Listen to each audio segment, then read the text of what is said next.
never guess the places that I've been. You never guess the places that I've been. 'Cause everything is like a dream, yeah, but only in that dream that I live in. I'm never gonna let the day begin. Never gonna let the day begin. 'Cause everything is like a dream, yeah, but only in that dream that I live in. Oh, don't wake me up before you go, and I'll just make this bed my home. Oh, darling, please just let me sleep. Give me my dreams.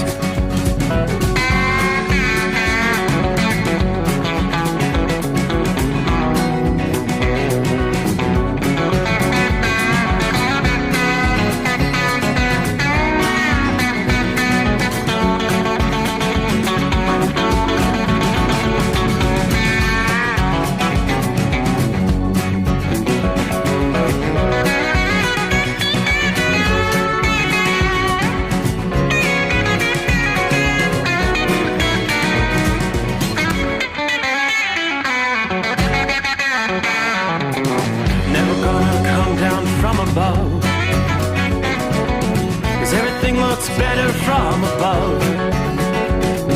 Nothing's ever as it seems, yeah, except in that world that I dream of. Never gonna lose the ones I love. Never gonna lose the ones I love.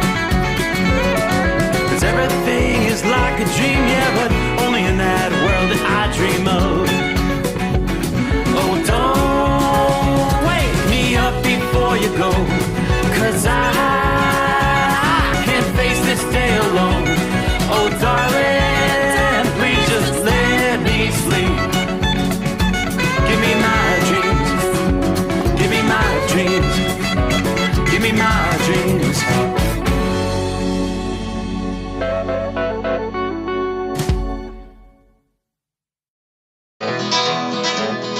Well, that midnight hour is upon us, and we really got a long, long way to go. How will we stay awake? Well, thanks to Chris, for goodness sake. We got Steve Summers on the radio. Got that hot shot secret and the diesel. You know it really makes this Detroit come to life. We're gonna hear from all our friends. We're gonna do it all again on this overnight drive. How about you, Big Ed? Are you with me? Break 19, Black Carolina monkey gouger. Negatory there, hillbilly. You clean clear to Blacktown. Let her roll.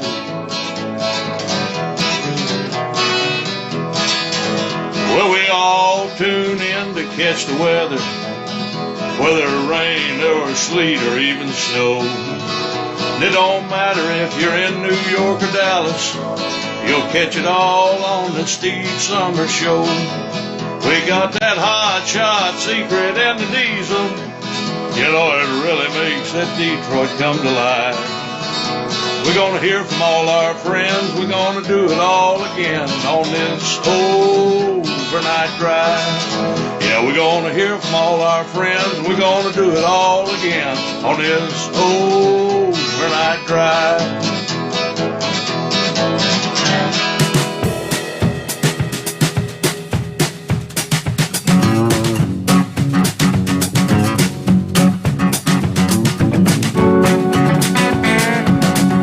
Yes, indeed, and that, my friends, is how we will kick off a Friday morning.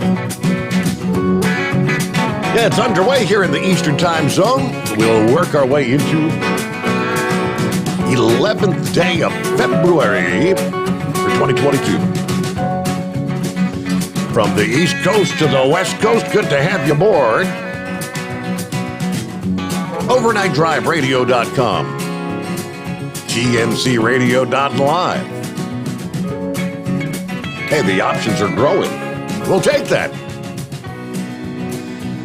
All right, as we typically do, we look around the country, travelers, weather. Looks like we've got probably this is going to be the busiest night as far as having to deal with any sort of weather issues since the big storm last weekend. It's been a relatively tranquil week. We have had a couple of Alberta clippers coming through. And a matter of fact, that's exactly what we're dealing with tonight. But this particular clipper is a bit more packing a bigger punch than its predecessors. Yeah, this particular clipper began pushing across Minnesota this past afternoon. And again, a bit stronger than its predecessors. Some areas from, say, International Falls to Marquette, Michigan. You could get a half a foot of snow out of this one by the end of the day, Friday. Looks like the Chicago area, you could be affected by a couple of snow squalls, one passing through this past evening. Maybe another coming through Friday afternoon. Either one of those could bring a quick coating, make roads slippery there in Chicagoland. Not only will this clipper have a bit more snow, but much colder air will be plunging in behind it, and that cold will be accompanied by some gusty winds. So again, mercury is going to fall to shiver-worthy levels, gusty winds making it feel even colder as the temperatures drop with this storm. Yet another clipper may follow by the end of the weekend into early next week. This path of a bit less uncertain at this time. Yet next clipper could dive as far south as maybe Illinois, Indiana, and Ohio before falling apart by the time it reaches the Appalachians. So as I look at the current radar scene, you can see it's a pretty potent clipper. The heavier snows have now exited Minnesota. You've seen some pretty decent snow pushing through parts of Wisconsin, now crossing the lake, heading into western portions of Michigan. Snow falling down into northern portions of Illinois. You get back to right about the Illinois-Iowa line. It's rain, and we've got rain pretty much locked in through the southern two-thirds of Iowa, back into the northern half of Nebraska. Still rain up into central portions of South Dakota. Then there is some colder air in place back up to the northwestern corner of South Dakota, back through southeast, from southeast to northwest through the heart of Montana there. Some snow squalls. The only areas that are really looking at decent accumulations is the zone from especially northern Minnesota, northern Wisconsin, into the northwestern corner of Michigan. Enough snow to prompt winter weather advisories. Now, with the winds, we were talking about the winds coming in following the backside of the storm. It is going to be producing blizzard conditions through parts of North Dakota and on over into Minnesota. We have blizzard warnings in effect until 9 a.m. Central Time Friday morning. Additional snowfall, maybe up to an inch, but winds gusting to 50 miles per hour. So a lot of blowing and drifting. Northwest Minnesota, northeast and southeastern portions of North Dakota. Plan on, obviously, slippery road conditions. Widespread blowing snow could significantly reduce visibility. Hazardous conditions could impact even the morning commute. Gusty winds could bring down some tree branches. Dangerously cold wind chills. How about wind chills 35 below zero? Yeah, that's cold enough to cause frostbite on exposed skin in as little as 10 minutes' time. So again, you're going to have to bundle up.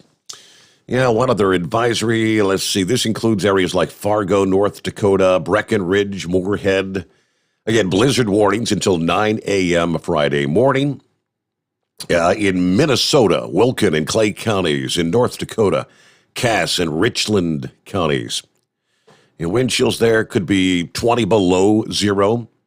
Winds gusting to, say, 45 miles per hour. So those are the blizzard warnings in place for that portion of the country. A much broader area, as I said, winter weather advisories through northern portions of Minnesota, Wisconsin, the entire UP of Michigan, on over into northwestern lower Michigan. Don't think the accumulating snow is going to be quite as much. Let's see. Here's what they're saying. Snow and lake effect snow Accumulations 1 to 4 inches tonight, then additional. The lake effect snows as the winds move into the region. Lake effect snow amounts 4 to 9 inches Friday morning through late Friday night. So expect an inch or less of additional snow in southern Marquette County. Winds, though, gusting to 35 miles per hour, blowing and drifting snow. So that's got your winter weather advisories. Moving on down to the Weather Service office there in Marquette. Yes, snow and the lake effect snows accumulating 2 to 5 inches tonight, then additional lake effect snows 3 to 7 inches Friday morning through late Friday night. When those lake effect bands kick in, you'll probably see some of these areas bumping up from winter weather advisories to winter storm warnings with the heavier accumulations there. Meanwhile, looks like a major shift in the weather pattern for the eastern USA will usher in some above normal temperatures next week. The heat's going to begin easing up along the west coast with some much needed moisture. However, the pattern transition will not come without consequences. A big storm will be taking shape in the nation's midsection once again. Along that stark temperature contrast, we're going to see the battle of the air masses once again. Some places may get snow, others may face an outbreak of severe weather. Now, we've seen over the past 4 to 6 weeks a southern dip in the jet stream across the east, with that northward bulge out west being kind of dominant. That's allowed the periodic cold and stormy conditions in the eastern USA to be mainly dry, but warm conditions out west, areas west of the Rockies. That is going to change next week, they tell us. The jet stream pattern that will persist probably into this weekend is going to do a 180-degree flip. A northward bulge will set up in the east with a southward dip developing in the west next week.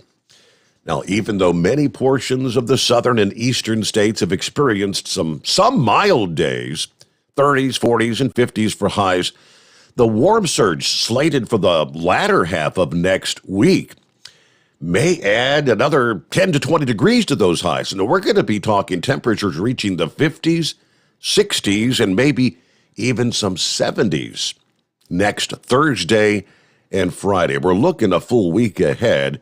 In much of the Northeast, we're going to be looking at some of the highest temperatures probably since December. Average normal highs this time of year: 57 for Atlanta, 47 for D.C., 41 in New York City, upper 30s in Boston. Meanwhile, record-challenging warmth west of the Rockies from this week. That's going to be swapped with more typical highs ranging from the 30s in the mountains to the 60s and lower 70s in the coastal southern portions of California. Portions of the Southwest may experience some of the lowest temperatures you've seen since December by late next week. Again, a complete flip-flop for the east and the western reaches of the country.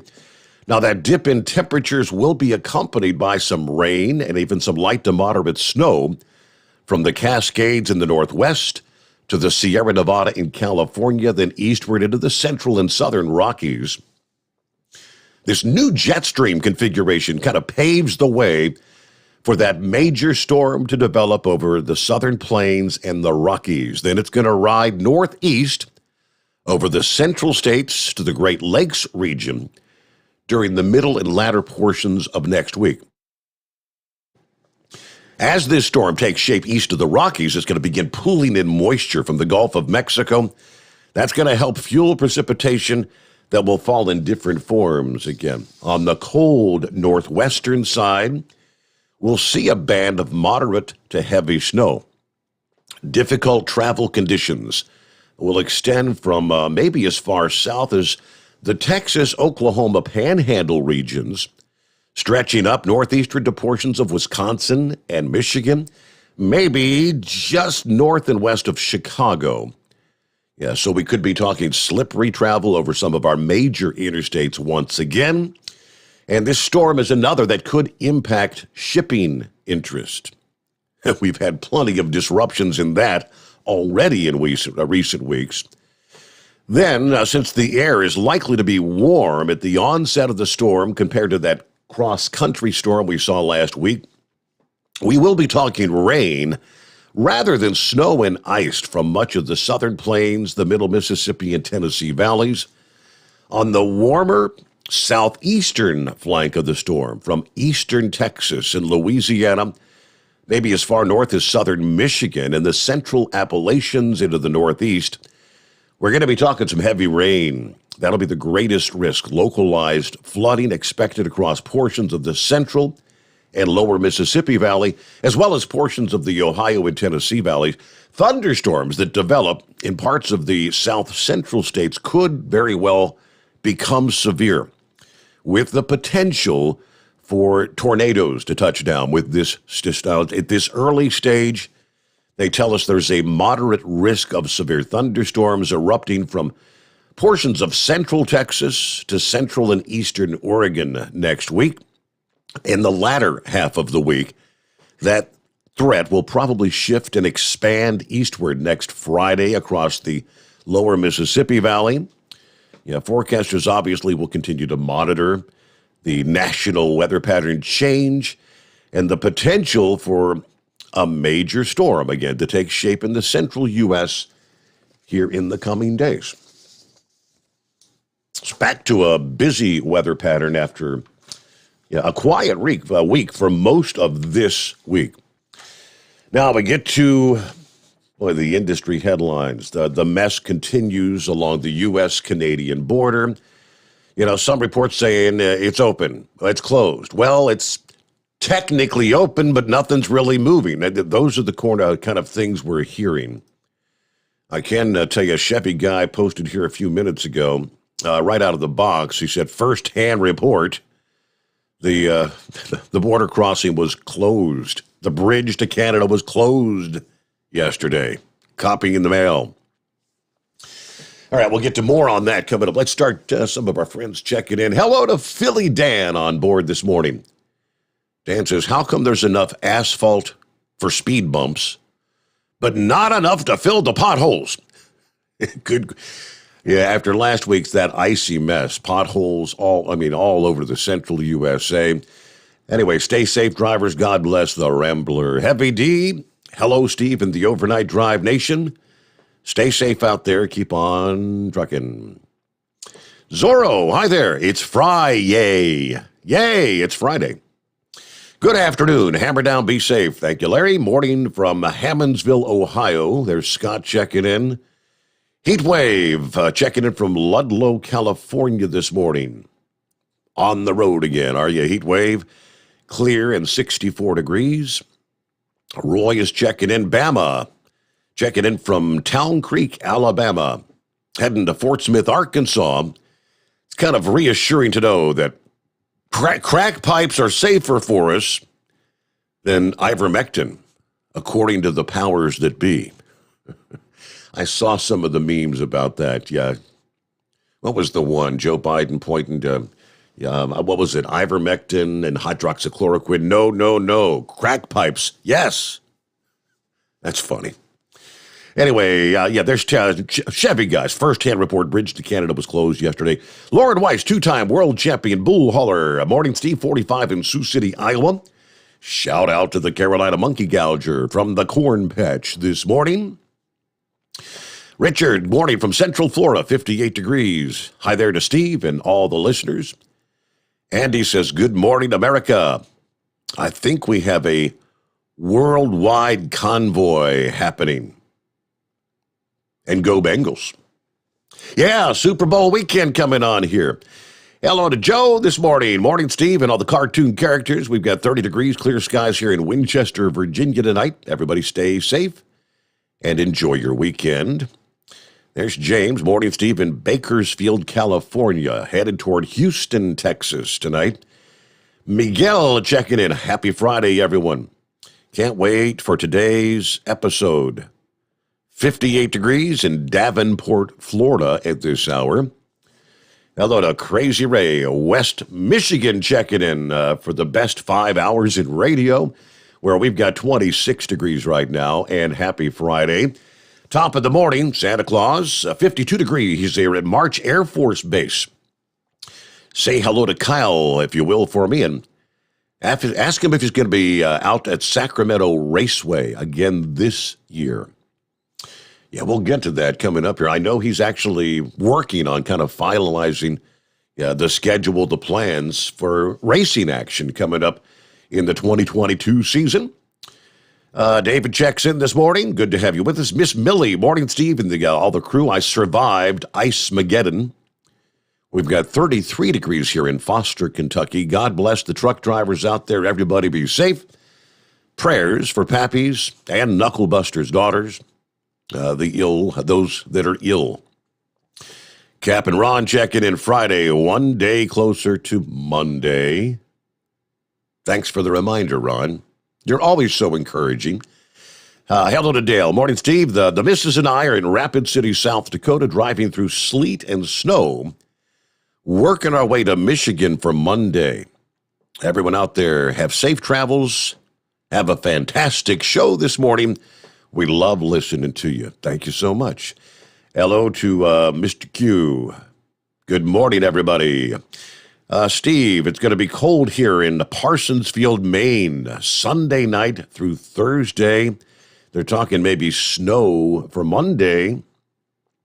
Yeah, we haven't got to that yet. They are still talking about that Sunday into Valentine's Day, Monday, East Coast storm.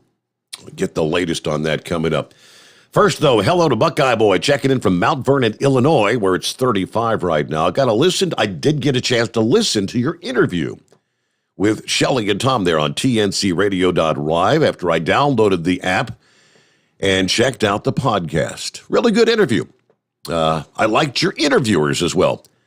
I'll definitely be listening to some of the other shows during the day. Weather forecast says there's supposed to be some snow here Friday night. I will get home tomorrow evening from the trip from hell, and I'm going to take a week off next week. And then maybe leave for Birch Run, Michigan, which is the last stop on the show tour for this particular customer. I'm hoping I only have to deal with the cold weather up here, none of that nasty white stuff that I had to dodge in Salt Lake City. Have a great night, and everybody be careful out there. Yeah, the trip from hell, that was a very costly trip as well. The repair job that ended up socking him for like $6,000. Hello to Eskimo Mom. Hope your Friday goes well. Too many technical issues for me between the truck, tablet, and my phone, home phone. I'll just say I'm ready for the weekend. We've got 36 degrees here in Westchester, Ohio this morning, though. Morning, Steve, from Brownsville, Tennessee. A tip of the hat to Justin, my boy. Yeah, my boy Steve, thanks again for all you do. This is the Mississippi Droopy. Proud to be back driving again. Mississippi Droopy, giddy up and go. It's on the road again, right? And we'll get to some of our other listening friends coming up here. Yeah, Kyle slated to be joining us, kind of filling in the shoes of Chris Gabrelchik this morning, so we can talk all things Hot Shot Secret and so much more. Welcome in to a Friday edition of the Steve Summers Overnight Drive. Hour number 844-844-3388, live from the Hot Shot Secret Studios. You're listening to the Overnight Drive with Steve Summers. After a long winter road trip, there's nothing like coming home to a warm, comfortable home. Hi, I'm Steve with USA Insulation. We appreciate our truckers and the long hours you're putting in to serve us all. Without you, we wouldn't even get the materials to insulate. So we want you to feel like a king when you get back. We put our foam in your walls. It's like putting a coat around your entire home. Keeps the cold air out and the warm air in. And with the rising energy costs, that's going to save you a bundle. We're getting homes ready for winter right now, and we have $1,000 of savings for everyone.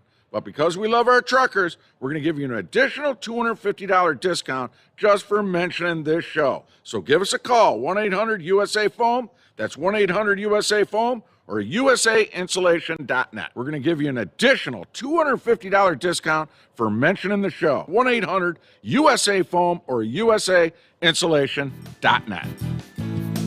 USA Insulation.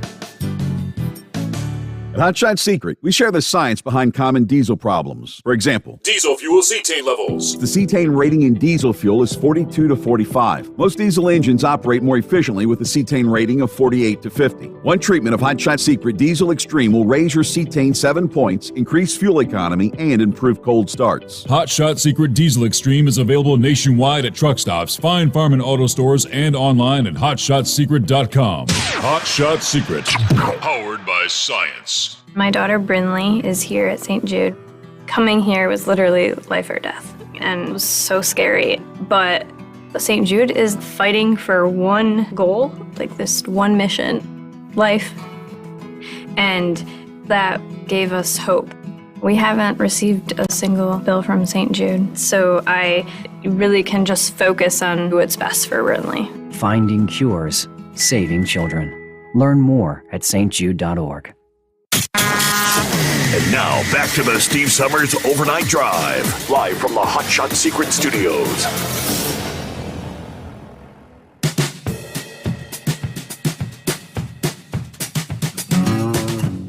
All right, here's what I can tell you about what's going on at the U.S.-Canadian border, the latest we were able to dig up. Yeah, starting with, of course, as we know, the protesters flocking to the Ambassador Bridge, connecting Detroit and Windsor earlier this week. So it was temporarily closed. Now they're saying the bridge has since been technically reopened. But those in the know say it really isn't. Officials say accessibility is limited from Canada into the U.S., with protesters still in the area. Drivers looking to enter the U.S. from Canada via the Ambassador Bridge still experiencing major delays, according to the Fox Detroit affiliate. Windsor's mayor, Drew Dilkin, says the technically open bridge really isn't open. This is getting really tiring, he says. These folks need to go home. This is not going to last long, I can assure you that, he says. He went on to say that removal of protesters could be tricky and would have to be very well planned and executed. The problem is, he says, I don't want to see us flush out 200 protesters today and have 300 tomorrow. He said some of these protesters are mentally unstable. He calls their tempers the real issue. Windsor police shared the same sentiments about the bridge in a recent email, stating that the bridge is not closed, but the presence of the demonstrators are making it very difficult to access the bridge.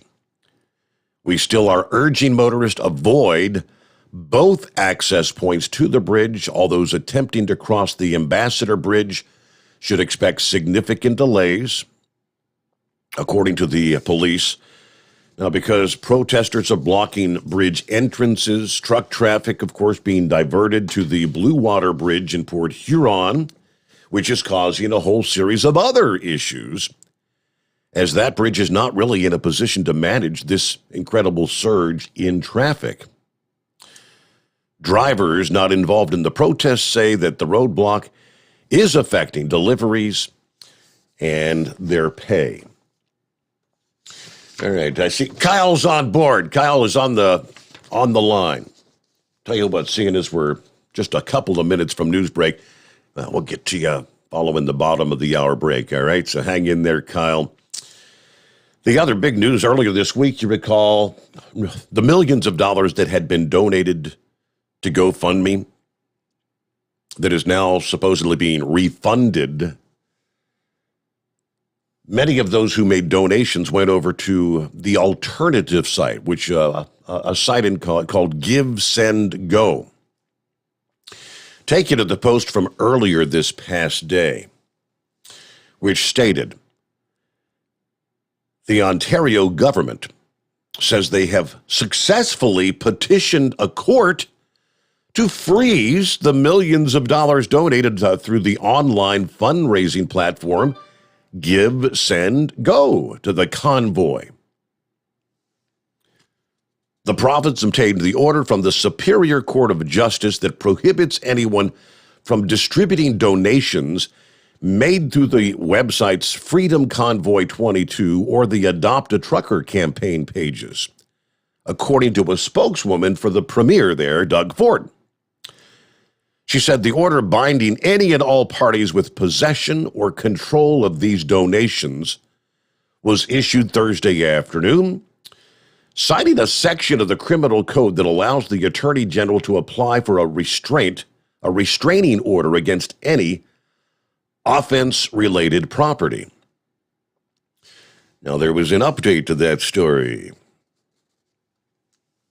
Give, Send, Go responding to that news by saying, Canada has zero jurisdiction over our funds, and the money will continue to flow to the Freedom Convoy. Quite the differing perspective from GoFundMe after the Ontario government got GoFundMe to drop the convoy's donation campaign. Give, Send, Go stepped up to the plate to give people a chance to donate. Now they're reporting that the government got the courts to freeze it, but again, the just breaking news here, a matter of hours ago, Give, Send, Go says, essentially, stick it where the sun don't shine. You have no jurisdiction over our funds. I am assuming that fight will continue there, but all right, Kyle Fisher joins us after a news break here at the bottom of the hour. The Steve Summers Overnight Drive rolling into a Friday. USA Radio News with Wendy King. A Canadian protest over vaccine mandates has once again closed a major bridge, and supply chain problems are disrupting production at some major car manufacturers in Canada and the U.S. The vaccine mandate protest has closed border crossings in 3 provinces, bordering Michigan, North Dakota, and Montana. In Detroit, the Ambassador Bridge remains closed for a 4th day. That cuts off a major portion of trade between the two countries. Michigan's Governor Gretchen Whitmer demanded the Canadian government open the bridge back up. They got to clear the path so that commerce can flow, or a lot of people are going to be unemployed. GM, Ford, and Toyota are just a few of the automakers that are forced to slow production at several plants due to a lack of parts from the logjam. This is USA Radio News. Do you suffer from joint pain, knee pain, arthritis pain? Billy Gerard for Revive One, the roll-on pain reliever. Just shake it, roll it on, and feel the relief. I love snowboarding, but my knees, they feel the pain. Revive One pain reliever changed all that. Shake it, roll it on, and I'm right back on the slopes. Gail G., she said that Revive One relieved her pain and helped her and her husband enjoy their walks again. Put an end to your pain with Revive One. Try Revive One on your pain risk-free. Go to painfreeland.com. That's painfreeland, all one word.com. Use discount code SAVE20 for 20% off and free shipping. Revive One is so confident it'll work for you, there's a 100% satisfaction guarantee or your money back. Go to painfreeland.com or call 877-577-2289. The active ingredient in Revive One has been shown to temporarily relieve pain associated with arthritis, muscle strains, sprains, and more. Use only as directed. You're listening to the Overnight Drive with Steve Summers. Do you have a Dodge pickup and hate your automatic transmission? Of course you do. Levon Miller at Firepunk Diesel here, and we specialize in heavy-duty and performance transmissions for your 3-quarter or 1-ton Cummins-powered truck. So if you're interested in turning your stock slush box into a towing monster, call us today at 614-733-3744 or visit us online at shop.firepunk.com. After a long winter road trip, there's nothing like coming home to a warm, comfortable home. Hi, I'm Steve with USA Insulation. We appreciate our truckers and the long hours you're putting in to serve us all. Without you, we wouldn't even get the materials to insulate. So we want you to feel like a king when you get back. We put our foam in your walls. It's like putting a coat around your entire home. Keeps the cold air out and the warm air in. And with the rising energy costs, that's going to save you a bundle. We're getting homes ready for winter right now, and we have $1,000 of savings for everyone. But because we love our truckers, we're going to give you an additional $250 discount just for mentioning this show. So give us a call, 1-800-USA-FOAM. That's 1-800-USA-FOAM or USAinsulation.net. We're going to give you an additional $250 discount for mentioning the show. 1-800-USA-FOAM or USAinsulation.net. USA Insulation.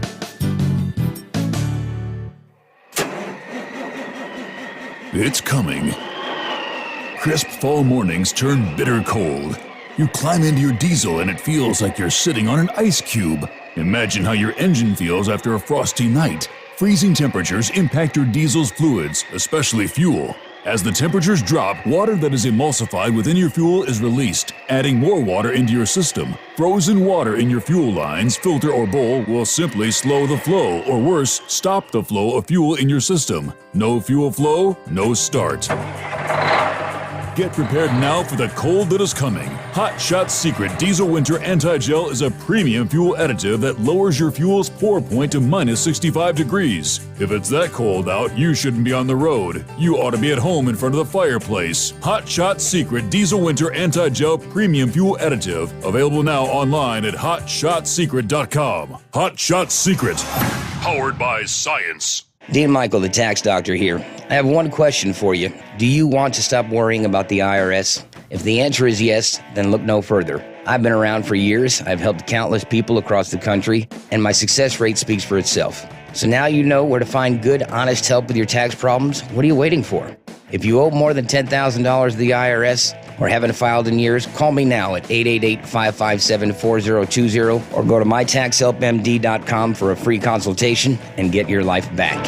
Hi, we're the Goo Goo Dolls. We're fortunate that we can give our daughters everything they need to grow and learn. But not every child can focus on classes and play dates. Nearly 13 million kids in the U.S. face hunger. That's 1 in 6.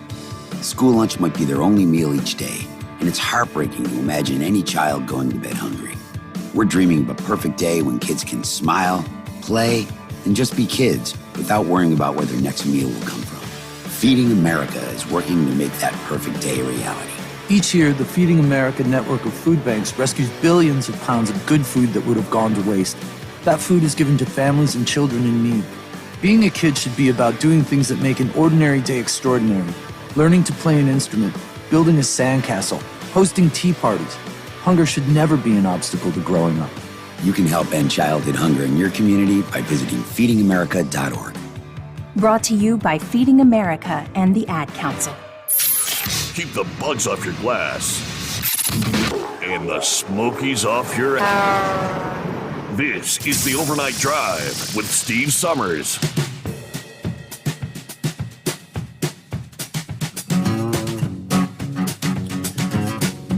Okay, let me see. I'm looking here. Papa Rock checking in from Shreveport, Louisiana tonight.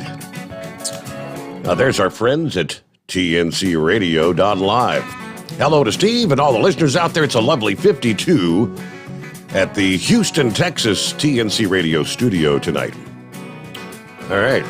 Bidu checking in. Morning, Steve, and the Overnight Drive crew waiting on my loads back to Youngstown. Kenneth watching and listening from Lower Slower, Delaware. Hello to Table Scraps on board this morning. Pete waving a hand from the Big D this morning, headed to Amarillo by morning. You should write a song about that. Thank you, Pete. There's our Georgia P. Cello Wanda listening in this morning. Hope you're having a good night there in Georgia. John, I'm here, but headed to bed in short order, so have a great show tonight. Steve, I've got you on the new app, and you sound great. God bless you, brother. The Mad Dog loves y'all. Michael said, I watched Rambler's service Sunday. Very, very good. Michael, I'm sure the Rambler appreciates that. Thank you so much. Hello from Cape San Blas, Florida. That's Larry, 52 degrees, no ice. Go, truckers, go. Carolina Monkey Gouger in the house. 3-time champion Meat Holler. Shout out to the Malibu Lauren Weiss. Very good. Kim, good morning. Overnight crew. Silly question. But while the intro songs are playing, does anybody else feel all giddy like a kid waiting for their favorite cartoon to come on? Or is it just me? All I know, Kim, is that puts a smile on my face. That's a compliment. Looper, morning, everybody. Hope you have a great weekend. Thanks for the great show, Steve. There's Jimmy Jammer checking in right now, 33 in Evansville, Indiana. Making my way to Monee, Illinois. Have a great morning. There's Shadow Artist checking in Brooksville, 33 degrees, clear skies. Oh, there's the Rambler. Speak of the better not say that. Speak of the devil. What? Well, praise God. Hello, everybody. The Rambler, and I'm honored to be out here with you all tonight. Heard your interview, Steve, and thank you for the shout-out to the one and only Dirty Diapers. I'm sure he's smiling in heaven about that. I'll check in a little bit later with you still, Steve. So till then, stay warm, drive safe, and God bless everybody. I guess that's a good place to bring in our old buddy, Kyle. What's happening? Good morning, Steve. Good morning, overnight drive. Glad to be here. Yes, sir. So checking in from the home 20, Mount Gilead, Ohio, I presume. I'm at my own home 20 in Columbus, but close enough. Close enough. All right. That's a few blocks away. But, hey, so what's been happening? You haven't had a chance to talk to the audience in quite a while. And, yeah, you got to bring us all up to speed. I know you had a busy racing season, first of all, and everything turned out to be, I guess, a great season for the Hot Shot Secret-sponsored racers, did it not? Oh, yeah. The best season ever. Each year just keeps getting better and better. And, yeah, we're in our off season now where we're doing a lot of planning and, budgeting and scheduling. And, this time of year where we're organizing for the season to get going. But we're actually about to get started, just a couple weeks away from our first race of the year. So it's this dormant season's almost over here. We're about to get going. Really? I didn't realize it was a quick turnaround, but then again, NASCAR, they ran last week out there in L.A. That was interesting, I guess you'd say, and everybody's kind of gearing up for Daytona, so I guess racing season's just around the corner, huh? Yeah, we really don't get going full blow until April. May is really when everything's in full swing. But we do have some southern stuff where the weather's a little better than it is up here in Ohio right now. So that is one of the advantages of getting the season going this early, is it's usually in a better climate than we're in right now. How about that ice storm last week? We got lucky. We got mostly sleet. Did you guys get sleet, or did you get the freezing rain and the power outages and all that? We didn't have the power outages here, but it was pretty bad. And I'm one of those that I enjoy the winter, but man, we got the ice for sure. And we've had 2 nice days now, and it still hasn't melted all the way, but we got hit pretty good. Same here. I mean, we've had a little melting every day, and then when sun goes down, everything freezes back up solid again, and it's been pretty slick out there. And once the sleet came down, I guess if you didn't get it off immediately, it just all compacted and froze solid as a rock, and it's hard as to try to get a shovel under it. Yeah, that's what I'm dealing with in my neighborhood for sure. Well, for listening friends who may not be familiar with Kyle Fisher, maybe give him a little breakdown. You're kind of filling in the shoes for Chris Gabrelchik this morning, but Kyle, you know the products, the Hot Shot Secret, the ins, the outs, the pros, the cons, pretty much nearly as well as Chris Gabrelchik does, correct? Well, those are some big shoes to fill, but I'm excited to be on. So we're gonna have some fun here. We're gonna make it to 5 a.m. I know Chris has done it so many times, and even dating back to the last program, I remember that was the first time I met you. I went down with him to go on the air with you one night, and that was a whole eye opener. And I remember leading into that night, he was telling me about how many times he's been on the air, and just, how much he loves it. And I just had a blast that first time coming down to go on the air with you. And so now that we've got you on the new platform, it's been really exciting. And I do like to call in when I can, especially when I'm on the road. I know everybody likes the updates, and looking forward to doing that more as the season gets going here. But, tonight I'm going to be my best Chris Gabrelchek I can be. But give you a little background. Again, my name is Kyle Fisher. I'm the Director of Branding and Promotions with Hot Shot Secret. I've been working at LSI since 2017. Yeah, 2017 I started. So I've been one of the fortunate ones that remembers when we were a lot smaller. And, man, have we grown since then. And it's just been a fun ride. I started off with the company as the Director of Marketing, and I spent a couple of years in the marketing department.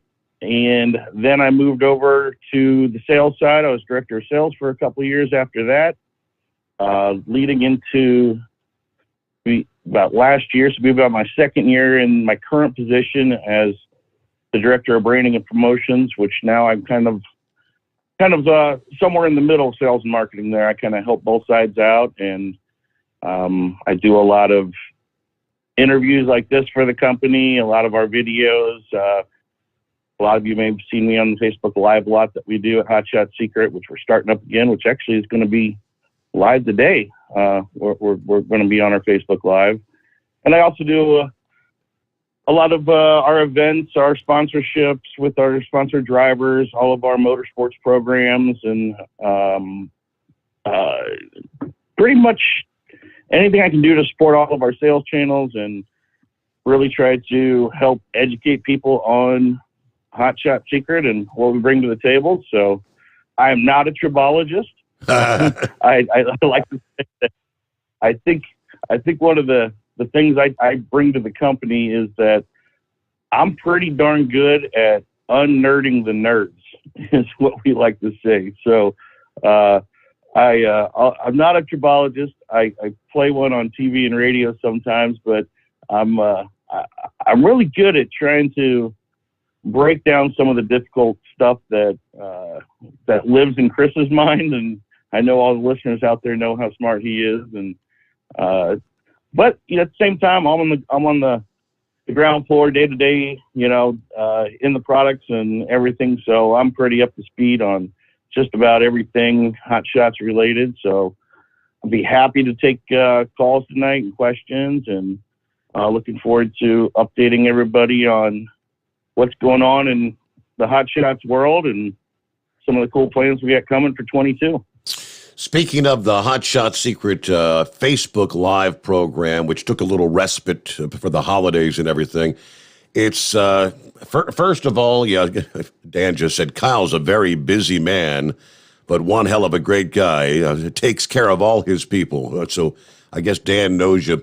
But the Hot Shot Secret Facebook Live program is coming up you bumped it from Thursdays to Fridays. Was that a permanent move or temporary move? But it's supposed to be on later today. You know what they're going to be talking about and who's going to be filling in for you today? Yeah. So for right now, we have moved it to Friday. I think that is the plan for the foreseeable future. We're going to be going on at least once a month. We may up that a little bit.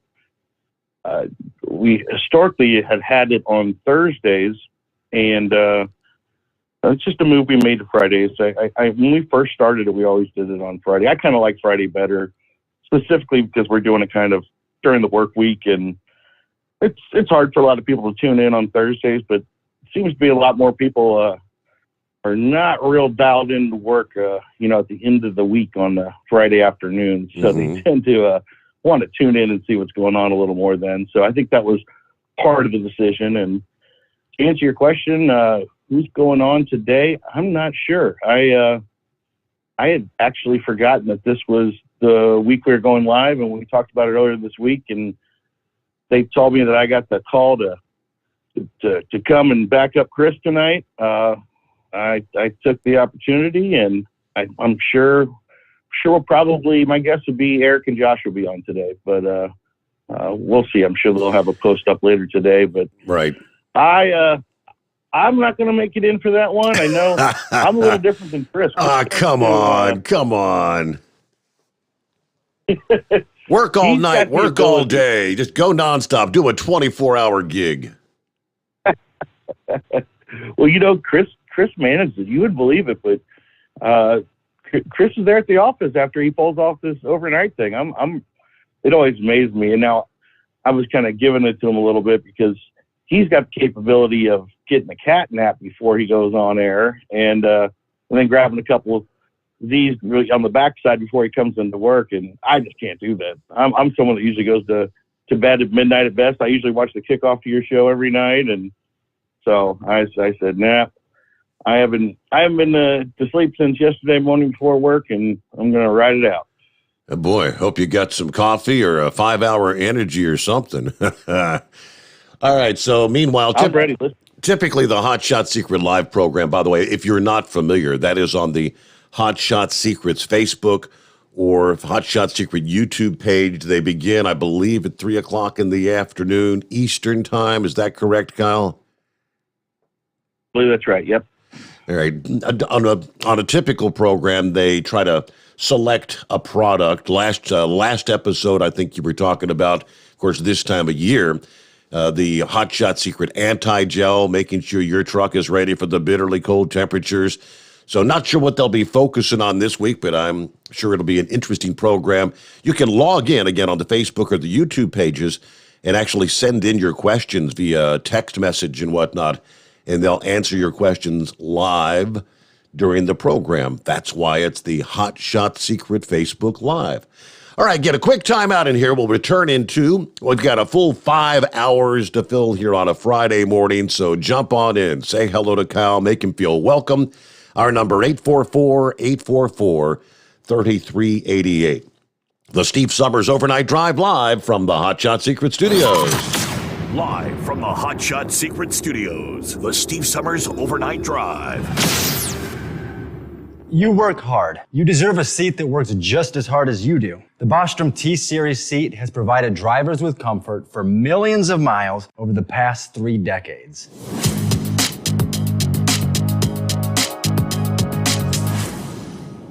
Each seat is built right here in the USA and has 4-position front cushion tilt and higher low-profile air suspension with Isolator.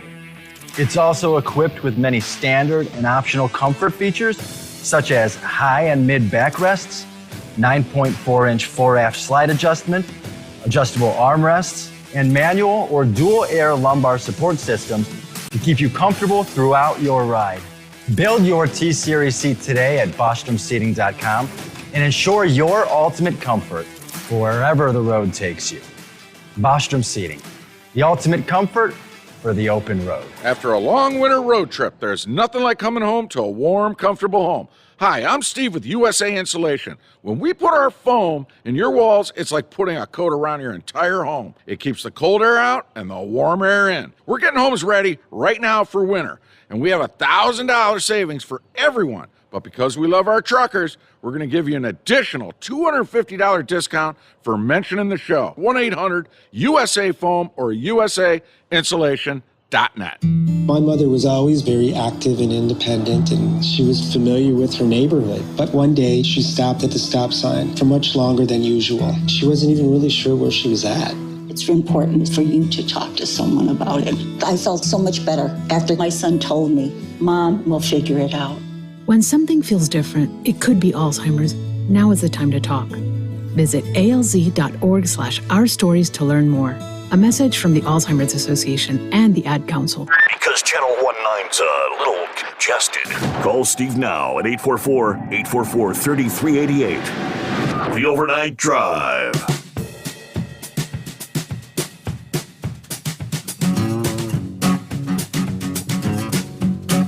All right, about 8 before the hour. As we roll into a Friday, of course, Super Bowl weekend coming on. But yeah, one thing I do want to mention before we kind of get into other subjects and whatnot, as far as Kyle Fisher is concerned, for Ken or Dan, who said, Kyle's a very busy man. Yeah, Kyle wears a whole bunch of different hats there at LSI Chemical. And I guess it was about sometime in November of 2020 when Chris kind of delegated Kyle and Josh to be the guys to, hey, we're going to start a radio program, and you guys are going to kind of head things up, and you're going to put together a studio for Steve Summers. And for those who view the program via the Overnight Drive Radio Facebook or YouTube page, and you can see me sitting here in my orange, Bengals orange tonight. Everything you see in the background and in the foreground, Kyle pretty much came down here, and we started with a room with a desk, the desk I have before me. And between Kyle and Josh, Josh installed the computers, got all the technical stuff up and running. Kyle, I don't know how many hours he spent placing our acoustic tiles. And then we started off with a couple of signs in the background. And as the weeks progressed, he was making the trip from Columbus to Cincinnati on a number of occasions. And we've got what you see here in what we call the Hot Shot Secret Studio. So I don't know if I've ever really given you credit for all that you did and the hours you spent getting this all together so we could get this thing off and rolling. Thank you, Kyle. Oh, sure. Absolutely. That's some of the fun working at LSI. I certainly remember when this all started, and I did give you a hard time a little bit after the fact when you found out that I was just about to take my vacation time, just about a year ago, because I travel so much during the year that I really stack up my vacation time. And there's never really a good time to take a vacation when you're traveling for work all the time. So I was just about to head on vacation when we kind of got the word that you were being let go by the other program. And I remember we were actually having a retirement party for a great employee of ours, Diesel Don, who, man, I should set Diesel Don to come on here one time and chat with you. He would be a great interview. But Diesel Don, he actually still comes out and works the events for me. So those of you that may see me out at an event, Diesel Don is often with me. But I remember we were having a retirement party up at LSI, and Chris pulled me aside and he showed me his phone. He said, check this out. And had showed me on the news on his phone of your situation. And I just was shocked. I mean, I think as we all were when we found out at first. And, Chris's mind is a little bit different than the rest of ours. So I'm just processing it, trying to figure it out.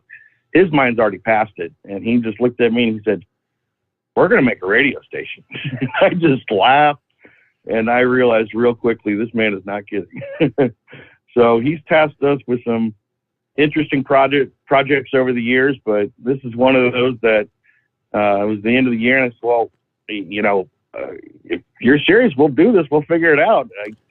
I've never created a radio program before. I've spent my career in marketing and sales, and I've done a lot of radio buying, with advertising and stuff like that from a marketing standpoint. But as far as, producing and figuring out the logistics of putting all this together, I'm running for the cliff notes trying to figure this out. And then I said, well, when do you want to do this? And he said, I want it on in like 2 weeks, right? Let's get it on let's get it on by Christmas or something. Yeah, and I think our launch date was January 11th, if I'm not mistaken, right? It was, yes. But Chris was getting kind of antsy though. He wanted it on quicker. I mean, like right now, get this done yesterday. Yep. So, Josh and I got that task, and we dove in. And I mean, I got to give a lot of credit to Josh. He was the master of all the technical side to figure all that out. I was just there to support how I could. So that was quite a whirlwind, and it was fun. It was fun kicking off the first show. I actually came across it on my Facebook feed, I don't know, a couple weeks ago. And every once in a while, an old episode will pop up. And ironically, it was the very first episode. And it kind of took me back to that night. And I remember, when we flicked the switch to go live, I was wondering if anybody would even be out there. Is it working? And we're all checking, and we had some problems right away. And man, it reminded me kind of going back. It's really funny. Sometimes we go back and watch the first Facebook Live we did a few years ago, and which is really funny to watch because it's me and Chris sitting at a table, and we had a phone out there, and we were putting out an 800 line that thinking somebody's going to call in to that. And it's just evolved so much since then that I kind of had that same feeling watching the first show that we had. And man, it's been a year now, and wow, how far it's come, and how cool it's growing now. And, and congrats on the new TNC Radio Live. That's and welcome to that audience. That's really cool. So it's just been fun to watch this thing grow, and there's so much more to come that I'm excited about. So it's been a fun year. From where we were just about a little over a year ago. I can remember that first episode because first, I'm sitting here in a position I was very familiar with my previous surroundings and comfortable, and you're going, trying to do something at a very all brand new. Plus, I had a damn camera on me, and then we had Josh and Kyle trying to on the other side of the studio trying to be out of the camera sight. And we first went on and we had issues with this, and here's Kyle walking around behind me, trying to figure out what's going on, and they're over there trying to listen to their Facebook. Is it actually coming through on Facebook? Are we there? Is it working? Those were good times, but boy, we've settled in. The audience is growing, and all right, tell you what, let's get our news break and we will get to your calls, I promise. Pocket change on the line, high tech, horse feathers, and others. It's 844-844-3388. The Steve Summers Overnight Drive, live from the Hot Shot Secret Studios. USA Radio News with Wendy King. President Biden met with members of the Senate Judiciary Committee to discuss potential nominees for the next Supreme Court justice. Committee Chair Senator Dick Durbin of Illinois shared with him some of our recommendations, but mainly the message was, we trust your judgment, Joe Biden, when it comes to choosing the right person. We're going to work as hard as we can to make sure that selection is chosen officially by the Senate as quickly as possible. President Biden has said he wants to nominate a black woman to the High Court. Much earlier in the day, the president was in Virginia. He spoke about his Build Back Better plan. It makes sense just to pay a little more in taxes at the top end in order to afford this economic growth we're creating. The president said his legislation would hold drug companies accountable for sky-high prices on prescription medications. This is USA Radio News.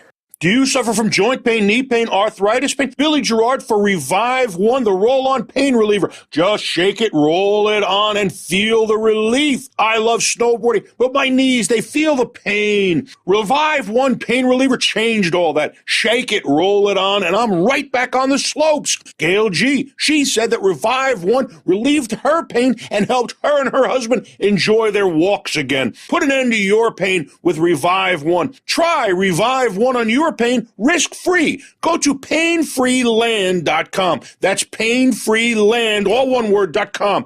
Use discount code SAVE20 for 20% off and free shipping. Revive One is so confident it'll work for you, there's a 100% satisfaction guarantee or your money back. Go to painfreeland.com or call 877-577-2289. The active ingredient in Revive One has been shown to temporary relief pain associated with arthritis, muscle strains, sprains, and more. Use only as directed. We finally have some answers as to the mystery of what killed Bob Saget. New information is out on the death of Full House star Bob Saget. His family confirms he had a brain bleed after accidentally hitting the back of his head.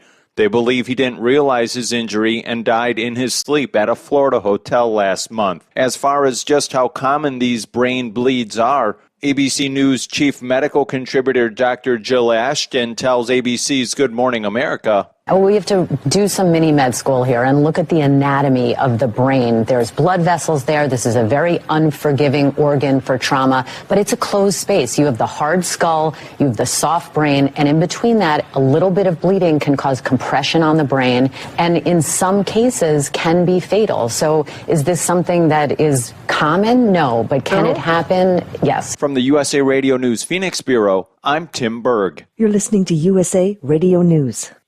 Hi, this is Dr. Joel Wallach, and I want to tell you that arthritis is not a genetic thing. It's not a disease of aging. Neither is osteoporosis. Get a hold of my book. It's all in your head. It goes into the 25 different diseases you get when you have osteoporosis of the skull. These are all reversible. You take the Healthy Bone and Joint Pack, the MSM, vitamin D3, stay away from all the bad foods, including gluten, and guess what? You'll regrow all your bones, including your skull and your legs and your hips and everything else. Contact us at usaradiohealth.com. That's usaradiohealth.com.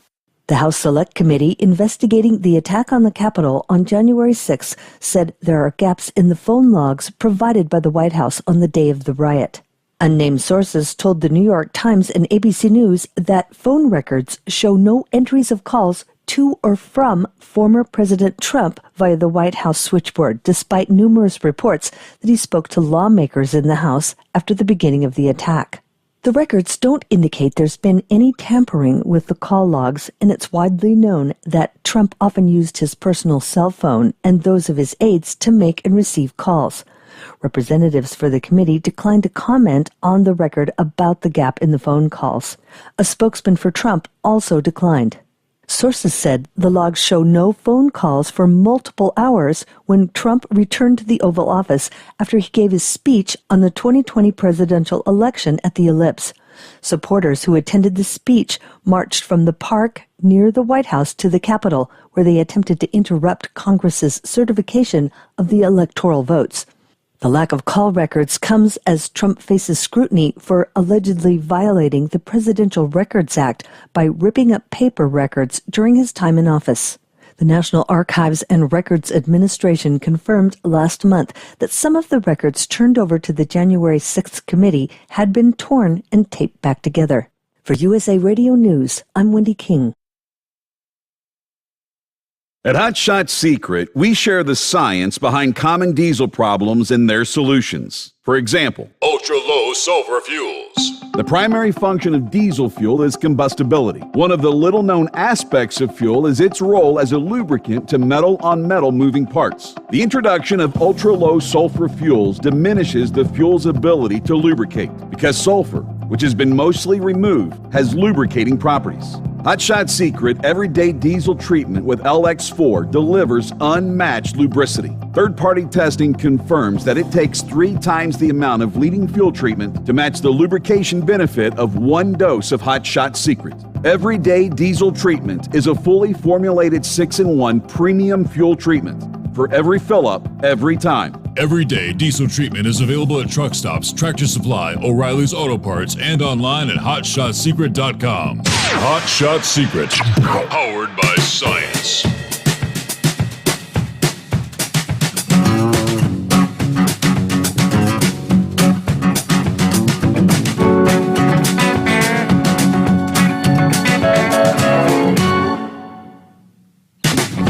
Back at it here on a Friday.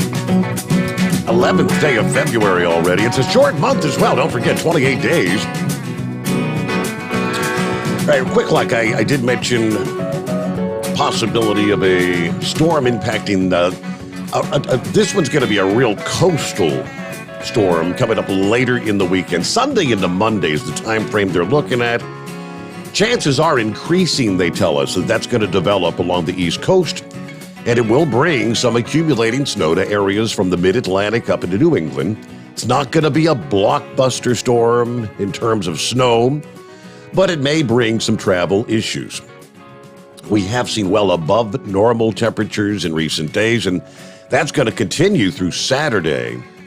So it may be hard for some to believe that you're telling me snow's going to be in the forecast.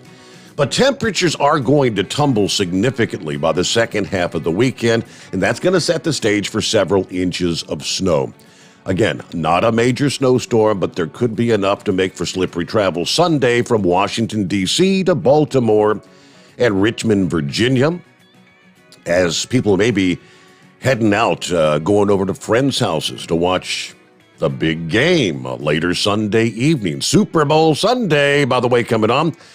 Temperatures today, Friday, Saturday, is going to be in the upper 50s to close to 60 in D.C. and Baltimore. So the ground temperatures are really warming up. Yeah, the warmth preceding any snow will be even more impressive in Richmond, Virginia. You would normally be in the low 50s this time of year. You're going to be in the 60s through Saturday. Even though the forecast high of 67 for Saturday is well above normal, it will not be a record high. Believe it or not, record high is 75 degrees, but that will definitely limit accumulations when the snow first begins to fall. It'll take some time to cool the ground. It's possible some rain may mix in with the snow, and that's especially true when the precipitation falls lightly. Right now, forecasters are anticipating generally 1 to 3 inches from West Virginia, the West Virginia, North Carolina mountains, I should say, northeastward through much of Virginia, Maryland, Delaware, on up into central and southern New Jersey, Long Island, New York, on up into southeastern New England.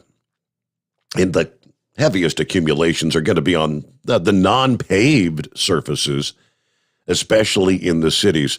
Now, there's going to be a pocket, a zone of maybe 3 to 6 inches of snow in parts of Virginia. Could see storm max totals approaching 10 inches in central portions of the state. Now, that's a pretty decent storm, according to an inch of snow from the central Appalachians to the northern areas of the mid-Atlantic and along the Virginia border of North Carolina when you get away from the mountains. Regardless of how far north and west any snow falls, the entire eastern portions of the country will be turning colder for the latter half of the weekend into Valentine's Day Monday. That quick change to those colder conditions after the storm. Obviously, untreated, wet, slushy areas are going to freeze up. So come early next week, we will have to watch for slippery bridges, overpasses there in the Northeast. I promised we'd get to our colors this morning. Let's do that as Kyle Fisher joins us on a Friday. Pocket change. Hi there. Morning, Steve. Hey, I'm smiling. This has caught my name correctly 2 times I've called in. So How about I that? must be getting my radio voice. So. Yeah, y'all was talking about the first episodes and all. It was when I found you on YouTube. It was like, you said you was going to land on your feet, and by George, you did. So you, it was good to see you on YouTube when we first got the chance, to pick you up. Sure. But, yeah, that was a good thing about your show. Is you bringing guests on that, that actually have their hands in the product, and I used to like it when you'd have them on, with the seats or, just some of the other products that they would promote. But, it's hot shot secret stuff. I've talked about it before, it's, I like it with that Dixon Eliminator. It's really made a difference in my car. So, but Kyle, we appreciate you coming on and sharing your time with us. Well, I'm sure happy to be here. Thank you. Yeah. But I had a question. My transmissions, they both have high mileage on them. And the question is, how do you put your product in there, and then once you complete the steps, will it allow you to do oil changes or the transmission fluid changes? Because everybody says don't change it if it's got high mileage on it. I don't know when they've been changed. So that's my question, I think. So that's the shift restore, I believe they call it. Explain to people the shift restore, what it does and how and what your recommendation is. If you've got high miles, he has no idea when the fluid on this vehicle was last changed. What do you think? So we're kicking it off with one of the toughest questions we get. I like it. I've actually heard Chris on, and this question posed to him, and I've heard him say the same answer that I'm going to give. I've heard the same things. When we talk to transmission shops, the adage of, if you don't know how long the transmission fluid's been in there, and you're at 150,000 miles, and the interval might have been a 100,000 mile interval in the transmission fluid, and you don't know if it was changed because you might have bought the vehicle used. Is it safe to change it? I've heard both sides of that, and from the educated transmission people I know, there's some truth to that. So the great thing about our shift restore product is that it's definitely safe to add to that transmission fluid. Now, me personally, and what I've gotten advised by our R&D is, if you are looking at an application where you're past that point where you've gone far past that interval, and you're nervous about changing out that trans fluid, and you're just going to ride it out, our Ship Restore is an absolutely great product to use in that scenario, to add to that old transmission fluid that you have in there. The unique thing about our Ship Restore product that I always love to tell people is it's the only additive we have that's not really an additive. It's actually just one ingredient. It's a Group 5 ester. It's a really high-end ester that we use that does really amazing job of cleaning out that transmission, and it's a polarized product, so that ester really wants to find metal. So it's going to get into your transmission fluid, and if you've ever seen a valve body and how tight the tolerances are, and it's pretty easy to make those transmissions just start to either everything from a hard shift to a slip shift, just by having some built up varnish in there. And that's what happens once that trans fluid gets that old. You're going to have some burnt fluid in there from all those miles of wear and tear. So adding Ship Restore to that fluid is going to, like I said, really want to find its way to the metal, and it's going to fight through that layer of carbon buildup. And what's unique about that product, which I know you said you had some success with our Stiction Eliminator product in the engine, it's very similar to that. Rather than using a harsh chemical abrasive, we're actually using a high-end Group 5 ester, which returns that burnt varnish back to a liquid form. And therefore, it frees up the valve body, it frees up the transmission to start shifting like normal, and also improves the oil itself. So if it is an old oil, you're essentially recharging that oil, if you will, while we also clean and lubricate. So it's a great product if you're in that situation where you've gone past that interval and you're going to go ahead and ride out the transmission fluid you have in there. It's a great option to add to that, to get that transmission cleaned out and get some extended miles on it. Unfortunately, people often find that product when they're in that situation, or they're having a transmission issue, which it is a great product to fix those issues, but it's also an excellent preventative product too, because before you have that buildup of varnish inside the transmission there, if you add Ship Restore before you have a problem, well, it's going to do the same thing. It's going to want to go and find that metal and bond to it.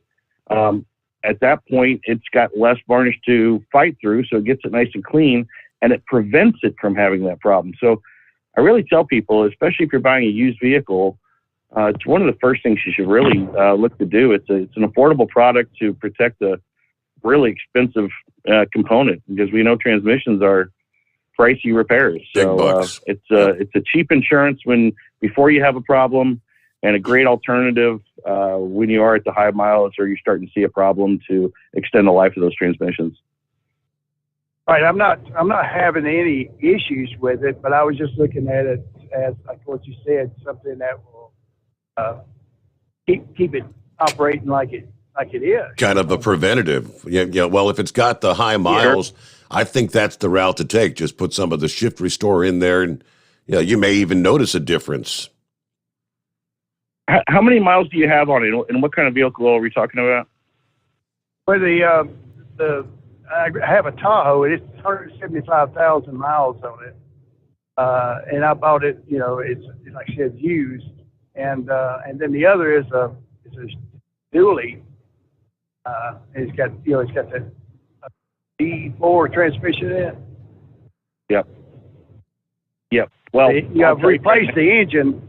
I'm sorry.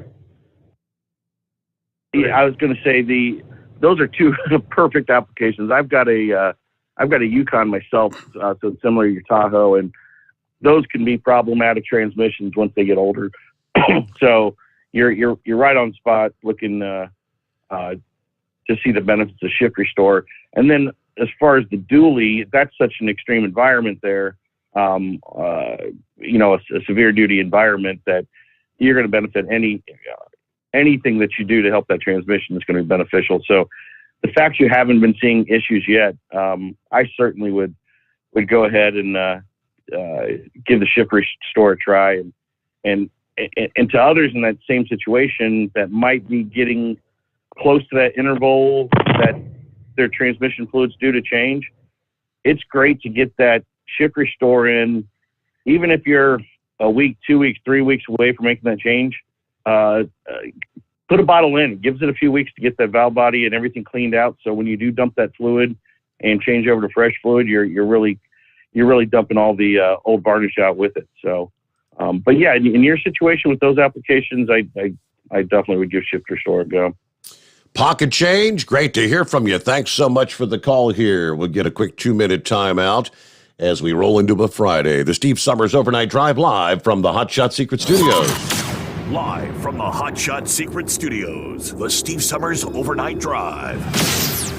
Dean Michael, the tax doctor here. Are you one of those truck drivers that came home after a long haul and found the only thing waiting for you was a stack of IRS letters? Your significant other was gone, but your newfound IRS problem is still there. I've heard this story many times over the years. While I can't help you with your broken heart, I can fix your tax problems. If you owe more than $10,000 to the IRS or haven't filed for many years, call me for a free consultation at 888-557-4020 or go to mytaxhelpmd.com. Like I always say, you keep your eyes on the road, I'll keep mine on the IRS. 145 over 92. 180 over 111. I had a heart attack and a cardiac arrest and then a stroke. Your blood pressure numbers could change your life. Lowering your high blood pressure could save you from a heart attack or stroke. If you've stopped your treatment plan, restart it or talk to your doctor about creating one that works better for you. Start taking the right steps at manageyourbp.org. Now I'm, trying to get better, stronger than ever. Brought to you by the American Heart Association, American Medical Association, and the Ad Council. At Hot Shot Secret, we share the science behind common diesel problems. For example, stiction. Found throughout the oil system, stiction is the sticky friction that negatively impacts your engine's ability to function at an optimal level. The molecular structure of oil is a hydrocarbon. The engine's extreme heat, tight tolerances, and high pressure cause the oil to break down and release hydrogen, leaving behind varnish, a carbon-based deposit. The varnish clings to the engine's moving parts, creating drag on the turbocharger, oil pump, and pistons. Symptoms of stiction include a rough idle and the loss of fuel economy and performance. Hot Shot Secret Stiction Eliminator delivers a 98% clean rating in third-party scrub tests. Its synthetic cleaner plus nano lubricant contains no harmful solvents and is formulated to be left in the engine to safely dissolve stiction for thousands of miles. It works as you drive. Stiction Eliminator is available at truck stops, Tractor Supply, O'Reilly's Auto Parts, and online at hotshotsecret.com. Hot Shot Secret, powered by science. Because Channel 19's a little congested. Call Steve now at 844-844-3388. The Overnight Drive.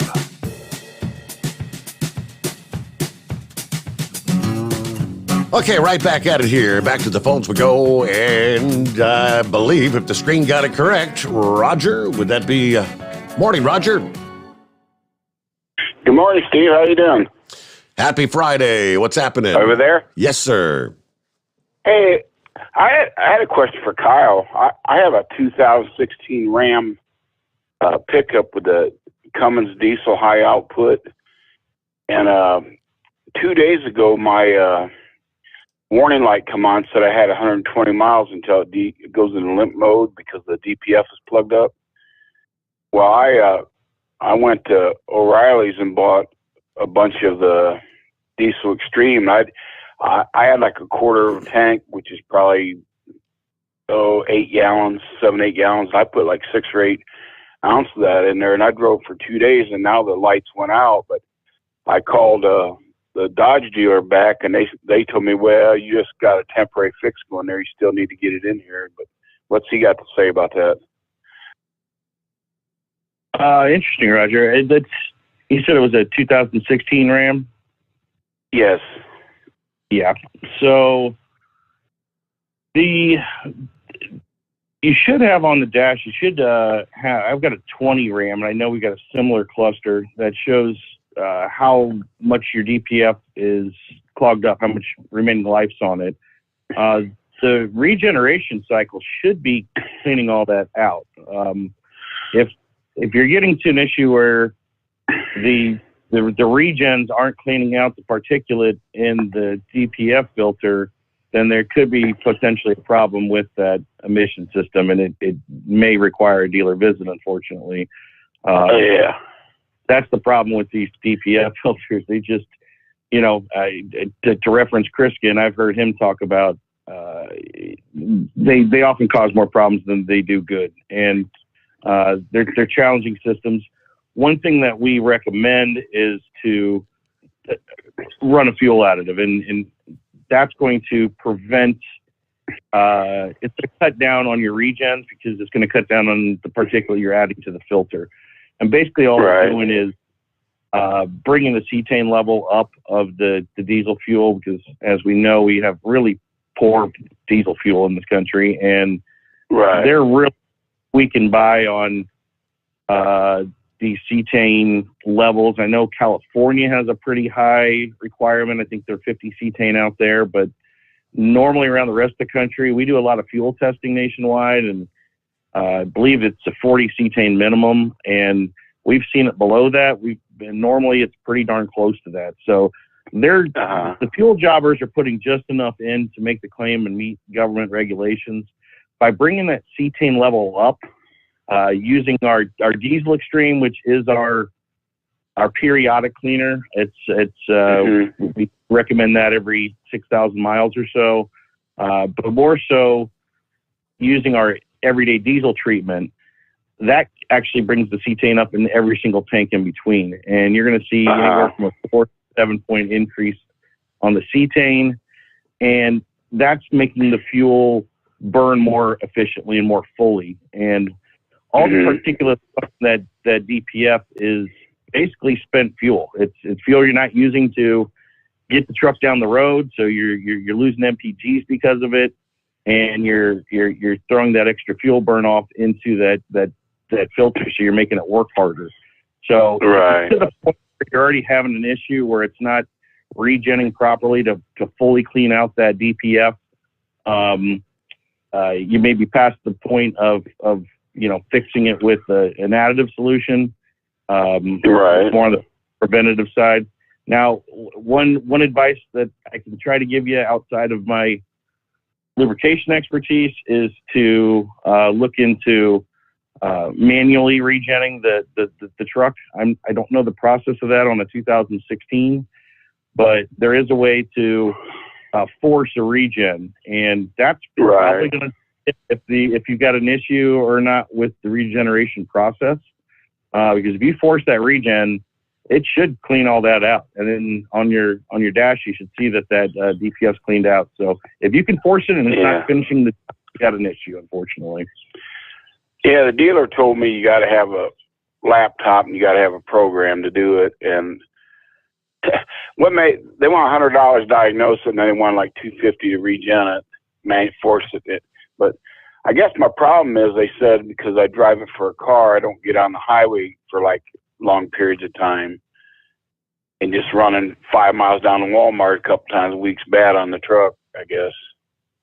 Yeah, because the vehicle really wants to, when that regen process takes place, it can generate, I forget exactly what, I think it's over 1,000 degrees. So they get extremely hot to burn out all that particulate. And to protect the vehicle, it really likes to be on the highway cruising at 65 when it does it. So if you only use the vehicle to run back and forth, and that is very possible that you just haven't given the vehicle the opportunity to put itself in a regen cycle. So I don't know if you got a trip planned soon, or if you're looking for a nice Sunday cruise, but it might be worthwhile to go put it on cruise control on an interstate for a good half hour and see if that regen cycle kicks in and cleans it out. Short of that, I don't know legally how far I could go, because I know they really want to take it to a dealer to regen, but I'm sure that if you do some YouTube searches, you can find a way to manually get that to regen without paying somebody to do it. Yeah, I was kicking around the idea of deleting it, but I was kind of worried about that, but I may end up doing that anyway. Because the dealer told me if I'm over 85% plug, I might have to replace it. And they're saying you're talking 2,000 to 4,000 or up to 4,000 to 6,000, depending on what it needs. And I'm like, holy cow, Yeah, they are extremely expensive, and I wouldn't necessarily believe that 85% you can't come back from. I mean, I've seen some pretty fully clogged DPF filters that the regen cycle still puts out. So that would be my next step is to do some research on how to manually regen. And if you want to shoot me an email, I could ask some of our friends in the industry, and maybe offline I might be able to help you out on how to find out how to manually regen, take it to a dealership. All right, I might do that. I do use your products, but I don't do it every tank, because well, to be honest with you, I had it in my truck before and it tipped over and ran all over. It took like a month to get the smell out. So I keep it in my garage. I keep it in my garage, and like every third or fourth tank, I say, oh shoot, I ain't putting that in for a while, Now that winter's here, I've been using it more, but. Yeah, there's nothing worse. It breaks my heart when I hear that spill in people's cars, because it is not a good smell. And no, it sure isn't. If your fuel additive doesn't stink, there ain't much in it. So there's a reason why ours smells pretty bad. And I'll tell you, when we're bottling at the main facility, I can often come in beginning of the day. I know which day we're bottling diesel extreme, because you can smell it. Wow. All right. Well, hopefully that'll help you out there, and maybe next time we have Chris or Kyle on with us, you can tell us the outcome. But right there, let's get our bottom of the hour news break. Much more to come. I'm looking down the line here. I don't know. I see a Matt Rice. Is that a name you recognize? Is that a racing guy? There's a Nick Morris. Some names I'm not real familiar with. Yeah, these are some racing friends. All right. We'll talk more about that just ahead. The Steve Summers Overnight Drive, live from the Hot Shot Secret Studios. USA Radio News with Wendy King. President Biden says he's narrowing his list of Supreme Court nominees. He said on NBC he's not trying to pick someone who's polarizing. I think whomever I think will get a vote from the Republican side for the following reason. I'm not looking to make an ideological choice. He says he's narrowed it to 4 people. His final choice will be an African-American woman, which will be announced later this month. In Canada's capital, protesters show no sign of ending their fight against the COVID mandates. Ottawa Police Chief Peter Slowly says officers are trying to end it. There have been over 1,700 tickets issued. There have been a total of 25 arrests to date, including criminal charges for mischief and menacing behavior. Production at GM, Ford, and Toyota has been scaled back due to the blockades. This is USA Radio News. You know, I've told y'all how much my feet hurt from time to time, and I've also told you how much I enjoy getting to work, because right here under my desk I have a pair of My Slippers, Mike Lindell's new invention with patented fill, the My Pillow fill that, he works in the pillow so well, comfort memory foam, patented impact gel, and it has an indoor-outdoor sole for all-day use. Right now, they are on sale. If you go to mypillow.com, click on the radio listener square, you will see MyPillow slippers at 50% off, but only for a limited time. Plus, you'll get Mike's softcover book, What Are the Odds? From Crack Addict to CEO. Go to mypillow.com, click on the radio listener square, use my promo code USA, or call 1-800-951-8175. Use my promo code USA. Savings on overstock items, too, at mypillow.com. You're listening to the Overnight Drive with Steve Summers. The Hot Shot Secret Facebook page gets a lot of robust Q&A about diesel problems and their solutions. We listen to our customers. Here are their words straight from their mouths about Hot Shot Secret everyday diesel treatment. Our fans call it EDT. I'm John Sharp, a.k.a. Jay Sharp from Newburgh, Pennsylvania.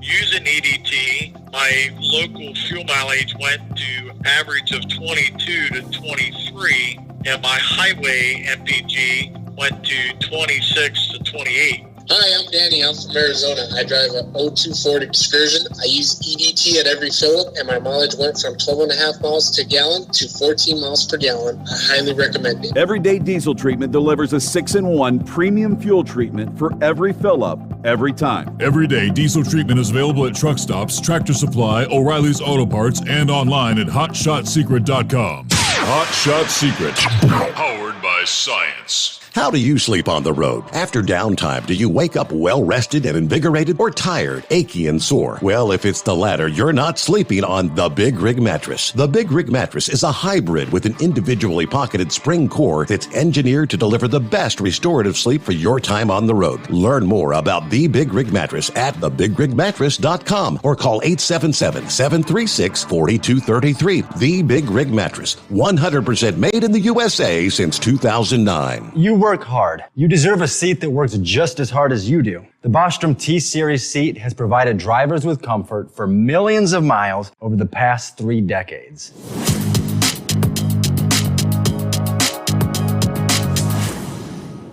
Each seat is built right here in the USA and has 4-position front cushion tilt and higher low-profile air suspension with Isolate. It's also equipped with many standard and optional comfort features, such as high and mid backrests, 9.4-inch 4-aft slide adjustment, adjustable armrests, and manual or dual air lumbar support systems to keep you comfortable throughout your ride. Build your T-Series seat today at BostromSeating.com and ensure your ultimate comfort for wherever the road takes you. Bostrom Seating, the ultimate comfort for the open road. At Turbo 3000, our founder Andy Matouche firmly believed you should challenge yourself. Put the most money back in your pocket, where it belongs. Four Wheeler magazine took our challenge, and they wrote it did exactly what we said it would do. As fuel prices keep going up, get your Turbo 3000 from manufacturer direct. Call us at 888-311-9993. Always free shipping in the USA, and for a limited time, save $45 off total purchase using coupon code STEVESAVES at turbo3000.com. To some people, the sound of a baby babbling doesn't mean much. But that's not necessarily true. By 6 months, they're combining vowels and consonants. By 9 months, they're trying out different kinds of sounds. And by 12 months, their babbling is beginning to take on some meaning. Especially if there's no babbling at all. Little to no babbling by 12 months or later is just one of the possible signs of autism in children. Early screening and intervention can make a lifetime of difference and unlock a world of possibilities. Take the first step at autismspeaks.org. A public service announcement brought to you by Autism Speaks and the Ad Council. And now, back to the Steve Summers Overnight Drive, live from the Hot Shot Secret Studios. Of course, via overnightdriveradio.com or now tmcradio.live. Just joined that platform this week. Good to be on board with those folks. Hey, it's a Friday morning. Matter of fact, if you're listening in via tncradio.live, coming up when we wrap things up 5 a.m., you'll get the encore presentation of America's Truckin' Sweetheart, Marcia Campbell, brought to you from the Grand Ole Opry. Then it's Captain Tom Kirk with his program, Keep On Talking about trucking. Meanwhile, let's see, I think it's Matt Rice, a name that Kyle recognizes. How you doing, guys? Yeah, me and Kyle go back a little ways. What's going on, Kyle? Hey, Matt. What's up, brother? Oh, not much. Believe it or not, I'm in the garage working on a race car to go racing this weekend. Imagine that. Wouldn't you know? But I do get a question because, I've got some slight familiarity with it. But for some of those that are listening, you guys are heavily involved in motorsports and racing and a lot of, high horsepower engines and transmissions and differentials. And how do you guys take, information and stuff that you guys learn out of making huge horsepower motors and everything? And how does that trickle down into the products that you guys make that you put on the shelf for, everybody to just go pick up at their local parts store? Good question.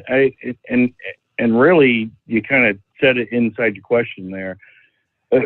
We do a lot of our testing at extreme levels, and that's been one of the great benefits with a lot of our motorsports partnerships is that, let's look at our diesel drag racing that we do.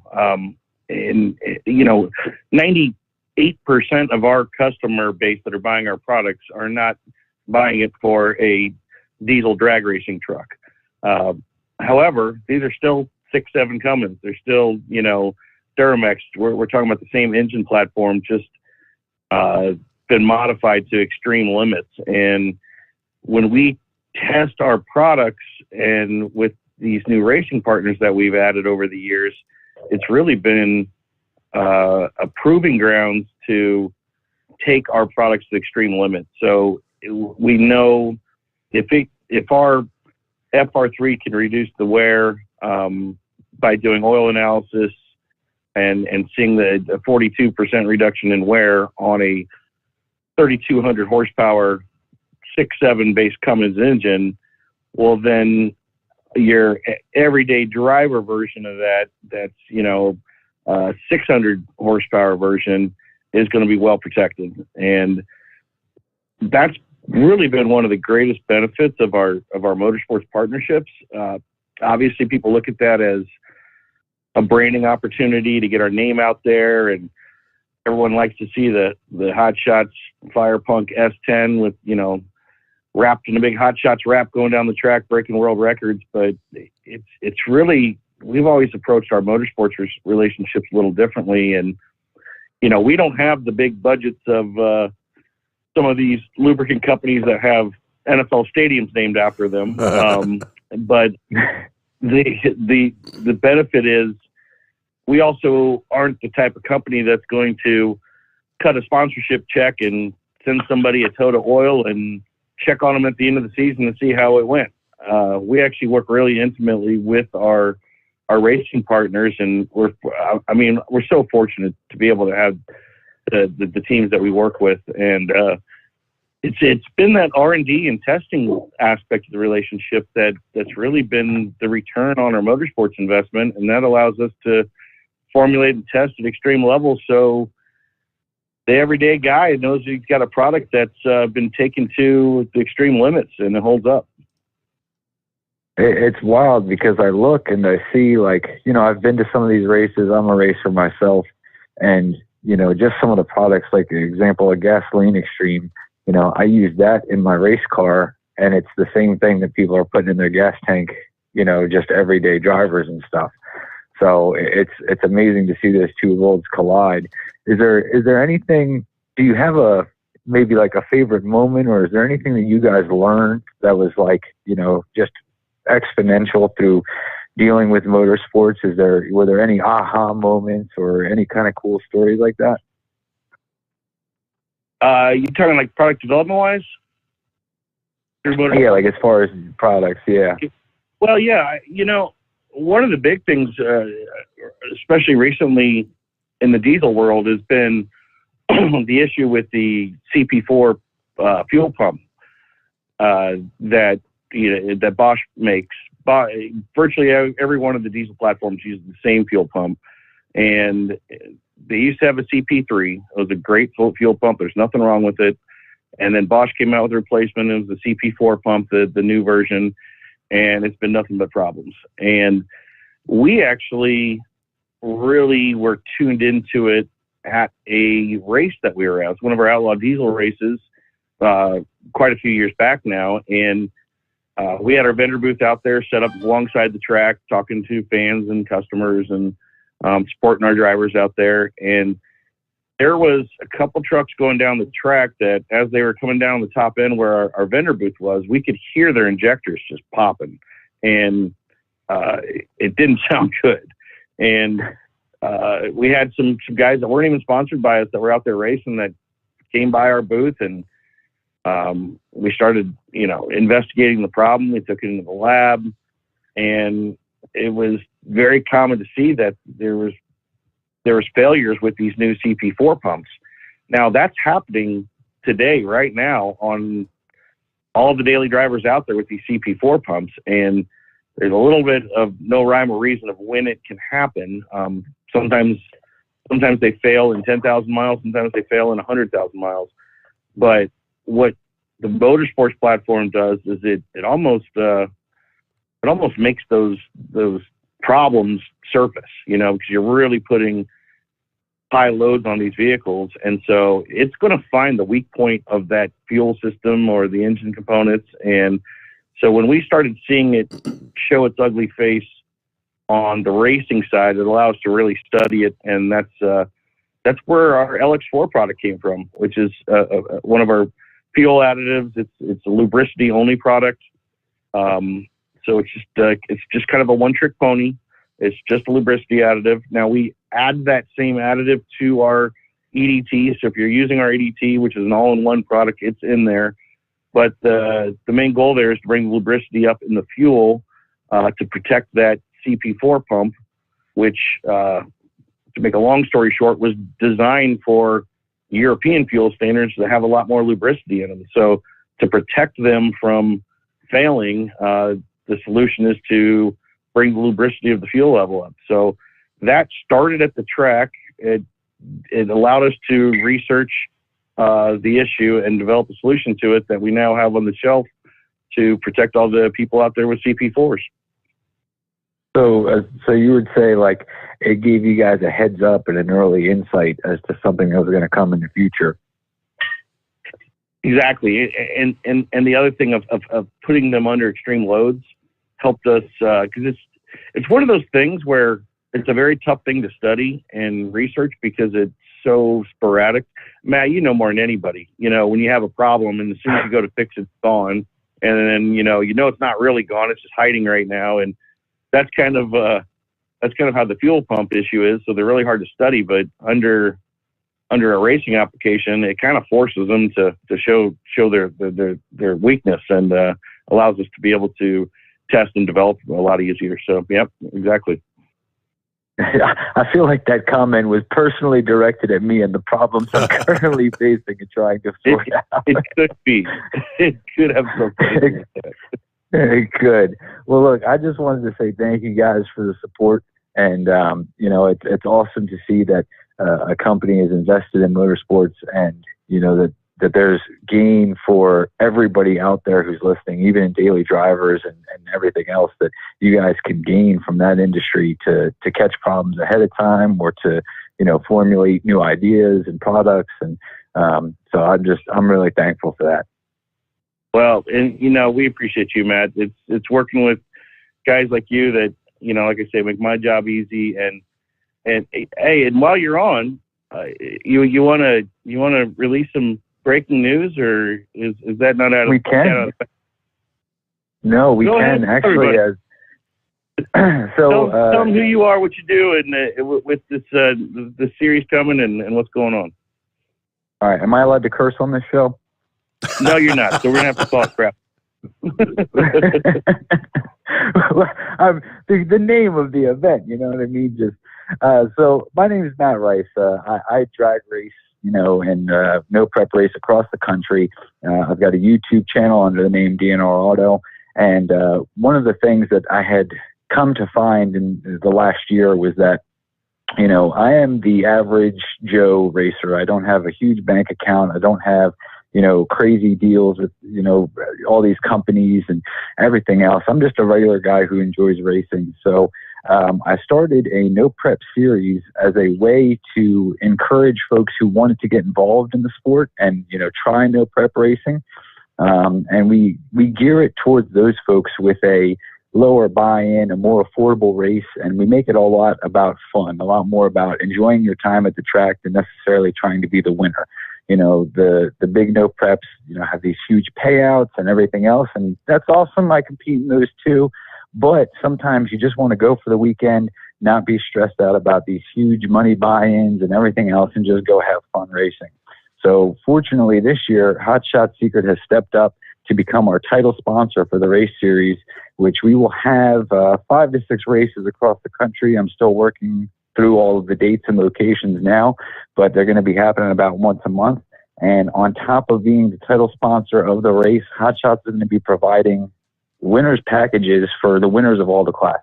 So if you win one of the classes, you guys will get some of the Hot Shots products to try yourself. It's an awesome way to give back to the community. And, don't get me wrong, it's awesome. You win some money, but when a company steps up and says, hey, here, have some product, try this, congratulations on your win. This is, this can help you get further along. It really means a lot. It's really something special.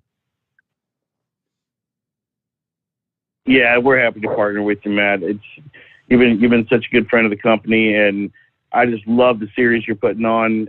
Anything that helps get people into racing, like you said, it's no prep racing is really blown up, and it's kind of daunting to get into. So I think you found a really cool niche in the market there that allows people to come and try it out. And I think that's a cool thing, and we're happy to jump on board and support it, and looking forward to the series you're putting on this year.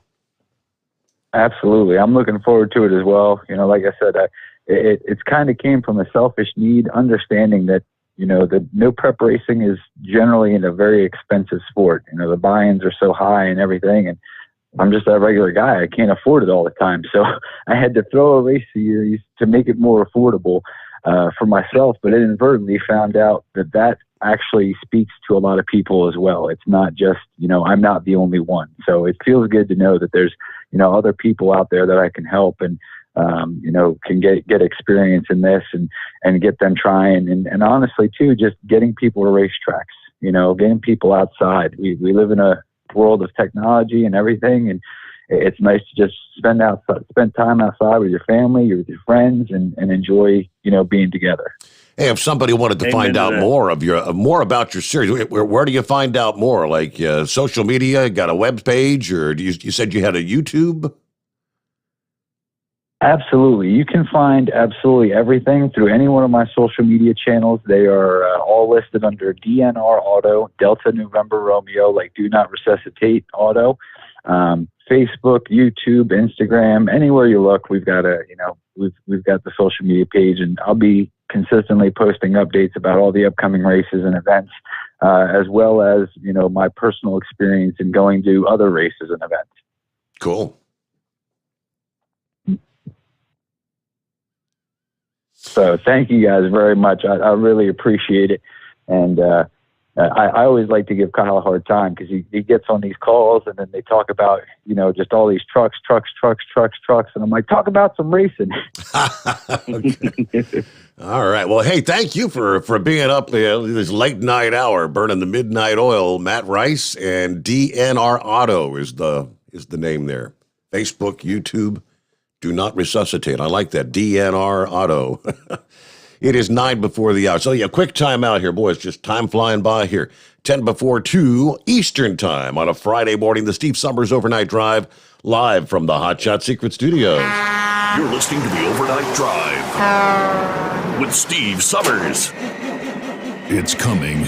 Crisp fall mornings turn bitter cold. As you fire up your diesel, you can see your breath on the inside of the cab. Imagine looking deep into your engine. Freezing temperatures impact your diesel's fluids, especially fuel. On a 23-degree morning, the paraffin wax in your untreated fuel starts to morph from fluid to large crystals. These crystals clump together and form a gel. At minus 10 degrees, your fuel hits the point where it no longer pours like a liquid. It's so dense that the flow through the fuel filter will slow, causing hard starts or no starts. Get prepared now for the cold that is coming. Hot Shot Secret Diesel Winter Anti-Gel is a premium fuel additive that lowers your fuel's pour point to minus 65 degrees. If it's that cold out, you shouldn't be on the road. You ought to be at home in front of the fireplace. Hot Shot Secret Diesel Winter Anti-Gel Premium Fuel Additive. Available now online at hotshotsecret.com. Hot Shot Secret.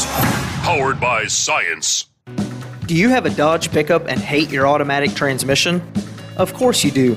Levon Miller at Firepunk Diesel here, and we specialize in heavy-duty and performance transmissions for your 3-quarter or 1-ton Cummins-powered truck. So if you're interested in turning your stock slush box into a towing monster, call us today at 614-733-3744 or visit us online at shop.firepunk.com. Honorary Forest Ranger Betty White here, lending a hand to my dear friend Smokey Bear, because for years he's only said, Only you can prevent wildfires. but there's a lot more to say. Like if you park your car on tall, dry grass, the hot exhaust pipe can start a wildfire. So keep the animals safe, especially the cute shirtless one. Go to SmokeyBear.com to learn more about wildfire prevention. Brought to you by the U.S. Forest Service, your state forester, and the Ad Council. And now, back to the Steve Summers Overnight Drive, live from the Hot Shot Secret Studios.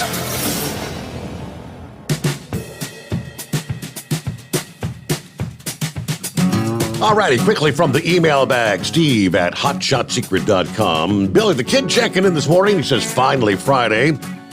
Hey, Steve, just wanted to say hello and tell Kyle if he doesn't get some sleep, we're going to have Big Moose write a song about him. Anyway, heading back to Pennsylvania. Everybody stay safe and keep it shiny side up. Update from JD about the northern border there.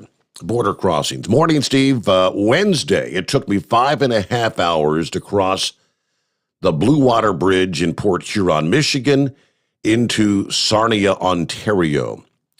Yesterday morning, coming back into Michigan, Port Huron, no delay, but they have the 402 going west closed with protesters, and back up yesterday going into Sarnia. Morning was a little over an hour. Buffalo, New York, the backup was over 2 hours. Backup going into Fort Erie, Ontario. I crossed the borders every day hauling steel in and out of Canada. So thank you for the update, JD. Sounds like his job's being made a bit more difficult right now as the protests continue there. All right, who's next up? I'm going to jump down here to, I believe, Nick it is. Morning, Nick.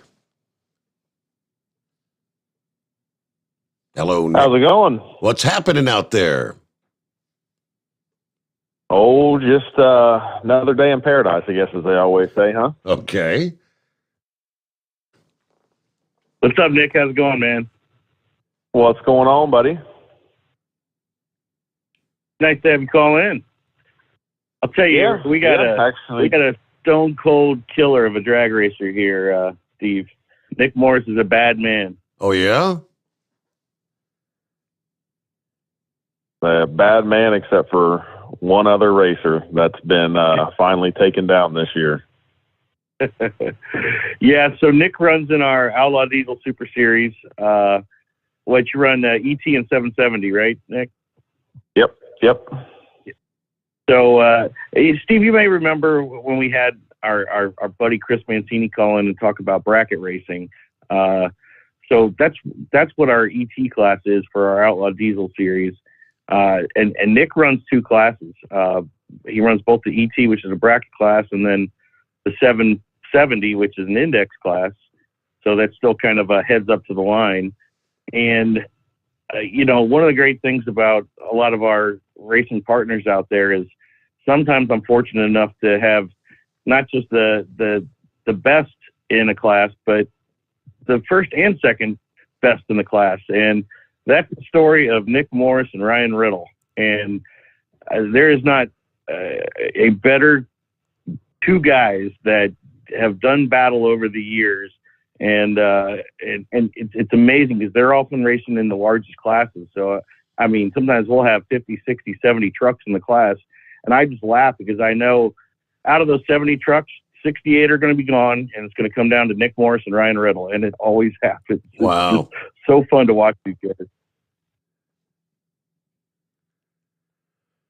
So what kind of vehicle you running, Nick? Is it like a pickup or a car? What are you running? Yep. So our race truck for, let me see here, the last 2 seasons has been a 2004.5 LLY Duramax. It's an extended cab, short bed,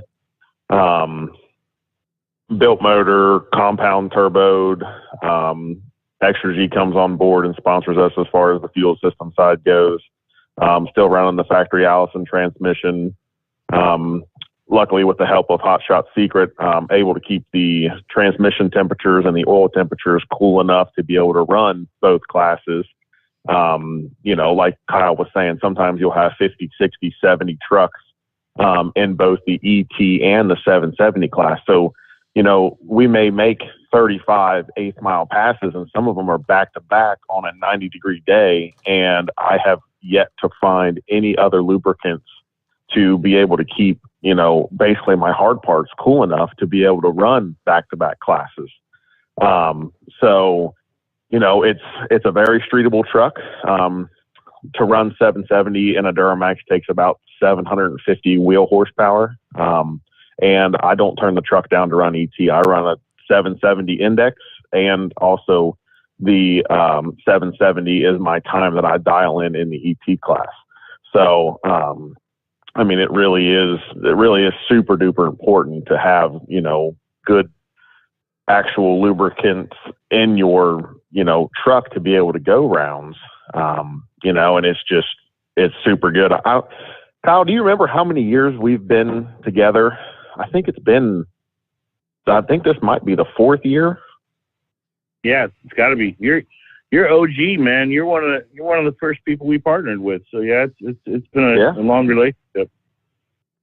Yeah, well, I remember back when we were doing a lot of the truck pulling. I have a 2005 Dodge Cummins 5.9 truck, and we did a lot of the dirt drags and the sled pulls. The dirt drags, I'm from Southern Ohio, and the dirt drags are a 200-foot, basically the same thing as a drag race. It's got a tree that you drops, and at the end, it's got timing systems and the whole 9 yards, but you're on dirt. And I kept having issues blowing my freeze-out plugs when I would go to the sled pull and do the sled pulling thing, because I was turning, upper 3,000s, low 4,000 RPMs, at the end of the track right before the weight box would hit us to slow us down. And the factory water pump would push the freeze-out plugs out, and it would mix the oil and the coolant together, So I was really putting the Hot Shot Secret oil to the test, because it was getting constantly mixed with coolant until we got that problem fixed. We switched over to an electric water pump, and that motor was in that truck for 3 full seasons, even after we got it fixed. And the only thing I can attribute that to was the fact that the Hot Shot Secret oil was coating the bearings good enough to, even when it was getting coolant in. And obviously, when we would blow the freeze out plugs and mix the coolant and the oil, we would shut the truck off, tow it to the trailer, put it up on the trailer, drain the oil out. But you're not getting all the coolant out of there, and that motor still to this day, it finally did, I guess last year around July, it finally broke the crankshaft in it. But that is no testament to the abuse that motor had gone through. So, it really is amazing to see, like you were just talking with Matt about just pushing these lubricants to the absolute, edge of what they can do. And I can promise you this, I don't think there's any other oil that would hold up to that. Yeah. Hey, well, Nick, if you want to, we're up to the top of the hour. If Nick, if you can hang in there, and Kyle, if you can hang in there, I'm sorry, because we're at like 2 after already. We can come back and finish up with Nick. I know High Tech's online. He said he's got some bad news about the crypto trucker coin. Uh-oh. Gary, I think, is going to give us an update on his race car. I don't know if you've even ever talked to Gary. I told Gary last time we had a conversation to give Kyle a call. We'll find out if he's done that. I'm not sure. Meanwhile, it is 844-844-3388, the Steve Summers Overnight Drive, live from the Hot Shot Secret Studios. USA Radio News with Wendy King. President Biden met with members of the Senate Judiciary Committee to discuss potential nominees for the next Supreme Court justice. Committee Chair Senator Dick Durbin of Illinois shared with him some of our recommendations, but mainly the message was, we trust your judgment, Joe Biden, when it comes to choosing the right person. We're going to work as hard as we can to make sure that selection is chosen officially by the Senate as quickly as possible. President Biden has said he wants to nominate a black woman to the high court. Much earlier in the day, the president was in Virginia. He spoke about his Build Back Better plan. It makes sense just to pay a little more in taxes at the top end in order to afford this economic growth we're creating. The president said his legislation would hold drug companies accountable for sky-high prices on prescription medications. This is USA Radio News. You know, I've told y'all how much my feet hurt from time to time, and I've also told you how much I enjoy getting to work, because right here under my desk I have a pair of my slippers.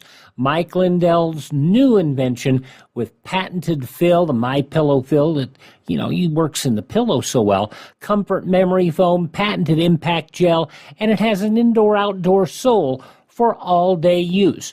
Right now, they are on sale. If you go to mypillow.com, click on the radio listener square, you will see My Pillow slippers at 50% off, but only for a limited time.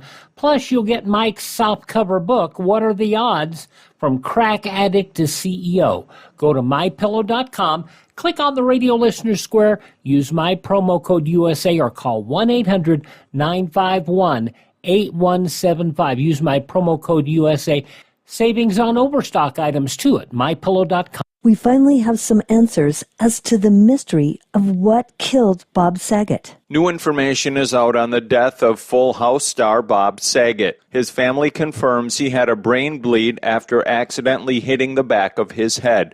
They believe he didn't realize his injury and died in his sleep at a Florida hotel last month. As far as just how common these brain bleeds are, ABC News chief medical contributor Dr. Jill Ashton tells ABC's Good Morning America, we have to do some mini med school here and look at the anatomy of the brain. There's blood vessels there. This is a very unforgiving organ for trauma, but it's a closed space. You have the hard skull, you have the soft brain, and in between that, a little bit of bleeding can cause compression on the brain, and in some cases can be fatal. So is this something that is common? No, but can it happen? Yes. From the USA Radio News Phoenix Bureau, I'm Tim Berg. You're listening to USA Radio News.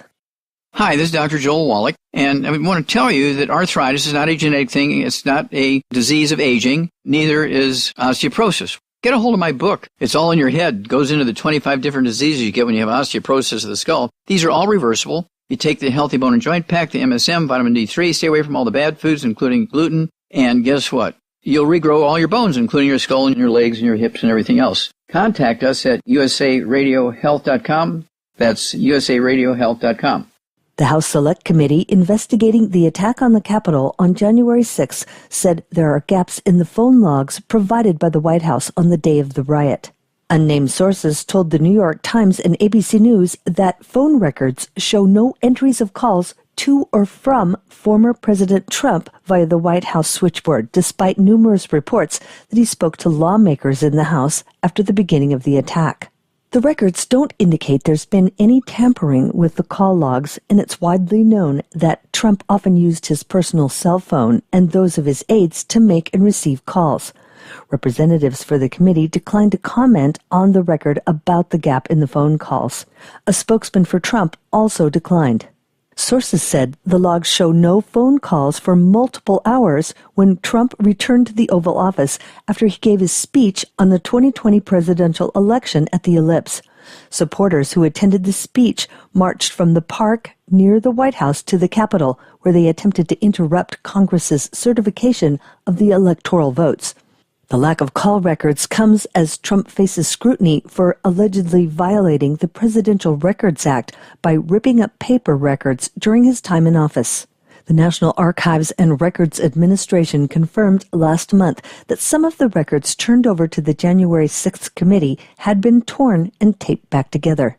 For USA Radio News, I'm Wendy King. At Hot Shot Secret, we share the science behind common diesel problems and their solutions. For example, diesel particulate filter regeneration. The DPF catches particulates left over from combustion. The DPF regeneration cycle cleans the filter with temperatures exceeding 1,000 degrees Fahrenheit. A computer sensor triggers the DPF regen, which is often accompanied by a loss of power and fuel economy. The frequency of DPF regens are in correlation to the cleanliness of the fuel burn. Under heavy operation with the dirty burn, DPF regens can occur multiple times per day. Hot Shot Secret Diesel Extreme Fuel Additive promotes a more complete combustion, creating fewer emissions and therefore fewer DPF regens. Vehicles using Diesel Extreme experience 83% less DPF regens. Hot Shot Secret Diesel Extreme is available nationwide at truck stops, Fine Farm and auto stores, and online at hotshotsecret.com. Hot Shot Secret, powered by science.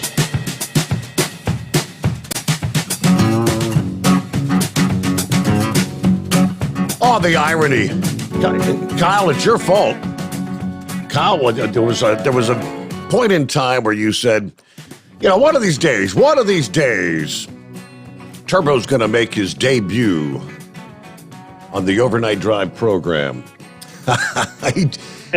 He did it while you were on the program with me. He's never done it before. He just kind of nosed the door open and just said, "Hey, what's going on in here?" He didn't bother me, just kind of walked around the corner, wagged his tail for a minute and said, "Okay, nothing happening in here. I'm out of here." But a couple people noticed. Timothy said, "Nice dog, Steve. Time for a potty break."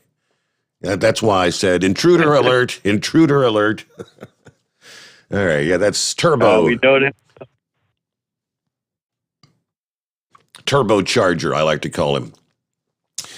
All right, Nick, hey, thank you for hanging in there. Nick Morris, welcome back here. Yep, well, I'm still here. All right. Yeah, I wanted to give Nick a shout out. He's a perfect example of why we've been so fortunate with our motorsports stuff. It's partnering with the right people, and I'll tell you why this guy is just a great partner. He's out there all the time, and he's constantly racing. He never misses an outlaw race. He runs 2 classes, like we said. He's been in this eternal battle with Ryan Riddle, battling it out, and I always watch how everyone's trying to get ready for the next race, and we generally have a series race about once a month.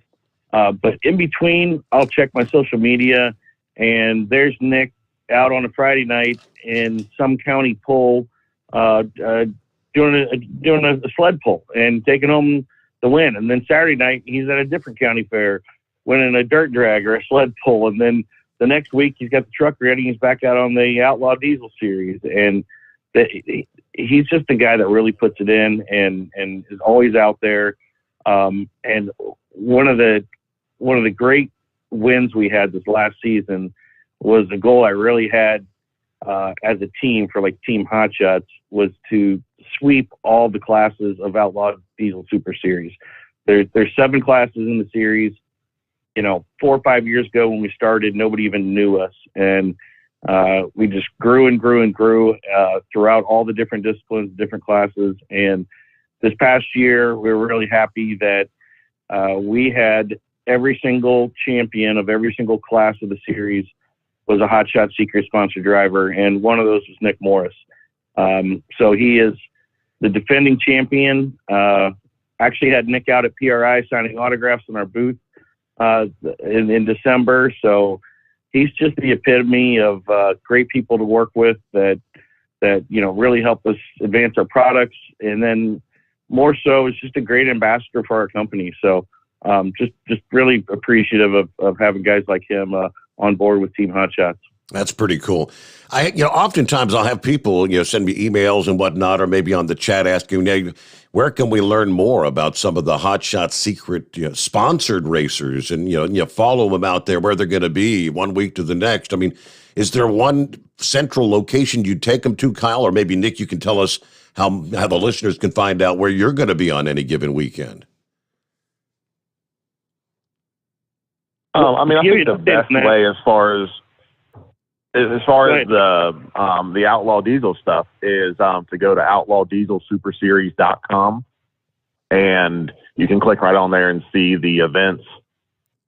I can try to give a quick rundown of I guess it would be a modified 2022 schedule. I believe our Florida race has been postponed until 2023, and normally we have a Rudy's Spring down in Julian, North Carolina, and that has been moved to Wagler Motorsports Park. And I believe, Kyle, is that the 28th of April, 28th, 29th of April is our first race? It is, I'm pulling it up right here, April 29th and 30th, yep. Okay, yep. So then from there, we will head to the Ultimate Callout Challenge, which is in Indianapolis, Indiana. And Kyle, do you have the dates pulled up there on all those? Yep, that's June 3rd through June 5th. That'd be our second leg of the series. And then we've got a small gap, I believe, in between that and the Tennessee race, correct? Correct, yeah, that's not till July 29th, 30th. Okay. And that actually works out well for me because that's when a lot of our local fairs are going on. We have pretty much what Kyle was talking about. We've got the sled pulls and the dirt drags in between there. Then from there, we go back out to Wagler Motorsports Park in August sometime. Yep. August 26th, 27th. Yep. And then we finish it up in, down at Rudy's in the fall for our, what do they call that? The Crown of the Champions or something like that. Yeah, our finale there. That's first weekend of October, I believe. Yep. So this is the first year that we've had 5 races, and I want to say I think we've had more than 5 races the last couple of years, but a 5-race schedule really allows us as racers to be able to go out and hit, like Matt was talking about, some of the no prep stuff and get other drivers, get us as, the professional drivers to the racetrack, and to be able to help other people get to the racetrack and teach them how to go through, the staging procedures and how to, take the bulbs correctly and, when to leave. A small little tidbit on drag racing a lot of people may not know is, when you're looking at the tree as it drops, you pull in, you light your first 2 bulbs, you pull into your full stage as your second 2 bulbs. And then actually on a pro tree, which would be all 3 would light up yellow, and then the green light drops. Just for some of you truckers out there that are on the road and just wondering kind of how that works, you really don't wait for the green light to go. You actually leave on the yellow lights, because by the time your brain sees the yellow lights on the tree come on, by the time your brain tells your foot, okay, we're ready to go, we're going to let off the brake, the green light has already come on. So if you wait for green, you've already lost the race because the guy next to you is already, 3/4 of a car length ahead of you. So, it's kind of cool for us to have a little bit of a break in between some of the races to get us, as a professional driver to the racetrack to help other people, kind of get hooked on racing so they can come out and race, their truck in our series. So, I do like a 5-race series. It gives us about a month and a half in between some of our races to, like I said, go out and hit a couple different events. So how common is it for you? Because you're sitting at the line, the top lights are on, and of course in your brain you're trying to time when the yellow's going to come on, because as soon as they hit, it's going to be green. I guess they call that jumping the tree, when you hit you take the foot off the brake before the yellows come on, and you're kind of disqualified. Is that pretty common? Well, unfortunately, yes, it is common. Without getting too technical, there is a thing called the rollout. So your tire, if you light the first two bulbs and then you come into the second two bulbs, and I'm talking if you're going a half a mile an hour, and as soon as you light your second two and you stop right there, you have about, it varies on different tracks, but some tracks you have about, an eighth of a rotation of the tire before it actually breaks the beam. So you can actually you can almost jump the beam, jump the yellow light on certain tracks, but other tracks, if the box is a little bit closer and you try to do that, you'll red light. So it really is important for you to go, because when we race, normally we have, like this year, we have a 5-race schedule. We're racing at 3 different tracks. Well, I guess it would be, 3 different tracks. And so we can pretty much get a good idea. We've all raced at all these tracks before, but when we add a race, say 2 years ago, we added a race at the Virginia Motorsports Park. No one knew what that tree was. And I remember there was a lot of people that were red lighting because the rollout was a shorter period of, time where your tire would actually roll, too soon, and it would actually, throw you a red light. So yeah, that's definitely not good when you're traveling 12 hours away and, you're trying to cut that 0.00 light or 0.01 light, and you end up going 0.005 red, and you got to put it on the trailer and go home. Yeah. And that's the thing you got to remember, Steve, too, is these guys are living in the world of not tenths of seconds or hundreds of seconds, it's thousandths of a second. And Nick, for one, is an absolute tree killer. And because a lot of these races are won right there on the tree on your reaction time. And it's not uncommon for Nick and a lot of these guys to have reaction times of, 1, 2, 3 1,000ths of a second. So they've, as he said, figuring out from your eyes, watching that tree when the light goes, that tells your brain to, stick the throttle and pull the brake, and then you start the rollout and that tire breaks that laser, and they've got that all timed down to 1,000th of a second. It decides a race. It's just amazing what these guys do. It's really impressive. Wow, fascinating. Yeah. Another thing that's even crazier that, a lot of these guys that come in, the big racers, they've got what you call, bump boxes, or they'll leave on a button. And the class that I race in, it is legal. You can have, you can leave on a trans brake, which means that you come in, you come up on the RPM, you come up on the converter, you hit the button. And when you no longer hit the brake, basically. The transmission is what's holding that racing vehicle back. And then when they see the people that have the cars that leave on a button, when they see the light come on, they just let go of the button and they're ready to go. Well, what Kyle was talking about is, coming up on boost and everything. When I race in the class that I race on, I actually foot brake. So I use I race with 2 feet, so for Kyle to talk about us cutting, 0.001 lights or 0.01 lights, I mean, doing that consistently, foot braking, it's taken me a lot of years to be able to, get that down. And it takes just pass after pass after pass, and to really understand the vehicle that you're racing, to be able to get down to those, like Kyle was saying, you start with 70 trucks and you end up with, the final 2, ends up being, Ryan Riddle and I. And man, it's tough. It makes for a nerve-wracking weekend, that's for sure. Wow. Well, it's great to get an opportunity to chat with some of the Hot Shot Secret drivers out there. It's great to be introduced to you, Nick, and thank you for chiming in this morning and participating with the program. Absolutely. Kyle, I had one quick question for you while I had you on the phone, and I've been meaning to ask you this, and I always have forgotten. But I'm sitting here with a jug of Motorcraft diesel motor oil, and it says it meets Ford's WSS-M2C171-F1. I'm guessing that's some sort of a lubricity or a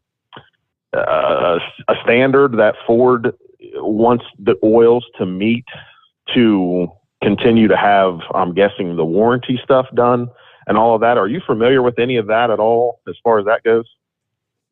Yeah, that's just a manufacturer spec of what their minimum requirements are for an oil for the way that engine was built. There's overall industry specs, like, I'm sure you're aware of, like, the CK4 spec, which was upgraded from the CJ4, which is the previous edition. It's like a version of that, just specific to that manufacturer. They have certain minimum standards that they have in their additive package, and in order to meet that Ford spec or Ram spec, they each have their own. Then any oil has to meet or beat that, and that's why at Hot Shots we don't have 100 different oils meeting these different specs of many of the different manufacturers. We far exceed all of their specs, so we don't play down at the game of the minimum requirements. We far exceed all of them and then some. So we don't even live in that world of those OEM specs. We're formulating so far past that it's like in our rear window now. Some of the lack of better words, cheaper oils out there, they're looking for a profit margin on it, so they're really interested in those specs because they don't want to put a drop of additive in there past that, or it's a waste of money to them because they just get to the spec and stop. So that's all that is. It's just an OEM spec of making sure you don't use anything below that standard. Right. Okay. Because the one thing I noticed is, I'm sure you remember my blue F-250 that I bought brand new last year. I was running the factory Ford oil until we switched it over to the Hot Shot Secret after the break-in procedure. And I think I can't remember if we switched it over at 4,000 miles or whatever exactly it was. And I do remember watching my oil temps when I've got a 44-foot toy hauler camper, and coming up Jellicoe Mountain from Ohio to Tennessee. I remember with the factory Ford oil, I remember seeing my oil temps were 236 degrees was the hottest I'd seen them on an 85-degree day. And then after we switched over to we just put the Diamond Fleet diesel motor oil in the 2020 F-250, and it was 236 on an 85-degree day coming up that same mountain. And I don't remember exactly, what the humidity level was or anything, but I do know that the hottest I saw the oil temperatures getting, both of this, I just set the cruise at 70 mile an hour, go up Jellicoe Mountain and over, the other side. When it was with the Hot Shots oil in it, my oil temperatures, the hottest I saw was 219, and that was on a 90-degree day. So the ambient temperature was 5 degrees warmer, still had the same cruise control set, hauling the same camper with relatively close to the same weight, and I may have had an extra motorcycle in it or something, but even then, on a hotter day, I was still seeing cooler oil temperatures with the Hot Shots oil. So I know you guys have to be doing something better than this, the bare minimum Ford, spec that they're requiring. Yeah, absolutely. The manufacturers don't have,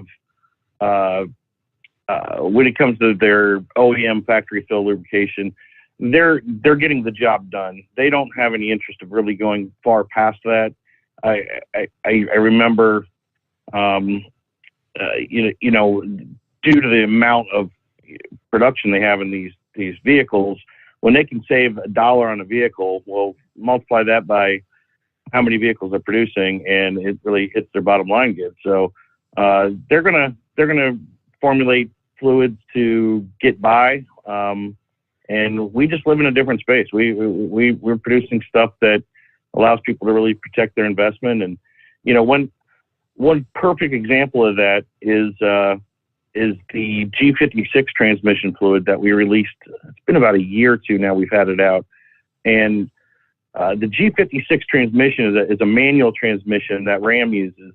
And there's just not that many of them. It's a very small quantity of those G56 transmissions out there. So when Ram brought that transmission to market, they said, the fluid's not working well. The transmission has a problem. It's hard to get it into gear. It crunches. They're hot. They get really hot. And it's because Ram was using their ATF Plus 4, which is the common, Mopar trans fluid for most of their transmissions. And they decided to go to market, and they just said, we're producing so few of these, there's no sense in developing a specific transmission fluid. Even though we just developed this G56 transmission, if they were to develop a fluid for it, well, now they need to have every Ram dealership nationwide keep it in inventory in case a G56 came in for service, and that's just not cost effective for them. It just wouldn't make sense. So they put that transmission out, and they just advised dealers, go ahead and just run our normal ATF Plus 4 in there, knowing they had problems. Well, that problem is something that we love at Hot Shots. We love solving problems, and that one was a tough one, but, we were in the lab, I think, 2 years developing that G56 fluid and testing with a lot of people, and we finally put that out on the market. So if you look at our transmission fluid lineup, you'll see that we have a G56 fluid that is specific to one transmission out there, and it's a niche market. It's a very small group of people, but I'll tell you, those guys out there that have a G56 are extremely happy that we formulated something for them, because it finally solves the problems of their shift struggles and the heat of those transmissions. And it was literally just a financial decision made by Mopar when they put it out to accept a lubricant that wasn't doing the job. So it's just a perfect example of OEM spec versus really putting a quality purpose designed fluid for that application that's going to protect it. And that's what we're really proud of, the type of products we make at Hot Shots.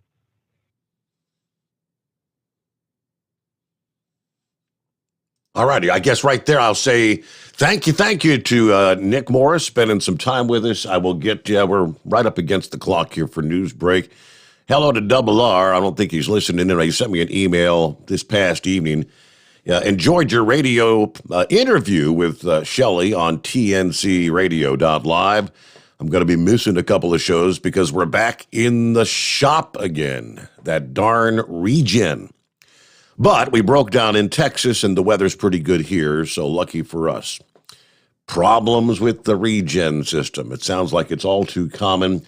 News break time, 29 past the hour. The Steve Summers Overnight Drive live from the Hot Shot Secret Studios.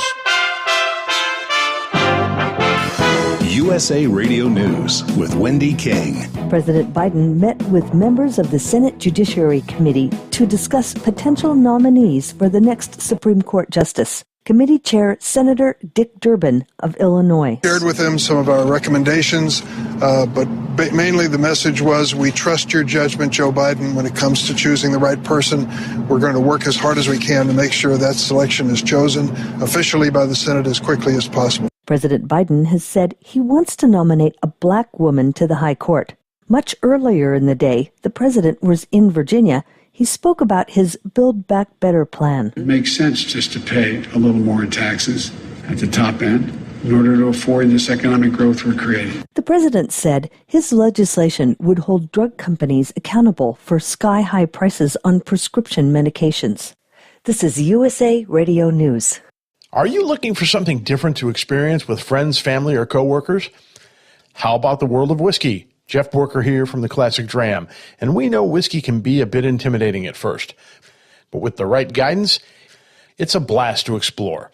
Let us put together an expert-certified whiskey event for your group, and we don't even have to be in the same room to do it. Regardless of your whiskey experience, we can organize and lead your group through a virtual whiskey tasting right in our very own Zoom online speakeasy. Now, these events are great for birthdays, anniversaries, or corporate get-togethers, or just celebrating time with friends.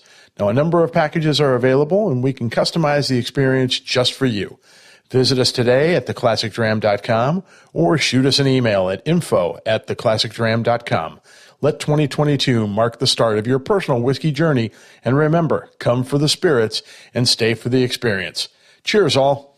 You're listening to the Overnight Drive with Steve Summers. Drivers, you demand that your equipment's reliable and dependable, and that also applies to your headset for communication. Well, our friends at Stellar Electronic have you covered. The Pluto Duo headset bundle is the best communication headset you can find in the industry. No matter the challenging environment you're driving in, the Pluto headset will make you sound crystal clear all the time thanks to their 99% noise cancellation. And the Duo's not only a stereo converter for the headset, but also a power bank so you can charge as you go. Learn more at StellarElectronic.com or visit them on Facebook. Do you have a Dodge pickup and hate your automatic transmission? Of course you do. Levon Miller at Firepunk Diesel here, and we specialize in heavy-duty and performance transmissions for your 3-quarter or 1-ton Cummins-powered truck. So if you're interested in turning your stock slush box into a towing monster, call us today at 614-733-3744 or visit us online at shop.firepunk.com. It's coming. Crisp fall mornings turn bitter cold. As you fire up your diesel, you can see your breath on the inside of the cab. Imagine looking deep into your engine. Freezing temperatures impact your diesel's fluids, especially fuel. On a 23-degree morning, the paraffin wax in your untreated fuel starts to morph from fluid to large crystals. These crystals clump together and form a gel. At minus 10 degrees, your fuel hits the point where it no longer pours like a liquid. It's so dense that the flow through the fuel filter will slow, causing hard starts or no starts. Get prepared now for the cold that is coming. Hot Shot Secret Diesel Winter Anti-Gel is a premium fuel additive that lowers your fuel's pour point to minus 65 degrees. If it's that cold out, you shouldn't be on the road. You ought to be at home in front of the fireplace. Hot Shot Secret Diesel Winter Anti-Gel Premium Fuel Additive. Available now online at hotshotsecret.com. Hot Shot Secret. Powered by science. Attention all truckers, Dean Michael, the tax doctor here. I want to talk to you about those dreaded tax problems. I know you want to keep on trucking and not even think about them. Well, let's face it, they're not going away all on their own. You need professional help. I've been helping truckers put their tax problems in the rearview mirror for years. I can help you too. Call me for a free consultation at 888-632-4506 or go to mytaxhelpmd.com. It's like I always say, keep your eyes on the road, I'll keep mine on the IRS. 888-632-4506. After a long winter road trip, there's nothing like coming home to a warm, comfortable home. Hi, I'm Steve with USA Insulation. When we put our foam in your walls, it's like putting a coat around your entire home. It keeps the cold air out and the warm air in. We're getting homes ready right now for winter, and we have $1,000 savings for everyone. But because we love our truckers, we're going to give you an additional $250 discount for mentioning the show. 1-800-USA-FOAM or USAinsulation.net. Hey, Dad, your prescription will be ready in just a minute. Hey, Dad, your laundry will be ready in just a minute. Dad, your lunch will be ready in just a minute. Hey, honey, why don't you take a minute? When you help care for a loved one, you give them as much time as you can, making sure they're safe and comfortable. But it's just as important that you take some time for yourself. At AARP, we can help with information and useful tips on how you can maintain a healthy life balance, care for your own physical and mental well-being, and manage the challenges of caring for a loved one. Because the better care you take of yourself, the better care you can provide for your loved one. Thanks, Dad. Thank you. You're there for them. We're here for you. Find free care guides to support you and your loved one at aarp.org/caregiving. That's aarp.org/caregiving. A public service announcement brought to you by AARP and the Ad Council. And now back to the Steve Summers Overnight Drive, live from the Hot Shot Secret Studios. Okay, back at it here on a Friday morning. TGIF. Here comes Super Bowl weekend. Uh-oh. Hello to Norman, checking in from north central Kansas. Out there trucking tonight, headed north to Nebraska. Got a load of scrap. Safe trucking to everyone out there. Gary said Biden couldn't tie his shoes. I might have missed that one. When they have a video of him trying to tie his shoes yesterday and he couldn't get them tied, that wouldn't surprise me. Let me see here. Kyle, I still haven't changed my oil in my 2020. I guess it's a new vehicle, 2020, but it's less than 6,000 miles on it. What do you think?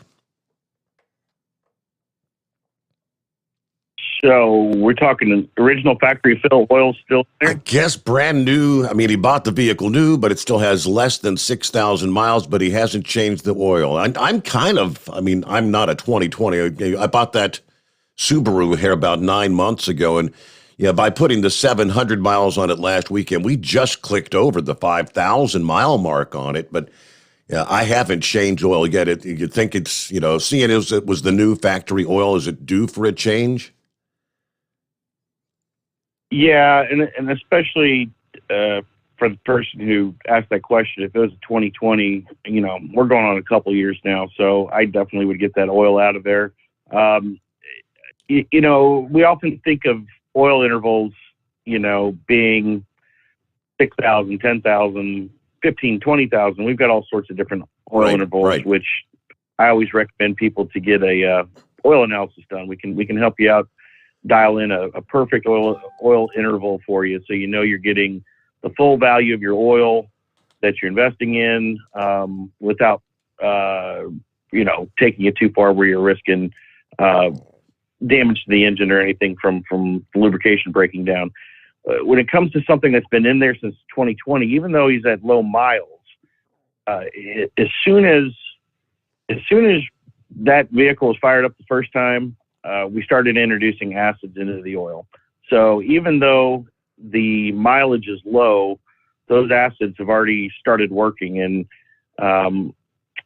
oil is always a constant battle of base and acid. And we do have a unique product, our TBN booster, total base number booster, which brings the base level back up to combat those acids. But if the oil's been in there a couple of years, I think it's time to get it out.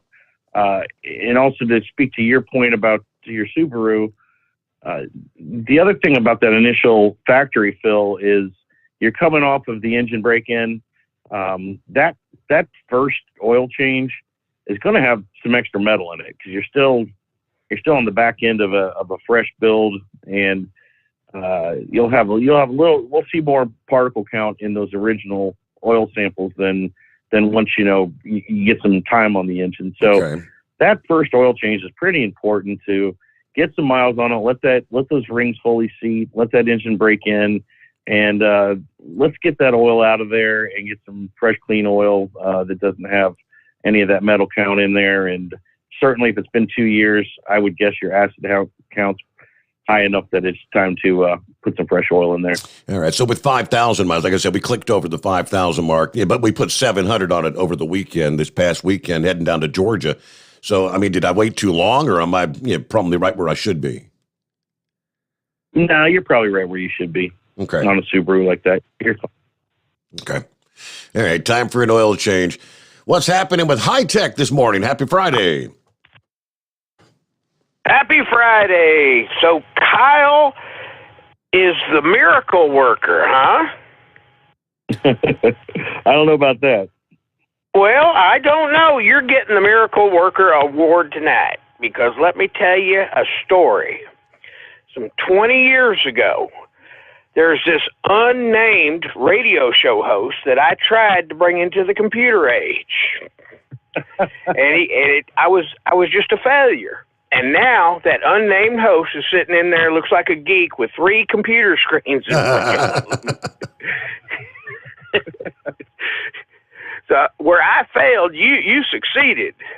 And before I go on to the crypto thing, because crypto is the way the internet was back when I tried to drag Steve into it, told him about broadcasting on the internet. Matter of fact, at a truck stop, when we had 3G phones, I was broadcasting from a truck show.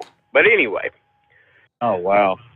Yeah, crypto is at the point right now where the internet was way back then. So it's like it's in its infancy. But anyway, I want to ask you something about this lube I'm reading about.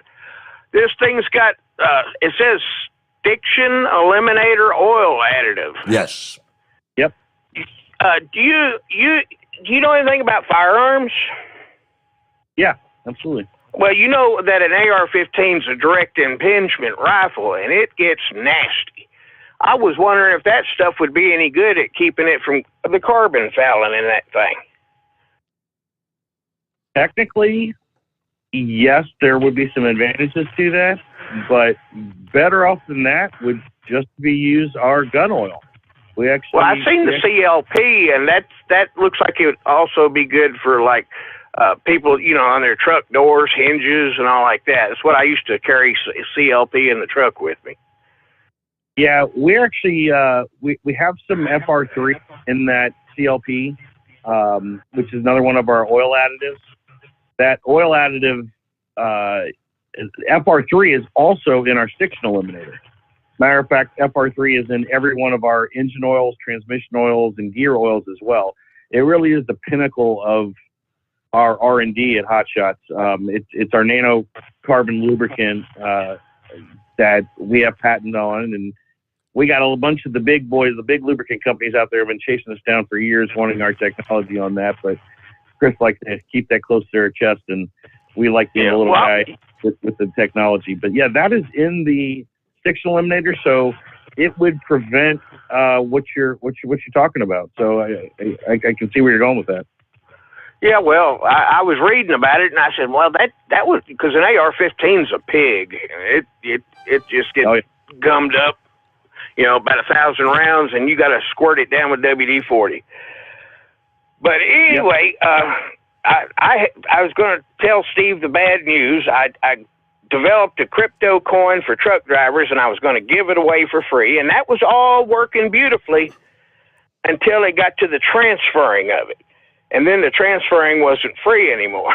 And there's no way that I can afford, even though it's only $150.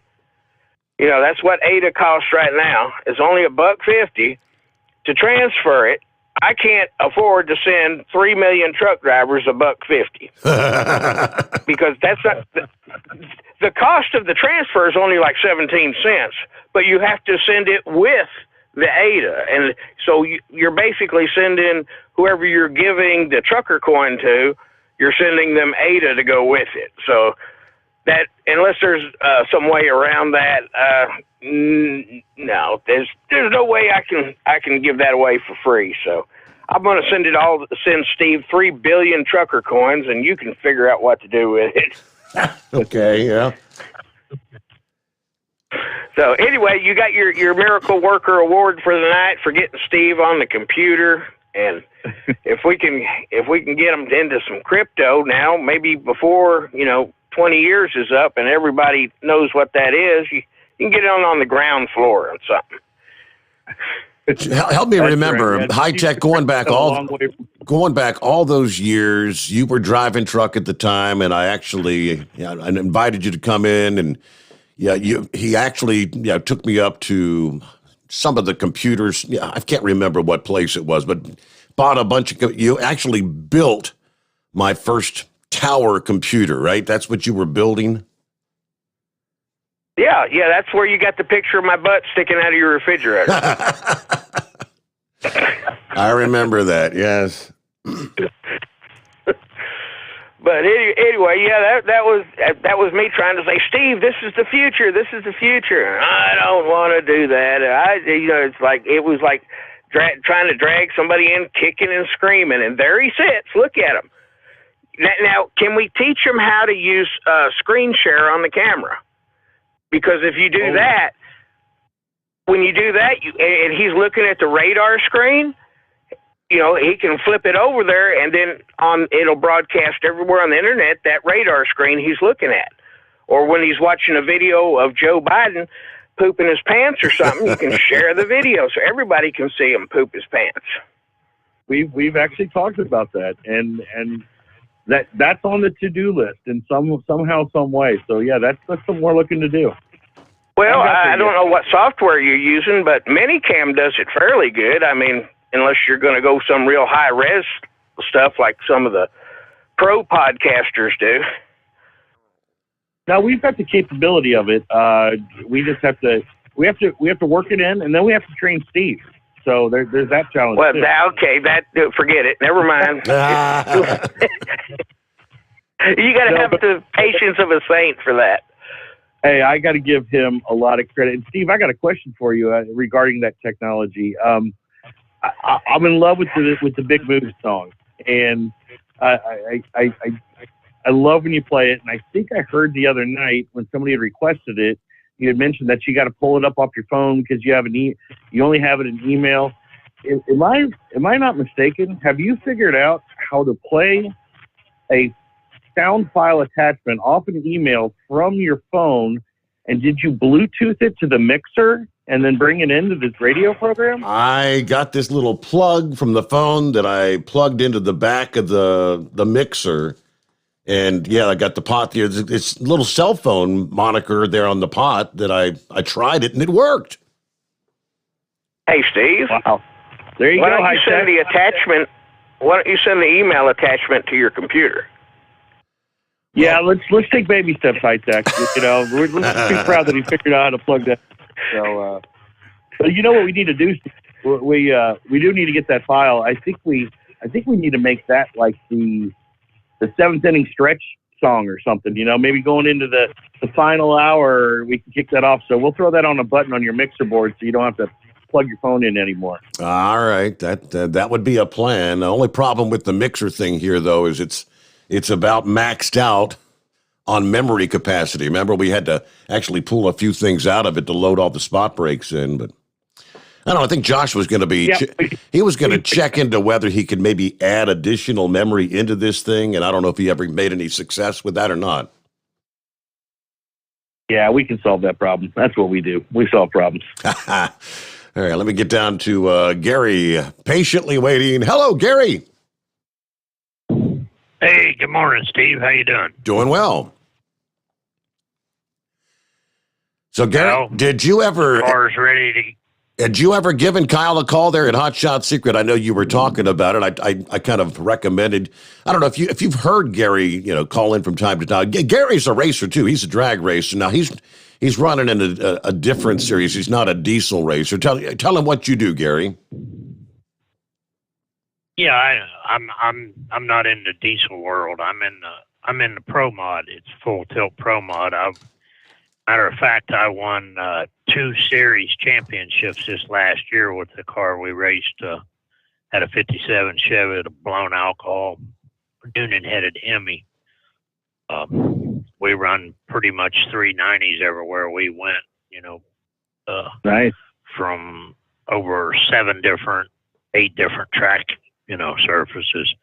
We just had one of them cars you run into every now and then that goes down the racetrack. I mean, it was highly consistent, and we done our part, and we was able to win.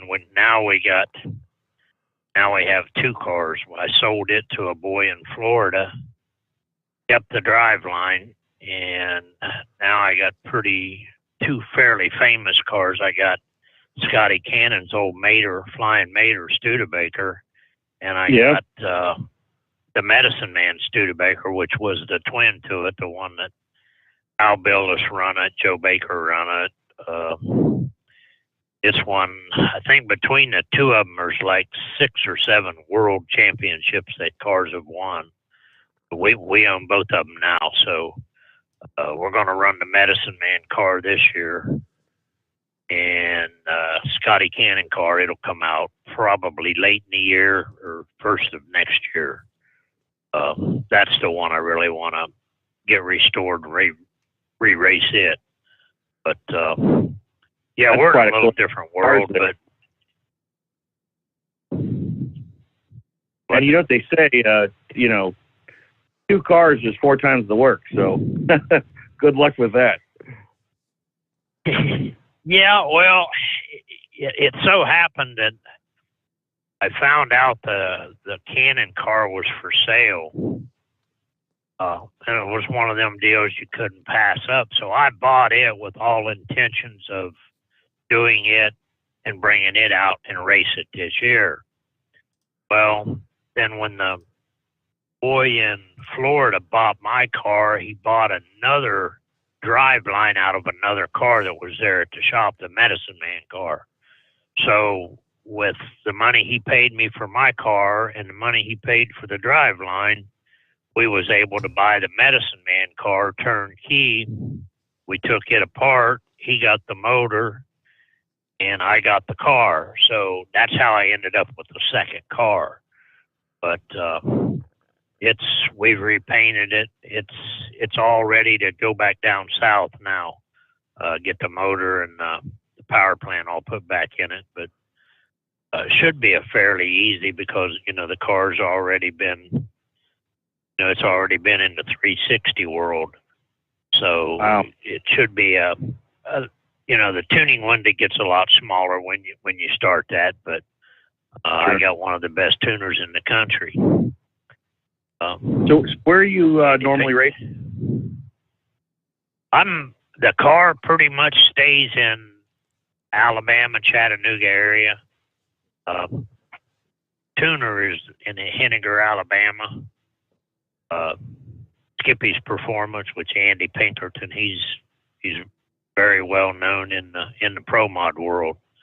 Yep. But my stuff will leave here, go down there, and it'll stay down there all year. I just commute back and forth to there, and then leave out and go racing from there. We race at Atmore, Montgomery, Huntsville, Brainerd, Crossville, London, Kentucky. Yes, London, Kentucky's about as close as we come to coming back to Ohio, but I think this year we're gonna hit a couple of races in Edgewater. They're having some pro mod races there, exclusive pro mod. Seems to be down south. Go ahead. So that's right in Steve's backyard there, Edgewater, not too far away from. I was going to say, if you go to Edgewater, Drive. that's only about a 40-minute drive, 30-minute drive from me. Something like it's not that far at all. Yeah, we're shooting. They're talking about having, I think, 3 or 4 pretty decent pro mod races there, and like I said, we won those 2 championships, so now I'm going to try and defend those 2 championships. So that's going to be my main goal. But Montgomery's got 5 standalone big money races for pro mod. Brainerd's having 5 standalone. There's a lot of racing goes on down there for that kind of car and program. Where up north here in Ohio, where I live, it's not near as plentiful. So you gotta kind of pick and choose your battles, when and where you can go. But we could race probably every weekend, but we usually race 2 or 3 times a month, which is quite a bit when it comes down to it. Especially at the pro mod level, that's a commitment right there. Yeah, I've got, like I said, me and Andy made the deal when I took it down that the car don't go nowhere racing unless he's with it, and he maintains it all, and he gets a lot of publicity and a lot of people calling, wanting to know how the car is doing, where we're going next. He's getting a lot of customer base from the car, but the car was, like I said, was very successful. We done the math on it. We went 68 passes out of 71 passes under full power, unless I lifted because I didn't want to run it out the back door when I didn't need to.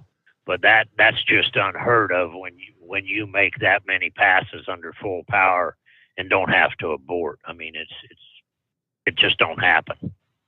Yeah, you've got that's those cars you keep, those ones that go straight no matter what you do. And I sold it. Oh no. Yeah. Boy in Florida owns it now, and he took it to his guy. Now this is comical. He took it to his chassis guy. They're going to move the brake pedal and the steering a little bit, so for him, driver comfort. And the first thing he said, my chassis guy says, we got to change a 4-link and everything on this car. And I said, what did he just say? He said, the 4-link is all set up wrong in the car. And I said, well, you tell your ace mechanic there to show me one of his cars in his stable that went 68 out of 71 passes under full power. Then you tell me, I want to see that car. And he wanted my guy to tune the car for him. And he told him, he said, if you touch the chassis, he said, you don't have to worry about me tuning it because I won't mess with it. Because there is absolutely nothing wrong with the car. I mean, no matter what you'd done, it went down the track, and it was amazing. But it's last year. Now we move on and see what happens now. But we're also going into it with the new car 400 pounds lighter than we was with the old car. So wow. That's the main reason we changed. But no, I never had got a hold of Hot Shot Secret about it. You guys, I mean, Gary, you're up. I mean, you're in the 614 area code. I mean, are you also like in the Columbus area? Yeah. I live just east of Columbus, out by Buckeye Lake. I mean, they're not far from me. Matter of fact, my car was up at a chassis shop up in right outside of Sunbury, Ohio, which is real close to where they're at up there. I had some exhaust work and some chassis work done on it. But yeah, I'm right in their back door. You guys gotta meet up sometime. You gotta stop by there and maybe say hello to Chris or Kyle rather. And if Chris is there, meet the boss man and see if there's anything that they can do to maybe get you a little more horsepower, if you know what I mean. Yeah, we'd love for you to stop by, and we're definitely venturing more into the gas and alcohol side of things, and specifically with all of our racing fluids. We started in the diesel drag racing just because we have such a reach in the diesel market, so we started there. But this past year, and our plans a lot for this year, really to branch it out more into all sides of racing. Obviously, when it comes to racing fluids, oils and lubricants are really emissions based. So when we get to the race car level, there's no such thing as gas, diesel, methanol, ethanol, E85. Those engines don't care what kind of fuel they're getting in there when it comes to the oil. So we've got a great product for all those, and I've been adding a lot more of the alcohol and the gas guys to our Hot Shots roster to try to get our name out on the gas side of things. So always looking for new partners on that. Well, I'll definitely reach out to you here in the next week or two. Now that we know what our program's going to be this year, but we actually start our first race is the third week of March in Atmore, Alabama. And then we come up to Montgomery.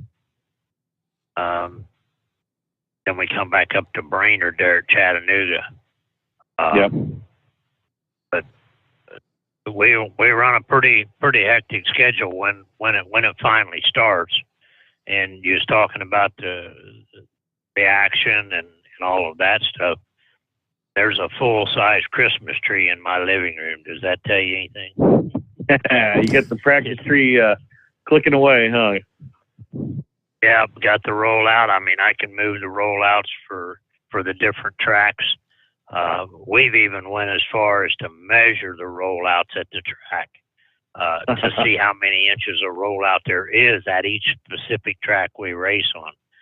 But you gotta take every advantage that you can get when you're talking about hundreds and thousands of a second between you. So, but it was nice talking to you. I don't want to take all the time up, but I will make a note there. I'll get a hold of you here in the next week or two. And good hearing you, and thanks for taking my call, Steve. You got it. Yeah, that's pretty cool. Yeah, he's right up in your back, right up in the backyard there. Yeah, link us up. Let's get together. All right, we hit the midnight hour on the West Coast. Is it time for the Big Moose? Well, it is time for the news update, so let's take care of that. The Steve Summers Overnight Drive live from the Hot Shot Secret Studios. USA Radio News with Wendy King. President Biden says he's narrowing his list of Supreme Court nominees. He said on NBC, he's not trying to pick someone who's polarizing. I think whomever I think will get a vote from the Republican side for the following reason. I'm not looking to make an ideological choice here. I'm looking for someone to replace Judge Breyer with the same kind of capacity Judge Breyer had, with an open mind, who understands the Constitution, interprets it in a way that is consistent with the mainstream interpretation of the Constitution. He says he's narrowed it to 4 people. His final choice will be an African-American woman, which will be announced later this month. The Senate has passed a bill barring forced arbitration in workplace sexual harassment cases. The measure passed on a bipartisan voice vote. This is USA Radio News. You know, I've told y'all how much my feet hurt from time to time, and I've also told you how much I enjoy getting to work, because right here under my desk I have a pair of my slippers. Mike Lindell's new invention with patented fill, the My Pillow fill that, he works in the pillow so well, comfort memory foam, patented impact gel, and it has an indoor-outdoor sole for all-day use. Right now, they are on sale. If you go to mypillow.com, click on the radio listener square, you will see My Pillow slippers at 50% off, but only for a limited time. Plus, you'll get Mike's softcover book, What Are the Odds? From Crack Addict to CEO. Go to mypillow.com, click on the radio listener square, use my promo code USA, or call 1-800-951-8175. Use my promo code USA. Savings on overstock items, too, at mypillow.com. In Canada's capital, protesters show no sign of ending their fight against the COVID mandates. Ottawa Police Chief Peter Slowly says officers are trying to end it. There have been over 1,700 tickets issued. There have been a total of 25 arrests to date, including criminal charges for mischief and menacing behavior. Production at GM, Ford, and Toyota has been scaled back due to the blockades, including the convoy at the Ambassador Bridge, which connects Windsor and Detroit. A big jump in the annual inflation rate is being felt by consumers, as we hear from USA's Lance Pry. A new Labor Department report released Thursday has the American economy inching its way to a recession. The Consumer Price Index rose 7.5% in January from a year ago. That's the worst since February of 1982, when inflation hit 7.6%. From the West Coast to USA Radio News Bureau, I'm Lance Pry. You're listening to USA Radio News.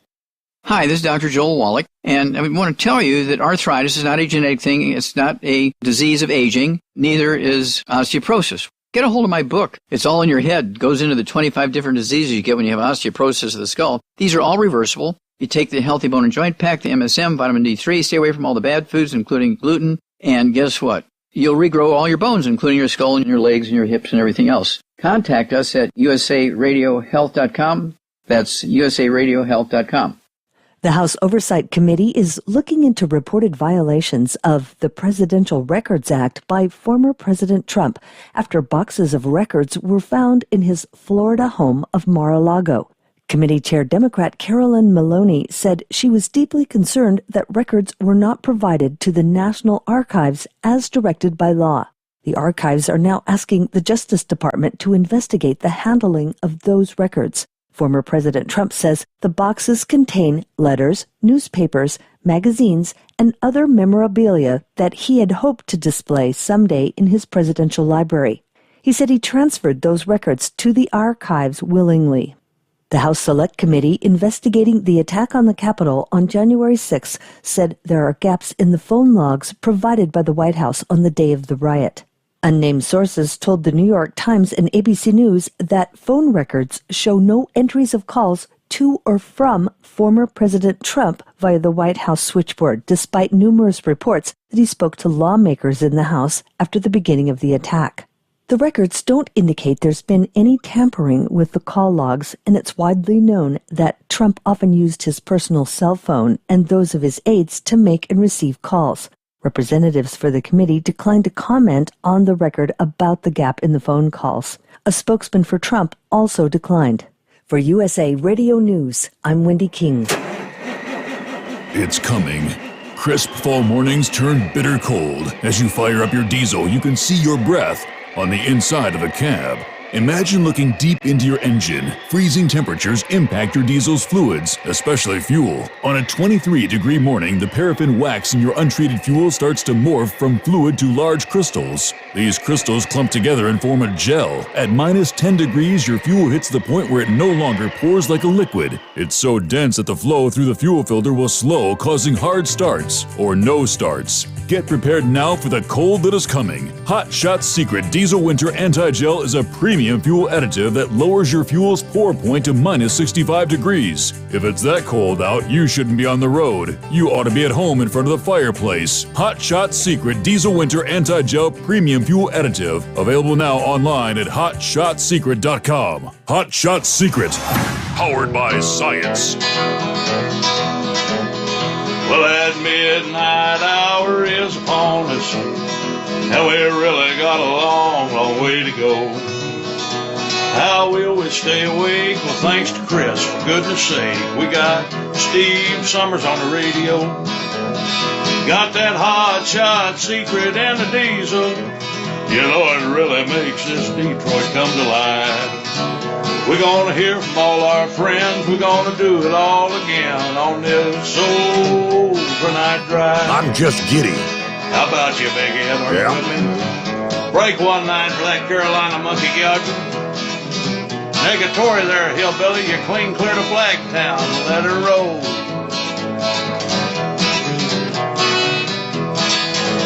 Well, we all tune in to catch the weather, whether rain or sleet or even snow. And it don't matter if you're in New York or Dallas, you'll catch it all on the Steve Summers Show. We got that hot shot secret and the diesel. You know, it really makes that Detroit come to life. We're gonna hear from all our friends. We're gonna do it all again on this overnight drive. Yeah, we're gonna hear from all our friends. We're gonna do it all again on this overnight drive. Yeah, I know you were singing along there.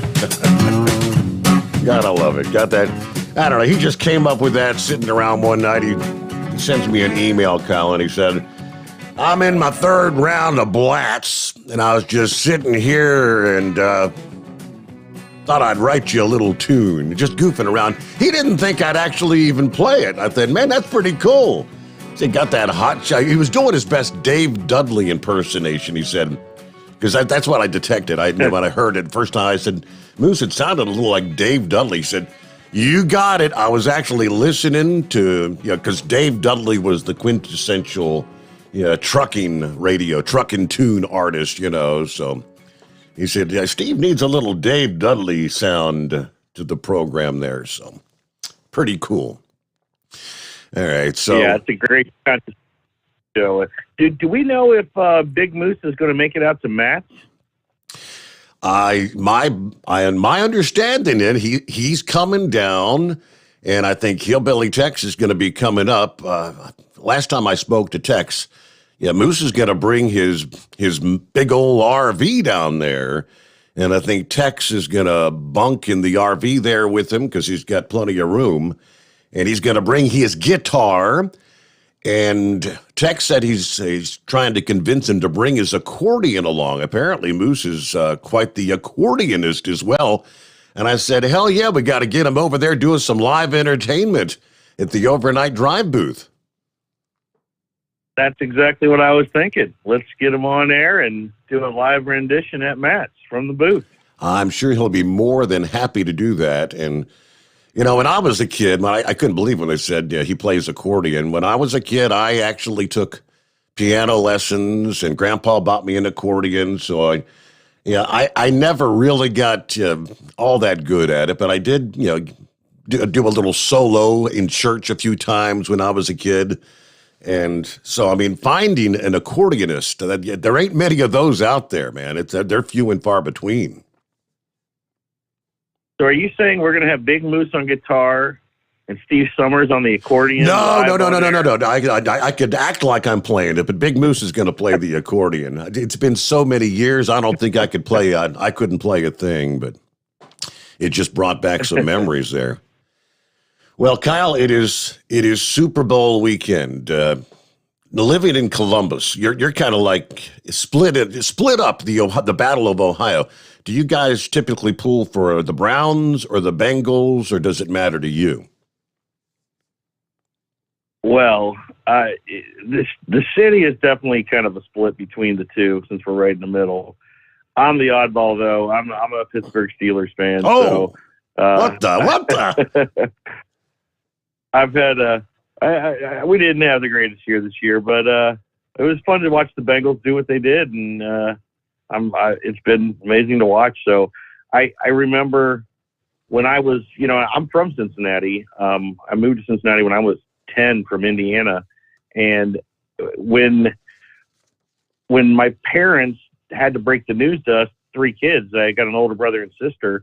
They did it by taking us on a trip to Cincinnati, and I remember getting Bengals gear on and, trying to understand this whole new city of Cincinnati, and that's when they broke the news to us. So I always have a fond memory of the Bengals being kind of my introduction to the city, and but I went a different way growing up as a Steelers fan, so I was the oddball in my family. They're all Bengals fans, so I've had a fun time over the years with the success of the Steelers, but I'm hearing all of it now. Trust me, my whole family's reminded me of what happened this season, so I'm letting them have the win. Well, we were just talking. I was supposed to call you before the show, but I'll ask you now. And it's just, I was planning to work Sunday night, but what do you think? Would it be possible? Because I've got PTO days. Would it be a headache for Josh to put something in for maybe we could run this show again for all that matters? But you think that would be a problem? Princess says, yeah, she said Steven's off. My son Steven is off that night, and the last time the Bengals were in a Super Bowl, he wasn't even born yet.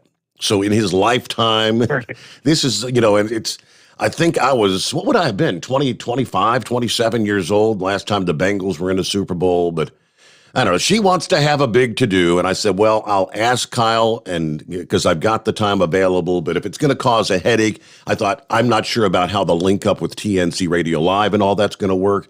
Do you think it'd be an issue or no problem? Well, I, if I'm not mistaken, didn't I hear that the city of Cincinnati, even closed schools for it or something? Cincinnati Public Schools were the first to announce it. We were talking earlier. I'm not sure if some of the other districts have or have not canceled school, but yeah, Cincinnati Public Schools have even canceled school for Monday, so everybody can stay up and party. And if the Bengals win this game, Kyle, I do remember Reds winning the World Series in 1990. We lived on a little trailer home over on Cleveland Road, and we could actually see the fireworks downtown because we were up on a hill. And the people, thousands of people, were streaming into downtown Cincinnati to the Fountain Square and everything. They partied half the night. If they win a Super Bowl, because they've never done it before, this would be a first Super Bowl win for this city. I'm thinking it's just going to be one crazy celebration. Now, my son said, Dad, come on, you don't want to go to bed and have to work that night. I said, well, I just had a long weekend, though, so I didn't want to do it. Yeah, well, no, I'm sure we can make do. And if the city's giving the kids the day off, I think Steve Summers deserves the day off. So, yeah, we'll get it figured out. I'll talk to Josh today. Okay. Well, you're not going to be in today. You'll have to email him. Yep. I'll take care of it. No, not a problem. All right. Well, I figured. I said, well, if I asked now, should I have done that? I put you behind the 8 ball. You might have said if we weren't on the air, Steve, you just had a 4-day weekend, and we just started on the new platform there. And all right.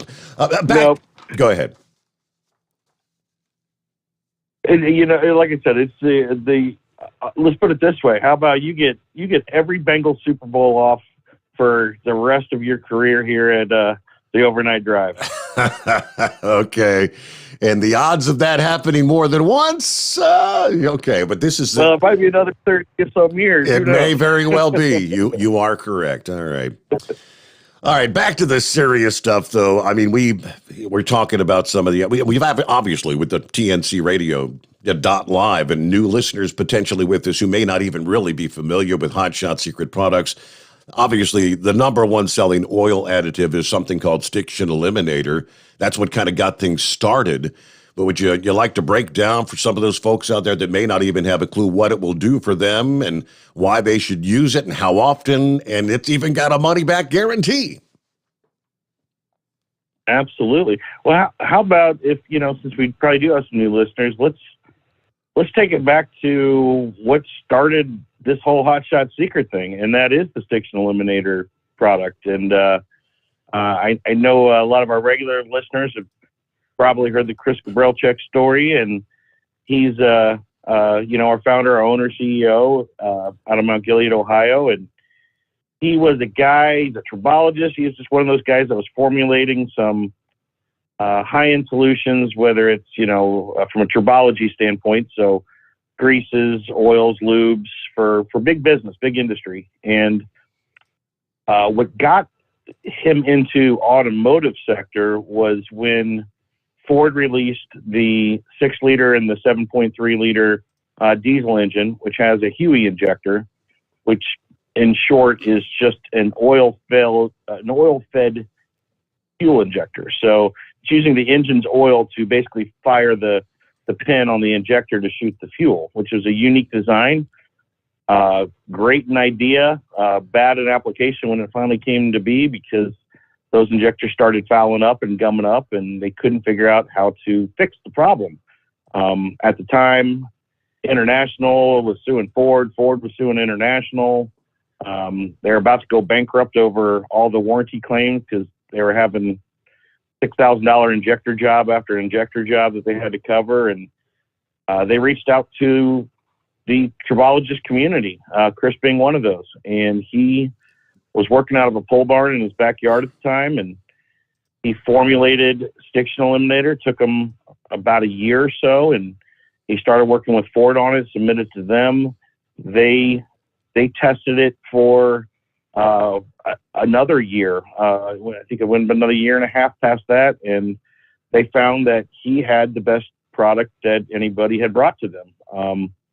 And at the time, you got Chris, who is a young married guy with a whole bunch of kids and kind of trying to make ends meet, and he thought he had struck it rich. It's like, man, he had made it. He's going to get this big contract from Ford, and after that whole process of testing and everything, Ford up and stopped manufacturing the engine, and Chris was left kind of high and dry with a great product and nowhere to go with the OEM anymore since the engine wasn't being made. But he knew there's a lot of those trucks out there, a lot of those engines on the market, and he had a solution for that problem. So he brought the product to market.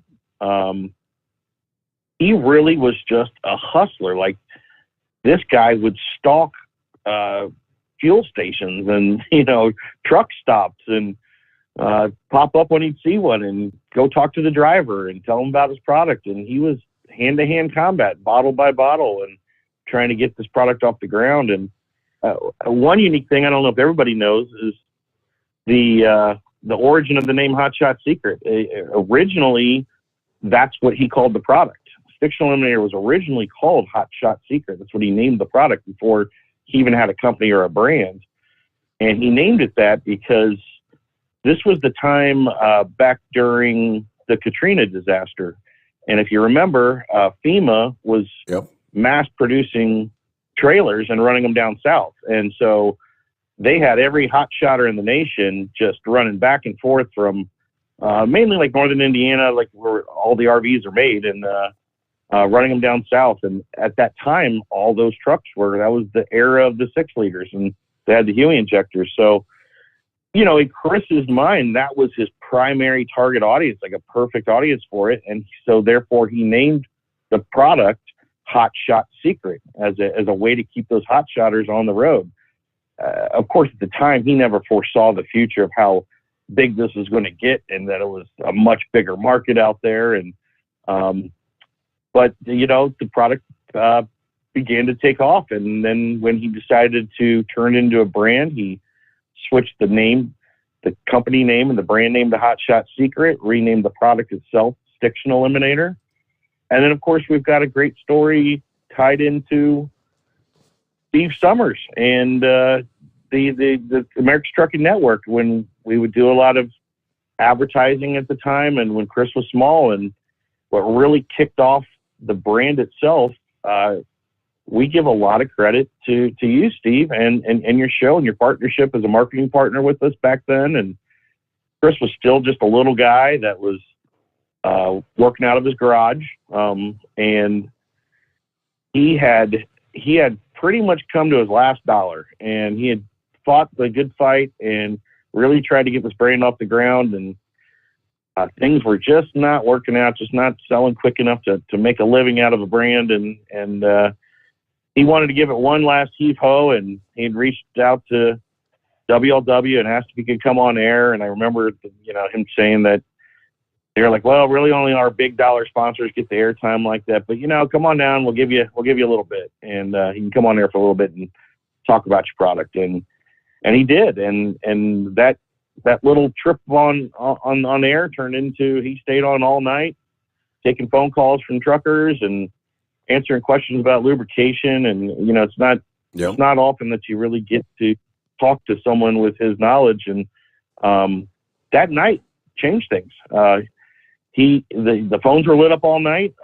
He left that next morning to drive back up Mount Gilead from Cincinnati, and called the wife, and she said, "You're not going to believe it. We've got orders out the door, and we don't know what to do." And that next day, they called the whole family in. They had the nieces and nephews and sons and daughters and cousins all bottling and labeling and trying to get these orders out. And really, that was the beginning of it all, where we haven't turned back. And it's been constant growth ever since then. And it was really born on the back of a Stiction Eliminator product that is just an incredible product that solves a specific problem and is a great, still our number one product today. And credit to the Steve Summers support that really lit a fire under it and got things going. Which has now grown to not one, but actually two facilities. There in Mount Gilead, the production facility, and I guess now what's the other one? More like a shipping location for practical purposes? Yeah, it's we moved all of our shipping over there, which it gave us a lot of needed room. I think this is Chris's maybe fourth or fifth building, but when we built the current headquarters in Mount Gilead, we're right off I-71. So, and I welcome all the truckers out there. If you're ever coming up and down 71, we're just about 30 miles north of Columbus.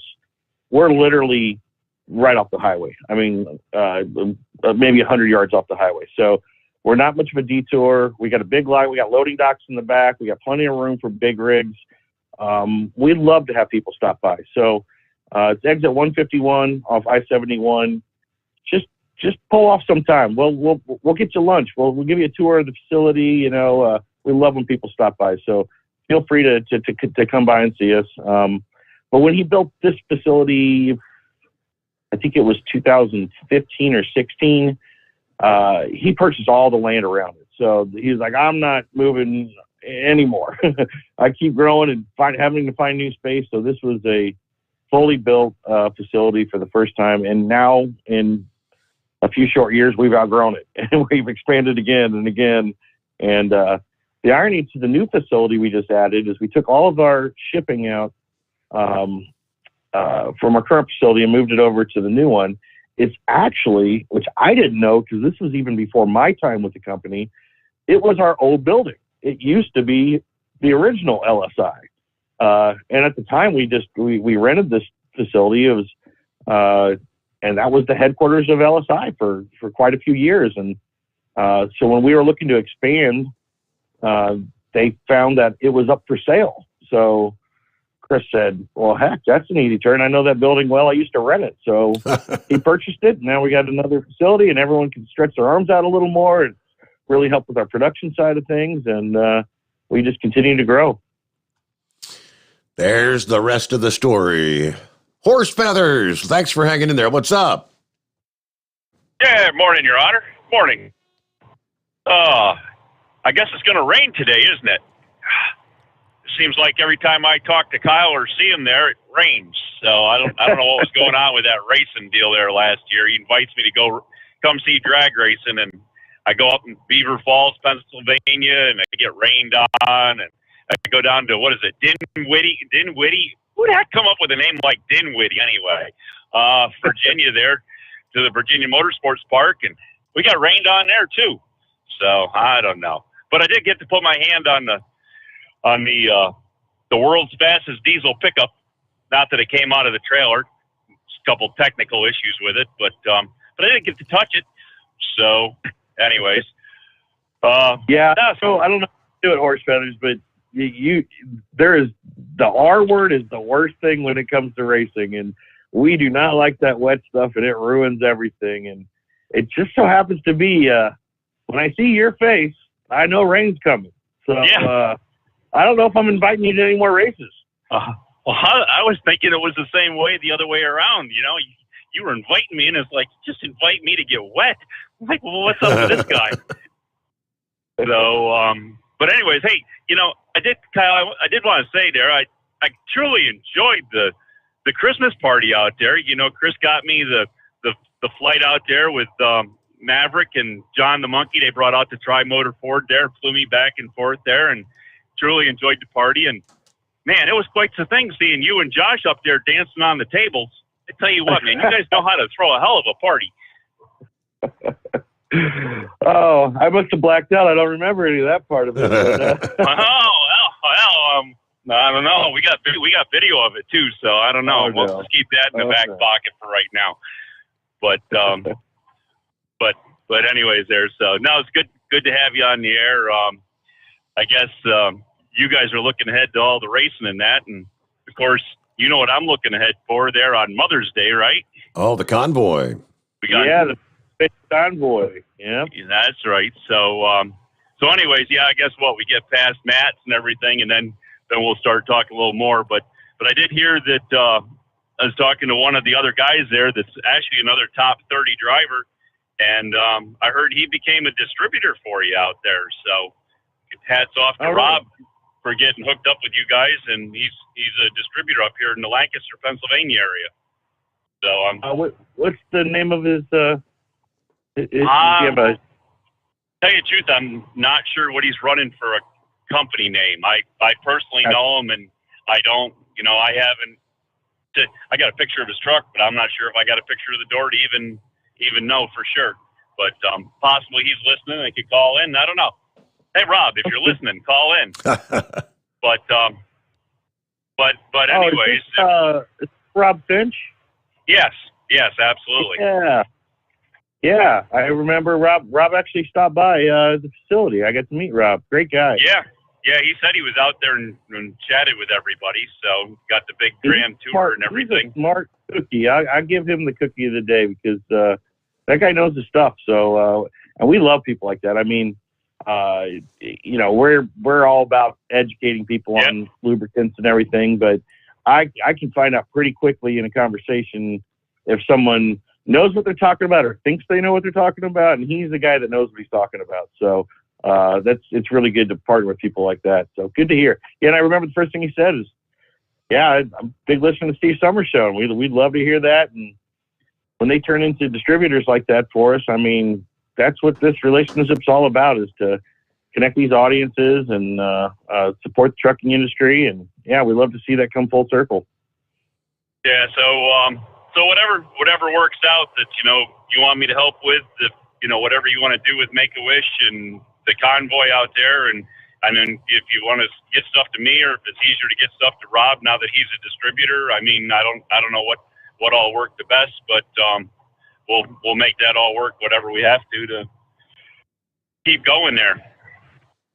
Yeah, actually, I'm going through. I'm working on the event schedule right now. I'm getting close to finalizing it, and one of the things we are looking to do this year is some more trucking related events. Now, obviously, we got Matt's coming up that I'm just super excited about. I cannot wait for Matt's. And looking at my schedule right now, yeah, it looks like May 8th is the Make-A-Wish. I have 2 different races that weekend, but I do not know if I'll be attending those or not. And I'm trying to make my schedule work so that I can attend the convoy this year. I'm just waiting on confirmation on that.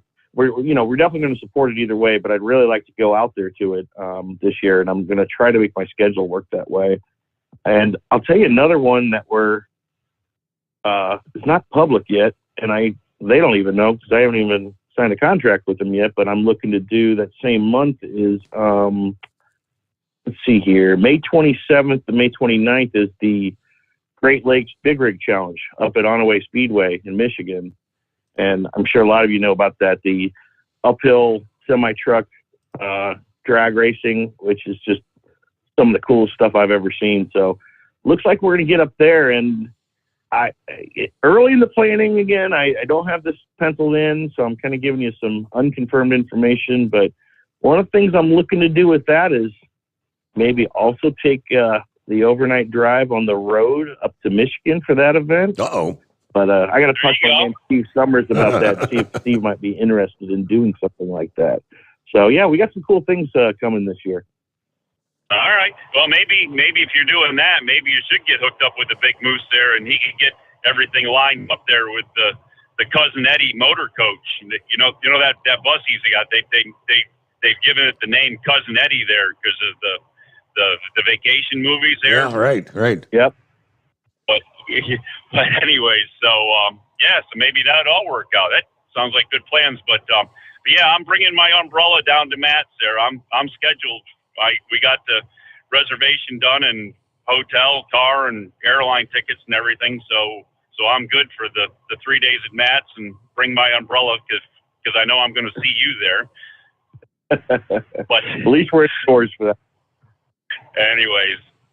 But nope, good chatting with you. And as everybody else says, we'll get off here and let somebody else get in. And anyways, other than that, everything looked good on this side of the world so far. And the moon is out here, really, Steve. So I don't think I need my umbrella here today. No. And have a good weekend. You won't need your umbrella probably till about Super Bowl time, Sunday into Monday, according to the forecast there. News break time, though, a little behind, but we'll catch up here. It's 844-844-3388 on a Friday morning. The Steve Summers Overnight Drive live from the Hot Shot Secret Studios.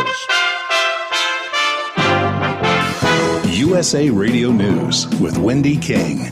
A Canadian protest over vaccine mandates has once again closed a major bridge, and supply chain problems are disrupting production at some major car manufacturers in Canada and the U.S. The vaccine mandate protest has closed border crossings in 3 provinces, bordering Michigan, North Dakota, and Montana. In Detroit, the Ambassador Bridge remains closed for a 4th day. That cuts off a major portion of trade between the 2 countries. Michigan's Governor Gretchen Whitmer demanded the Canadian government open the bridge back up. But they got to clear the path so that commerce can flow, or a lot of people are going to be unemployed. GM, Ford, and Toyota are just a few of the automakers that are forced to slow production at several plants due to a lack of parts from the logjam. This is USA Radio News. Hi, this is Dr. Joel Wallach, and I want to tell you that arthritis is not a genetic thing. It's not a disease of aging. Neither is osteoporosis. Get a hold of my book. It's all in your head. It goes into the 25 different diseases you get when you have osteoporosis of the skull. These are all reversible. You take the Healthy Bone and Joint Pack, the MSM, vitamin D3, stay away from all the bad foods, including gluten, and guess what? You'll regrow all your bones, including your skull and your legs and your hips and everything else. Contact us at usaradiohealth.com. That's usaradiohealth.com. The MyPillow.com clearance continues. Roll and go anywhere. MyPillow's $9.99. The Body Pillow $39.99. And MyPillow bath sheets on sale 50% off. Use my promo code USA. Go to MyPillow.com/radio specials. You'll also get a free copy of Mike Lindell's book. MyPillow.com/radio specials. Use promo code USA or 1-800-951-8175. You're listening to the Overnight Drive with Steve Summers. Do you have a Dodge pickup and hate your automatic transmission? Of course you do. LaVon Miller at Firepunk Diesel here, and we specialize in heavy-duty and performance transmissions for your 3-quarter or 1-ton Cummins-powered truck. So if you're interested in turning your stock slush box into a towing monster, call us today at 614-733-3744 or visit us online at shop.firepunk.com. After a long winter road trip, there's nothing like coming home to a warm, comfortable home. Hi, I'm Steve with USA Insulation. We appreciate our truckers and the long hours you're putting in to serve us all. Without you, we wouldn't even get the materials to insulate. So we want you to feel like a king when you get back. We put our foam in your walls. It's like putting a coat around your entire home. Keeps the cold air out and the warm air in. And with the rising energy costs, that's going to save you a bundle. We're getting homes ready for winter right now, and we have $1,000 of savings for everyone. But because we love our truckers, we're going to give you an additional $250 discount just for mentioning this show. So give us a call, 1-800-USA-FOAM. That's 1-800-USA-FOAM or USAinsulation.net. We're going to give you an additional $250 discount for mentioning the show, 1-800-USA-FOAM or USAinsulation.net. USA Insulation.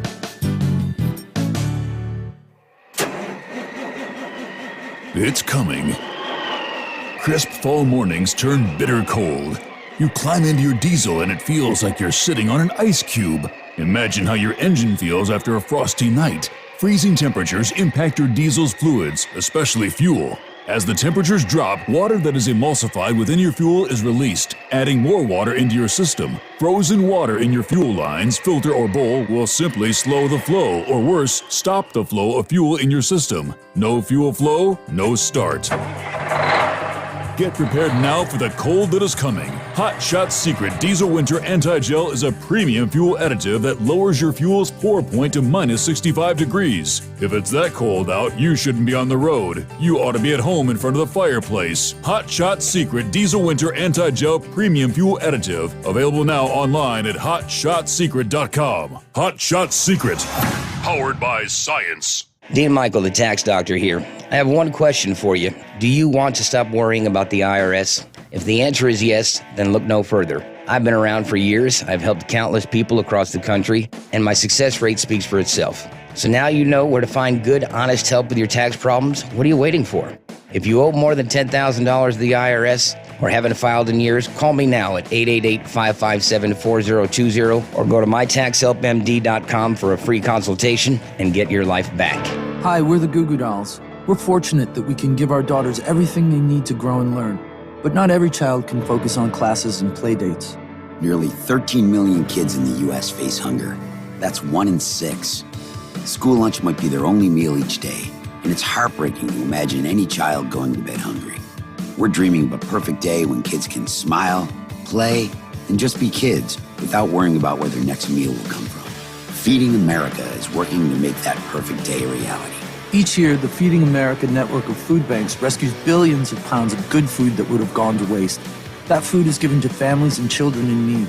Being a kid should be about doing things that make an ordinary day extraordinary. Learning to play an instrument, building a sandcastle, hosting tea parties. Hunger should never be an obstacle to growing up.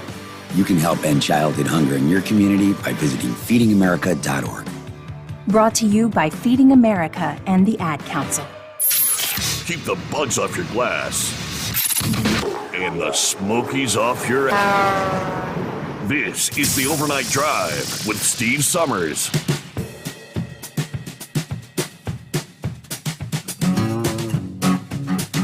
So yeah, doing the math, last time the Bengals were in the Super Bowl, I was 24 years old, and they lost to the 49ers. I remember watching the game on television, and I Can't remember if that was the one that was that the freezer bowl when it was like 50 below wind chills that year? You remember that, Kyle, or no? I don't recall. I can't remember. One of the two Super Bowls the Bengals were in, that was the freezer bowl, but I can't remember which it was. But yeah, my daughter would have been 1 year old. My son wasn't even born yet. So that's pretty cool. I have a friend, a buddy of mine, Bob Tennis. He was actually on the local news this past morning. He made a wager before the season ever got underway, $10 bet for the Bengals to win the Super Bowl. If they win Sunday, that $10 pays $1,500.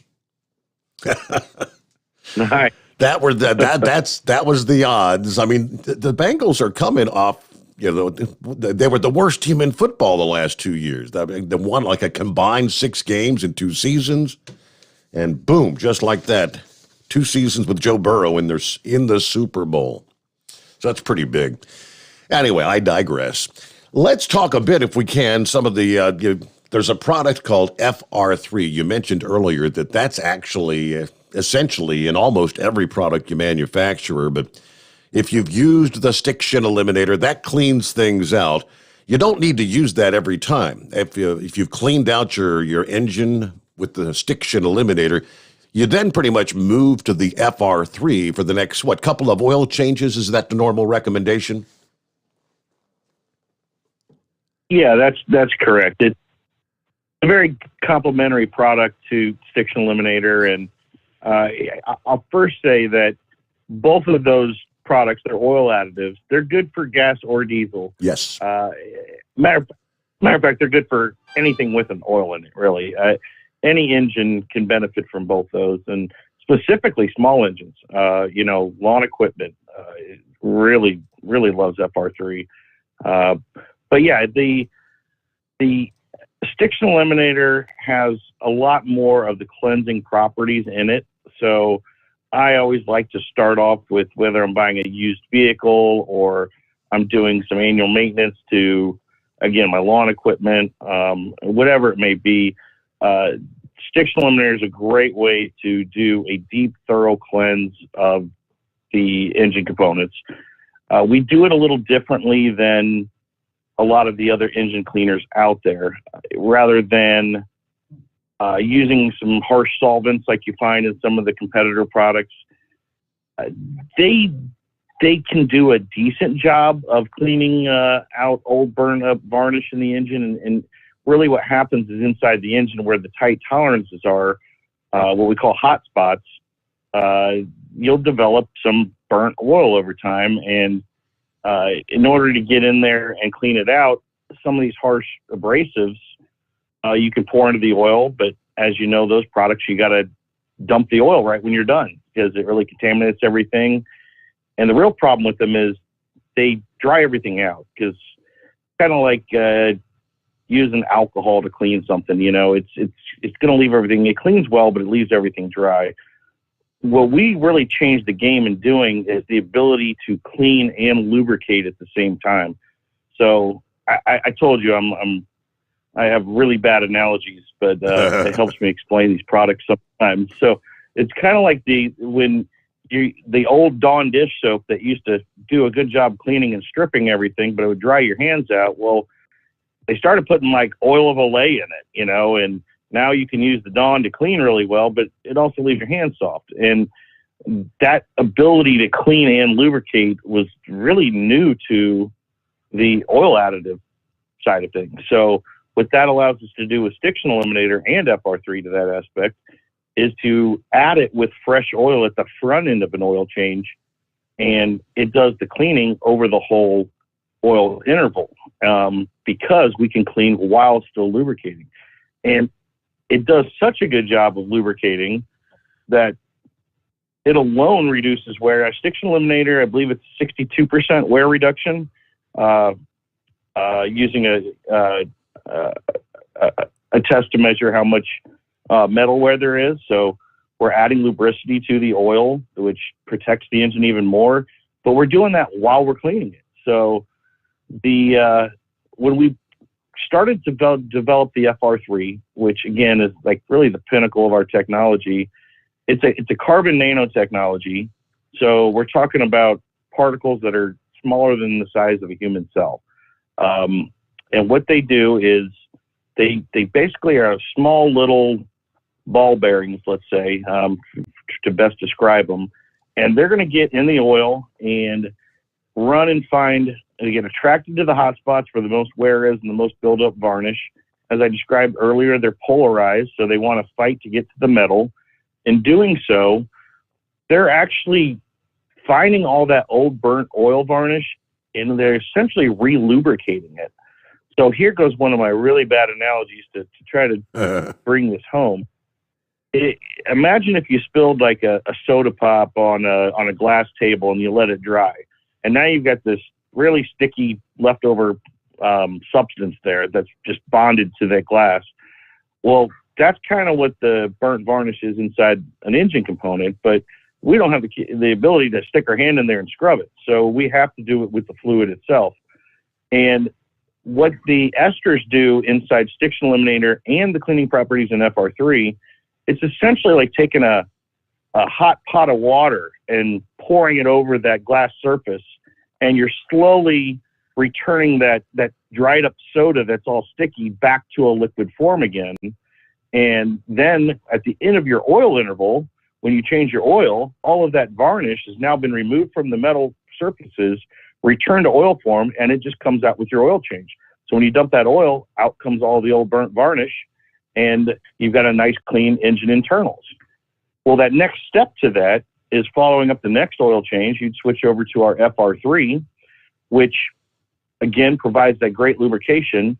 It's not as much on the cleaning side because you've got it cleaned out, but we have enough cleaning properties in there that it's more what we consider a keep clean treatment. And then now we're bonded to the engine with our FR3 and our carbon nanotechnology to prevent that buildup from even starting. So used vehicle, I start with Stiction Eliminator, clean everything out, switch over to FR3 to keep it clean. Brand new vehicle, I just start with FR3 right out of the gate. Let's get it in there and bond it to the metal and keep that varnish from ever building up.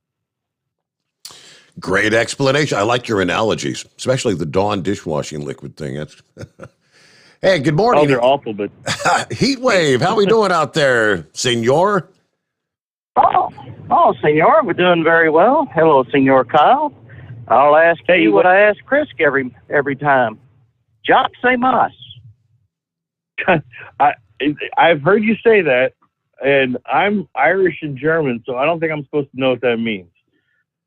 Oh, well, okay. I'll brush up on my German next time. Basically, Jock say mas is a check for how you doing or what's up. You know. That's what I remember. Yeah, that's up Chris's heritage line. That's right. Yep. Oh man, well, how does it feel supporting us racist, potentially terroristic group of people out here? According to Biden, if you don't agree with him, and most of us truck drivers don't, then we're potential terrorists. What do you say to that? Well, obviously coming off of Steve's former platform and the challenges that that I just listened to your interview, Steve, over on TNC that you did the other day, and you kind of addressed that, and that's just one of the first things when Chris said to me, hey, we got to create a radio station. My mind, Chris says a lot of crazy stuff. Chris has his mind's always coming up with out of the box stuff, and my mind always initially goes to, okay, well, how am I going to execute this? Like, he gets to dream up all the crazy stuff. I got to figure out how to make it happen, So instantly I'm thinking, okay, what are the challenges of a radio station? What are the problems he's just dealing with right now that put us in this situation, which I call an opportunity that we were happy to jump on. And from the very beginning, Chris said, we need to provide a platform that he can speak his mind, and that's what this is. This is America. So if you don't like it, there's other options out there for you. But even so, I don't even find this program to to be so down one side anyways. I mean, I've heard callers from all sides of it, and I love how Steve is open to conversation and get people talking and everything. And that's really the end goal at the end of the day. We're a lubricant company. We're not a radio station, you know, so this is something that was out of the box for us. And the cool thing about that is we don't have to act like a radio station and the concerns they have. We look at it in a new approach that we can break ground on new ways of doing radio. And one thing that we certainly weren't going to do is get involved in censorship of thought. So we're proud to support a platform that allows open thought. Well, I tell you what, to hear that idiot in charge speak about drivers, you would think that we're nothing but a bunch of redneck, white trash people out here that are the only ones driving these trucks, keeping this country rolling. And that's just not true. You know, we have American Eagle, who is proud to say that he is a black man. He's conservative. We have that old boy down there in Florida who's a Cuban and Venezuelan heritage. Miguel. I mean, we have Miguel, there you go. Now, we have a diverse union of drivers out here. We may not all think the same or think, we all have different opinions. But for him to lump us all in one category as potential terrorists, well, that ought to be offensive to all the other folks that are not of Caucasian, clear, I guess you'd call it. I don't know. But I mean, he is the only man that can say, hey, if you're a black person, you don't vote for me, then you're not black enough. And not catch any crap from any racial organization. You would have thought the NAACP would have been jumping up and down all over that idiot. But no, they took it in stride. So, I tell you, if it ain't one damn thing, it's another. Well, I'm going to get off of that. Well, no, I tell you what.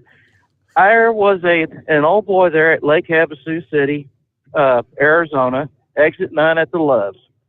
And he was pouring death in the engine compartment. Uh-oh. And I didn't think much of it. And then I seen him again on the way back out. And I said, Mercedes, do they have their death compartment in the engine? My friend, don't speak English, just little English. And I thought to myself, that is your potential terrorist right there.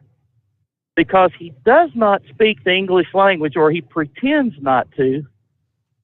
How is he going to explain something to an English-speaking police officer in case of an accident? He's not going to be able to. Nope. That's your potential terrorist right there. And I just shook my head and walked away thinking, my God, what are we coming to here? But anyways, I have had the FR3. I put that in my 5.3 Chevy engine, in my 05, and in my 16, which is also a 5.3. Both of them are four-wheel drive. Now, the 16 don't have but maybe 36,000 miles. I mean, my wife she hardly drives that damn thing. She just lets it idle. Whenever she goes to the store, my daughter goes in and gets the stuff, or they sit out in the parking lot and wait for the people to come out from Walmart to dump stuff in the back. But, so I'm thinking with it being idled as much as it has, that FR3 is probably the best thing for it to keep it from building up, oil stiction in a gasoline engine. And it may sound silly, but I mean, that's just the way I feel. And I have seen results. In my 05, with the 5.3, I have a 213,000 miles on it. And I have put that stuff in. And, I don't know exactly how much vavoom it gives the motor. But I was in Albuquerque the other day trying to let somebody in, and they said, nope, you go ahead. So I stepped on the gas, and I'll be damned if both back wheels didn't spin. That's not really happened before. So I'm really impressed, and I can see and I can feel that engine is not working near as hard, to accelerate. Before it was struggling and really working up a sweat. Now it's just like, dude, what's up? So, I mean, I am really impressed with the FR3 in a gasoline engine. So, and that we love hearing that. And I'll tell you something that kind of ties back we were talking about earlier, the crossover from what we get out of motorsports to the everyday driver, like you're talking about. We've got another one of our outlaw diesel champions, a guy named Johnny Gilbert. He owns Stainless Diesel out of Indiana. Great guy. I mean, I love Johnny. Man, he'd be a great interview. Steve, I need to get some of these drivers on with you. So I'll get that set up. But Johnny called me one day and said that he had the race truck up on the dyno. It was during the off season or during a break, and they were working on the race truck, trying to get it dialed in. And it was on a chassis dyno, and so they had the vehicle strapped down. And normally they turn on basically the data logging of the computers when they start to do a pull on the engine, and they measure that through the pull. Well, he had the computer running when they had the vehicle just idling on the dyno. And so it was recording data, and they weren't quite aware of it. It was just a mistake that they had hit record, if you will. They poured FR3 into the engine while it was running on the dyno, preparing to do some pulls on it. And they went ahead with their testing and everything. And when they got done, they went back to check their data, and he realized that the data file was huge because it had been recording for a while. And he just so happened to look at the data log, and one of the things that they can measure a million things. And one of the things they can measure is what they call cubes of fuel. And it's a physical measurement of how much fuel is coming out of the injectors, if you will. And I think it's measured by cubic millimeters is the unit of measurement, I believe. I could be wrong on that. Don't quote me. But he was watching the data of the truck just idling on the dyno, and he saw one of the lines dip on the chart, and he went back and looked, and it was literally as they had poured the FR3 in the engine within a matter of seconds, and usually it takes a while for the FR3 to work through the engine, but within a matter of seconds, he saw the cubes of fuel drop considerably. It just started coming down. And basically what that is showing you is the amount of fuel that the computer is telling the truck it needs to keep idle was reduced. And so normally we're testing on the high end when the RPMs are really high and we're pulling through gears, but it was such a unique finding to show what that truck requires just to keep idling dropped down considerably out of efficiency made by lubricating the engine with the FR3. So what you're saying is exactly true. There's and I always tell people, we don't invent horsepower. We're not making horsepower. We're just allowing that engine to use more of the horsepower that it has. And so you're exactly right. That engine is working less hard.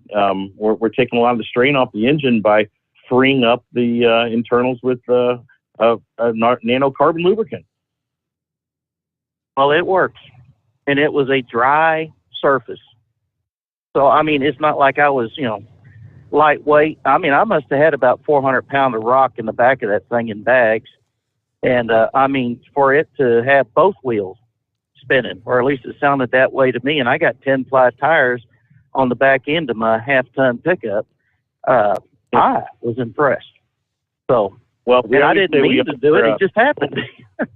We always say we offer a full money-back guarantee if you're not happy with the products, but we do not replace tires when you're happy and doing burnouts. So that's on you. Well, like I said, I didn't mean to do it. It just happened. So, yep. But anyways, don't make a habit of it.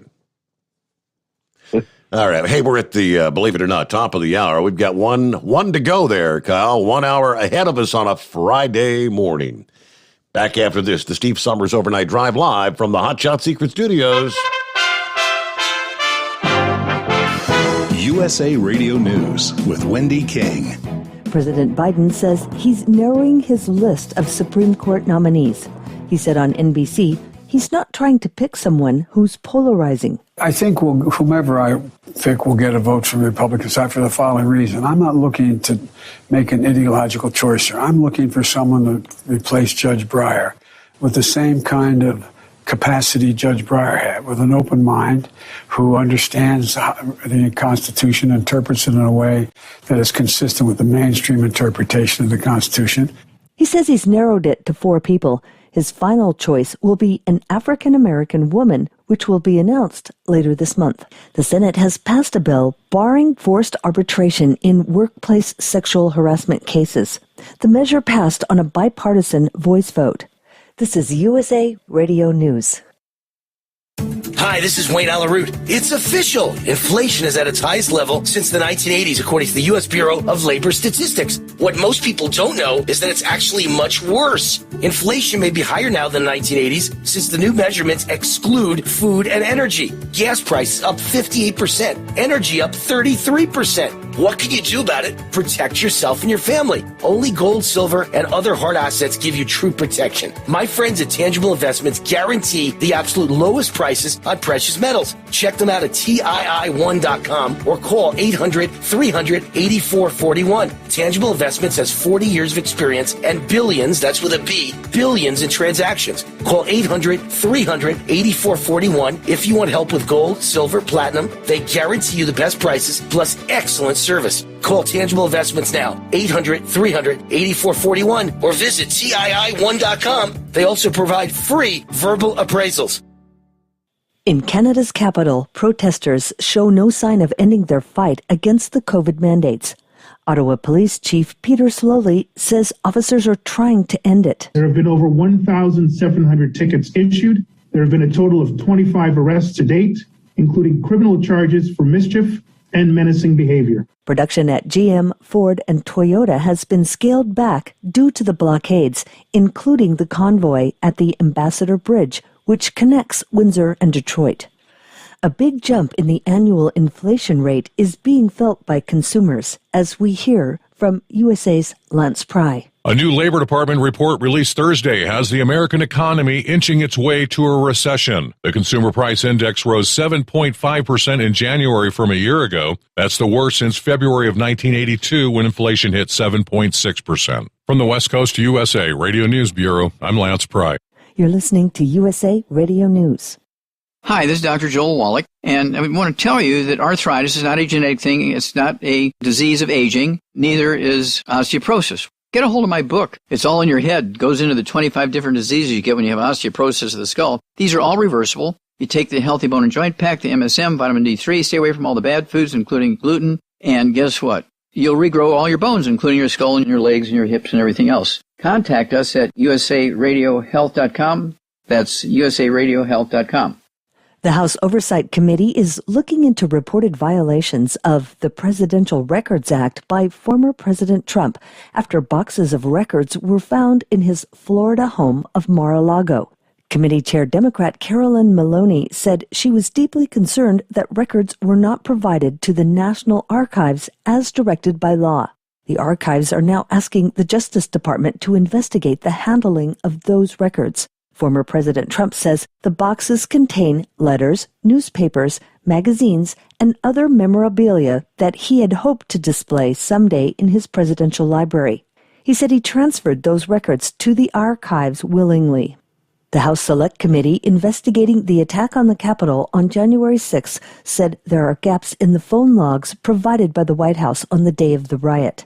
Unnamed sources told the New York Times and ABC News that phone records show no entries of calls to or from former President Trump via the White House switchboard, despite numerous reports that he spoke to lawmakers in the House after the beginning of the attack. The records don't indicate there's been any tampering with the call logs, and it's widely known that Trump often used his personal cell phone and those of his aides to make and receive calls. Representatives for the committee declined to comment on the record about the gap in the phone calls. A spokesman for Trump also declined. For USA Radio News, I'm Wendy King. We know you'd like to be cuddled up real tight with a sweet little thing all night. But instead, you've got Steve Summers. It's the Overnight Drive. It's coming. Crisp fall mornings turn bitter cold. You climb into your diesel and it feels like you're sitting on an ice cube. Imagine how your engine feels after a frosty night. Freezing temperatures impact your diesel's fluids, especially fuel. As the temperatures drop, water that is emulsified within your fuel is released, adding more water into your system. Frozen water in your fuel lines, filter, or bowl will simply slow the flow, or worse, stop the flow of fuel in your system. No fuel flow, no start. Get prepared now for the cold that is coming. Hot Shot Secret Diesel Winter Anti-Gel is a premium fuel additive that lowers your fuel's pour point to minus 65 degrees. If it's that cold out, you shouldn't be on the road. You ought to be at home in front of the fireplace. Hot Shot Secret Diesel Winter Anti-Gel Premium Fuel Additive. Available now online at hotshotsecret.com. Hot Shot Secret. Powered by science.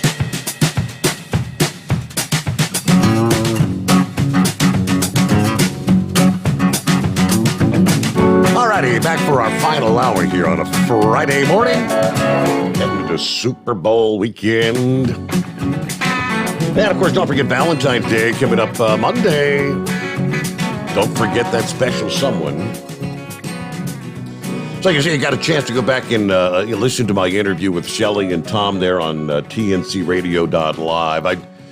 I'll be honest, Kyle, I was a little bit nervous when I did that. I don't know why. After all the years I've done this, I still get nervous, though, when I'm doing interviews with other people, and especially if there's a camera on me, But I went back and listened this past morning as well, and I thought, I guess I gave myself a thumbs up. I felt like I did fairly well on that, trying to condense my life into like a 1-hour interview, but it was interesting. Oh, I thought it was great. Yeah, it was a good interview. I learned some things too. One of the most interesting things I learned about you was you'd mentioned kind of one of the changes from, it being a musical type of trucking show to actually opening up to talk to the drivers really kind of stemmed around September 11th. And one thing you really hit me when I heard you mention that that day, I believe when your dad came on air, you weren't going to use any handles that night. Correct. And we're using everybody's first name. Yep. It started a conversation with the trucking community, and that was kind of the birth of this movement almost. And I found that just to be fascinating. It was really interesting to hear you tell that story. Yeah, Sylvester was. I think you were still driving truck here in the U.S. when that all unfolded. You probably remember when that all unfolded, didn't you? Yeah, I remember. I was actually at home when the planes hit, but a few days later, I remember. The changes. It's unbelievable. That was a huge event in trucking radio. If you remember, too, there were a lot of people talking about where closures were, because remember there was a huge jump in the price of fuel. Companies were price gouging, and I believe too that your show helped drivers find better cost of fuel.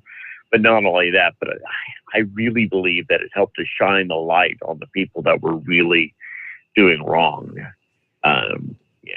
To price gouge the way they were. I remember that the day after it happened, and we met. I was a company driver for Schneider at the time, and I was working on a project at West Memphis where we were trying to get some safety training developed, and it was so poignant knowing that all these drivers were all over the United States. We still could communicate with them, and they could even call in to the radio program and voice their feelings and their opinions, and it just made a huge difference. But before going any further, Steve, I sent you a link to a live feed. Did you get to see that? I see the link here. I haven't got to watch it. I mean, is it something that's actually live now, or just is it like a recording? Or Yeah, I don't know if it is now. I mean, he was live streaming at it's basically the assembly point for what's going on here in Canberra, and tomorrow is going to be a huge rally again in Canberra. There's a lot going on over here. The police are like they are in Canada. They're stepping up their, for want of a better way to put it, attacks on just Joe Public, and really being brutal in cases. It's real, and got to remember, this country doesn't have the protections that you do in the States. It's a lot like Canada in that way. You don't have civil rights over here. You don't have a First Amendment right to gather and to protest. It's all by the government decree whether or not you're allowed to or not. And some of the things that are going on. I mean, there's a guy that I know that's headed down there in the next couple hours. He's going to drive down and meet up, and they're going to start. I guess it's about 9 o'clock tomorrow morning, which is. I'm trying to do the math here, man. 9 o'clock tomorrow morning is about 5 p.m. your time. And there will probably be more live feeds at that point. So the guy that I think you should be a live feed at the same time tomorrow. Okay. Well, actually before this time tomorrow. So, which is about 5 p.m. tomorrow. Now I did post it in the Overnight Drive fan page, as well as the Outlaw page. And the thing that's striking me is it's not just the truck drivers that have gone to do this. I mean, these are like literally tens of thousands of people on their own dollar have come from all over Australia, which is very different to driving in from locations in the States. The States is about the same size as Australia, but the difference is that to drive from Western Australia, you've got to go on this. It's a 2-lane road. It's paved now, but you got to drive this little 2-lane road across the place called the Nullarbor Plain, and it's just difficult. Middle of summer, it's going to be like 120 degrees in places. It's very different to driving this. There are no freeways all the way across the country. There are no interstates. So these people are making the effort to get out there. They're camping in tents, and when they call them caravans, those are a caravan is a camper van basically. But they're gathering for the big protest tomorrow. We know a bunch of people going down to protest. Unfortunately, I have to work, and so does Susan. But it's really gaining steam over here. Because people are sick of it.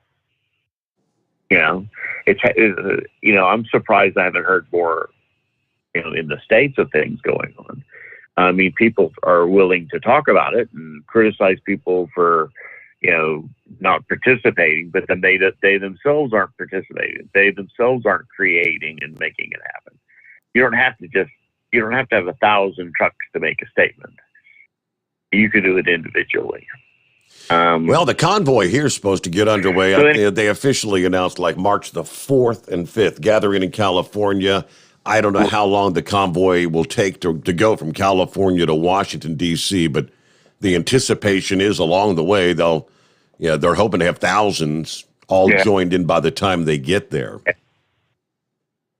It's good to see some of the people that are listening in are going to participate. That's good to see. I do want to say this to Kyle before I've outlived my welcome, blathering on about things like the Ukraine and Taiwan. Kyle, I got to tell you, man, it is so appreciated bringing this man and this format back to a way that we can hear it. I know that Chris is the one who is financing it and jumped in to make it happen. But without you, Kyle, this couldn't be. And it's so important to say thank you. I personally appreciate it, and I know that there are thousands of other people that personally appreciate it. And we support the product. We support you guys. And an immense thank you in this day and age where we don't get the truth, and the truth is castrated by people like Facebook. Meta, the YouTube platform, etc. Look, it's fantastic that you guys stood up for uncensored truth, and it's so appreciated.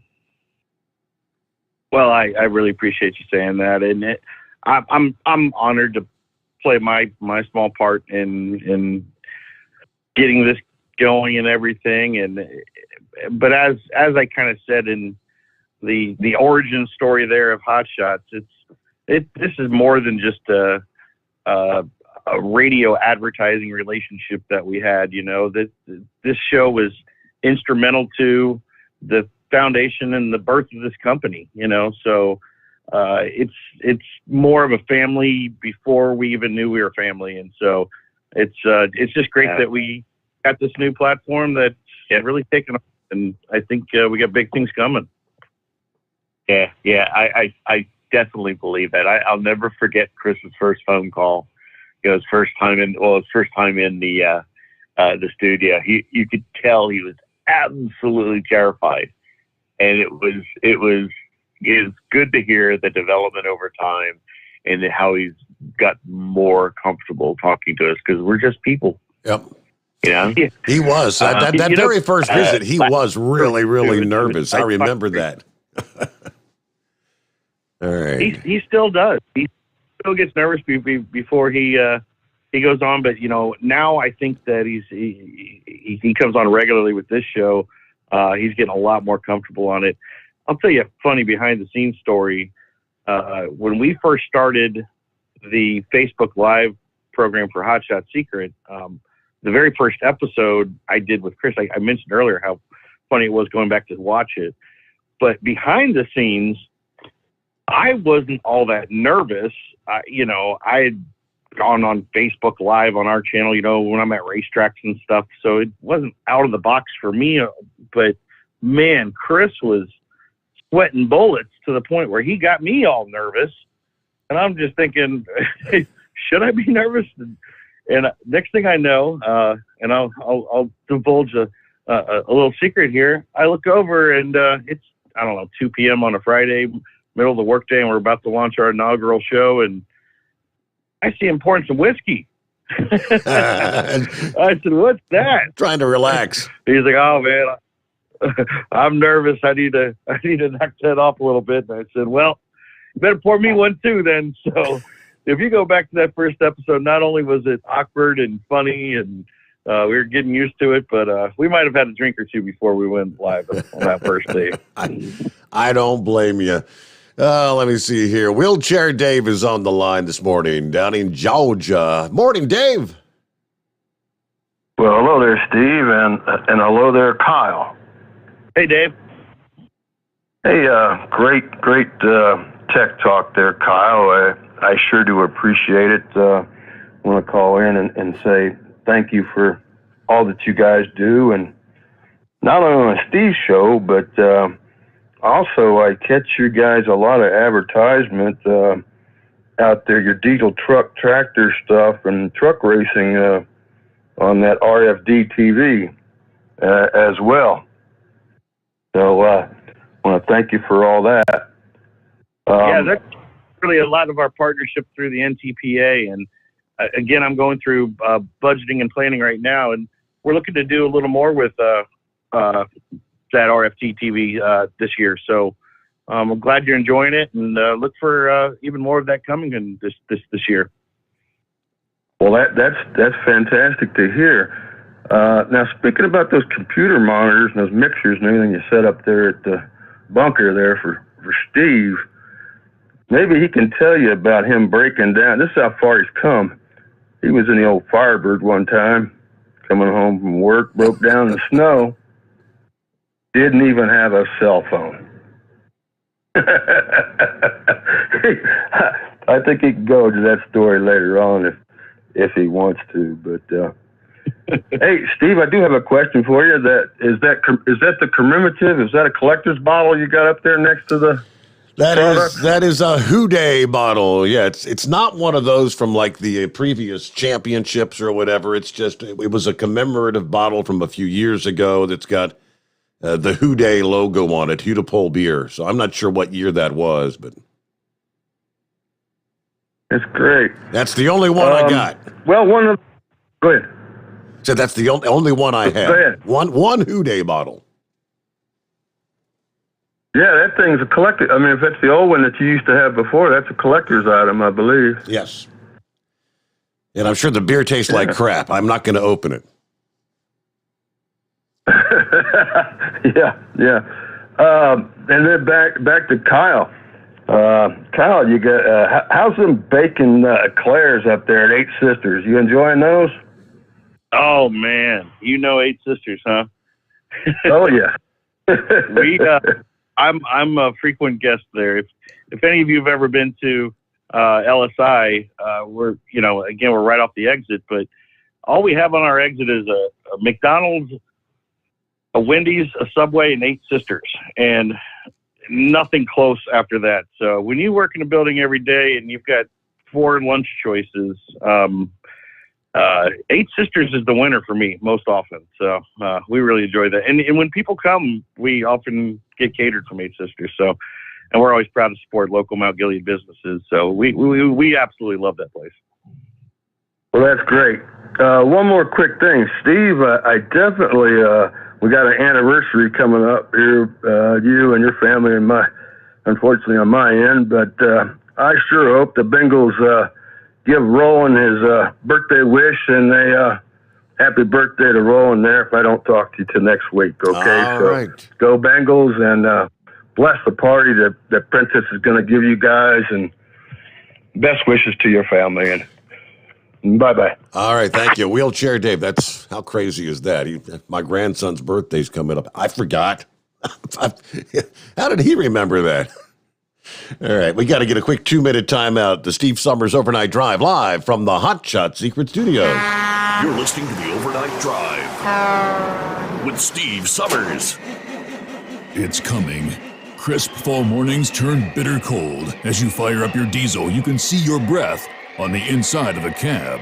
Imagine looking deep into your engine. Freezing temperatures impact your diesel's fluids, especially fuel. On a 23-degree morning, the paraffin wax in your untreated fuel starts to morph from fluid to large crystals. These crystals clump together and form a gel. At minus 10 degrees, your fuel hits the point where it no longer pours like a liquid. It's so dense that the flow through the fuel filter will slow, causing hard starts or no starts. Get prepared now for the cold that is coming. Hot Shot Secret Diesel Winter Anti-Gel is a premium fuel additive that lowers your fuel's pour point to minus 65 degrees. If it's that cold out, you shouldn't be on the road. You ought to be at home in front of the fireplace. Hot Shot Secret Diesel Winter Anti-Gel Premium Fuel Additive. Available now online at hotshotsecret.com. Hot Shot Secret. Powered by science. Do you have a Dodge pickup and hate your automatic transmission? Of course you do. Levon Miller at Firepunk Diesel here, and we specialize in heavy-duty and performance transmissions for your 3/4 or 1-ton Cummins-powered truck. So if you're interested in turning your stock slush box into a towing monster, call us today at 614-733-3744 or visit us online at shop.firepunk.com. Honorary Forest Ranger Betty White here, lending a hand to my dear friend Smokey Bear. Because for years, he's only said, Only you can prevent wildfires. but there's a lot more to say. Like if you park your car on tall, dry grass, the hot exhaust pipe can start a wildfire.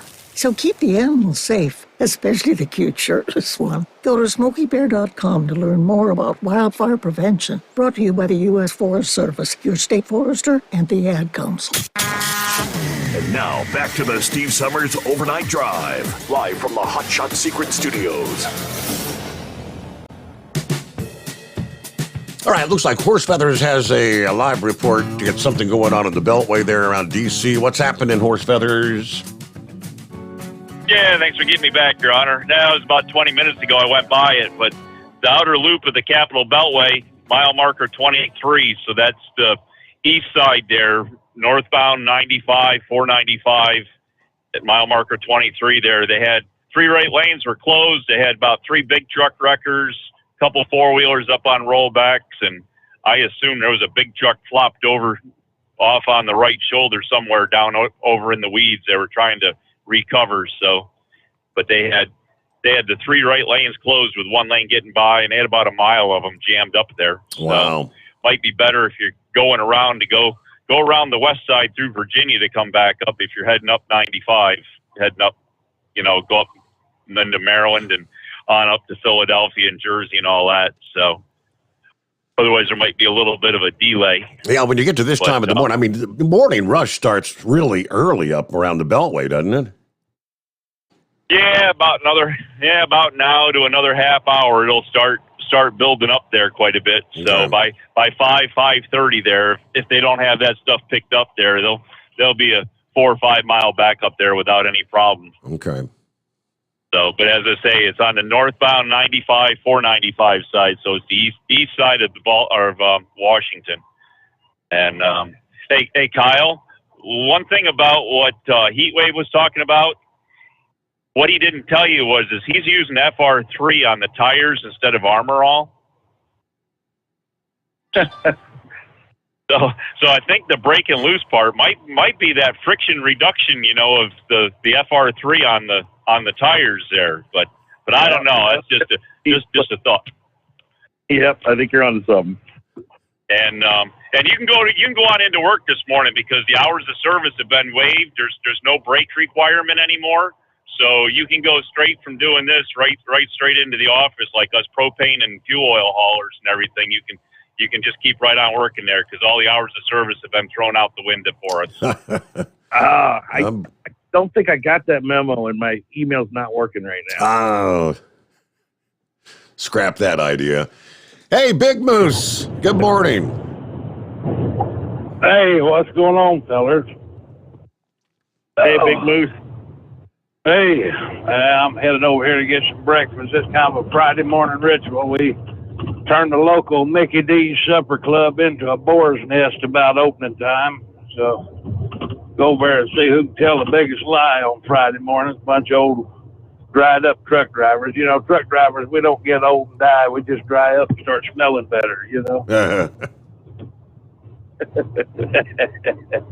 I got a technical question here for Kyle, since we're having this technical discussion tonight, right?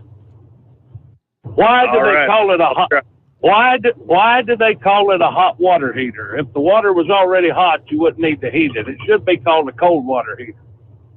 I agree. I've had this conversation before, and you're spot on. Okay, we ain't even going to get into why we drive in parkways and parking driveways. We'll save that for next month. I was proud of you. You talking about having them? You talking about having them 8 sisters? I had triplets once, and they're twin cousins. So you got me beat.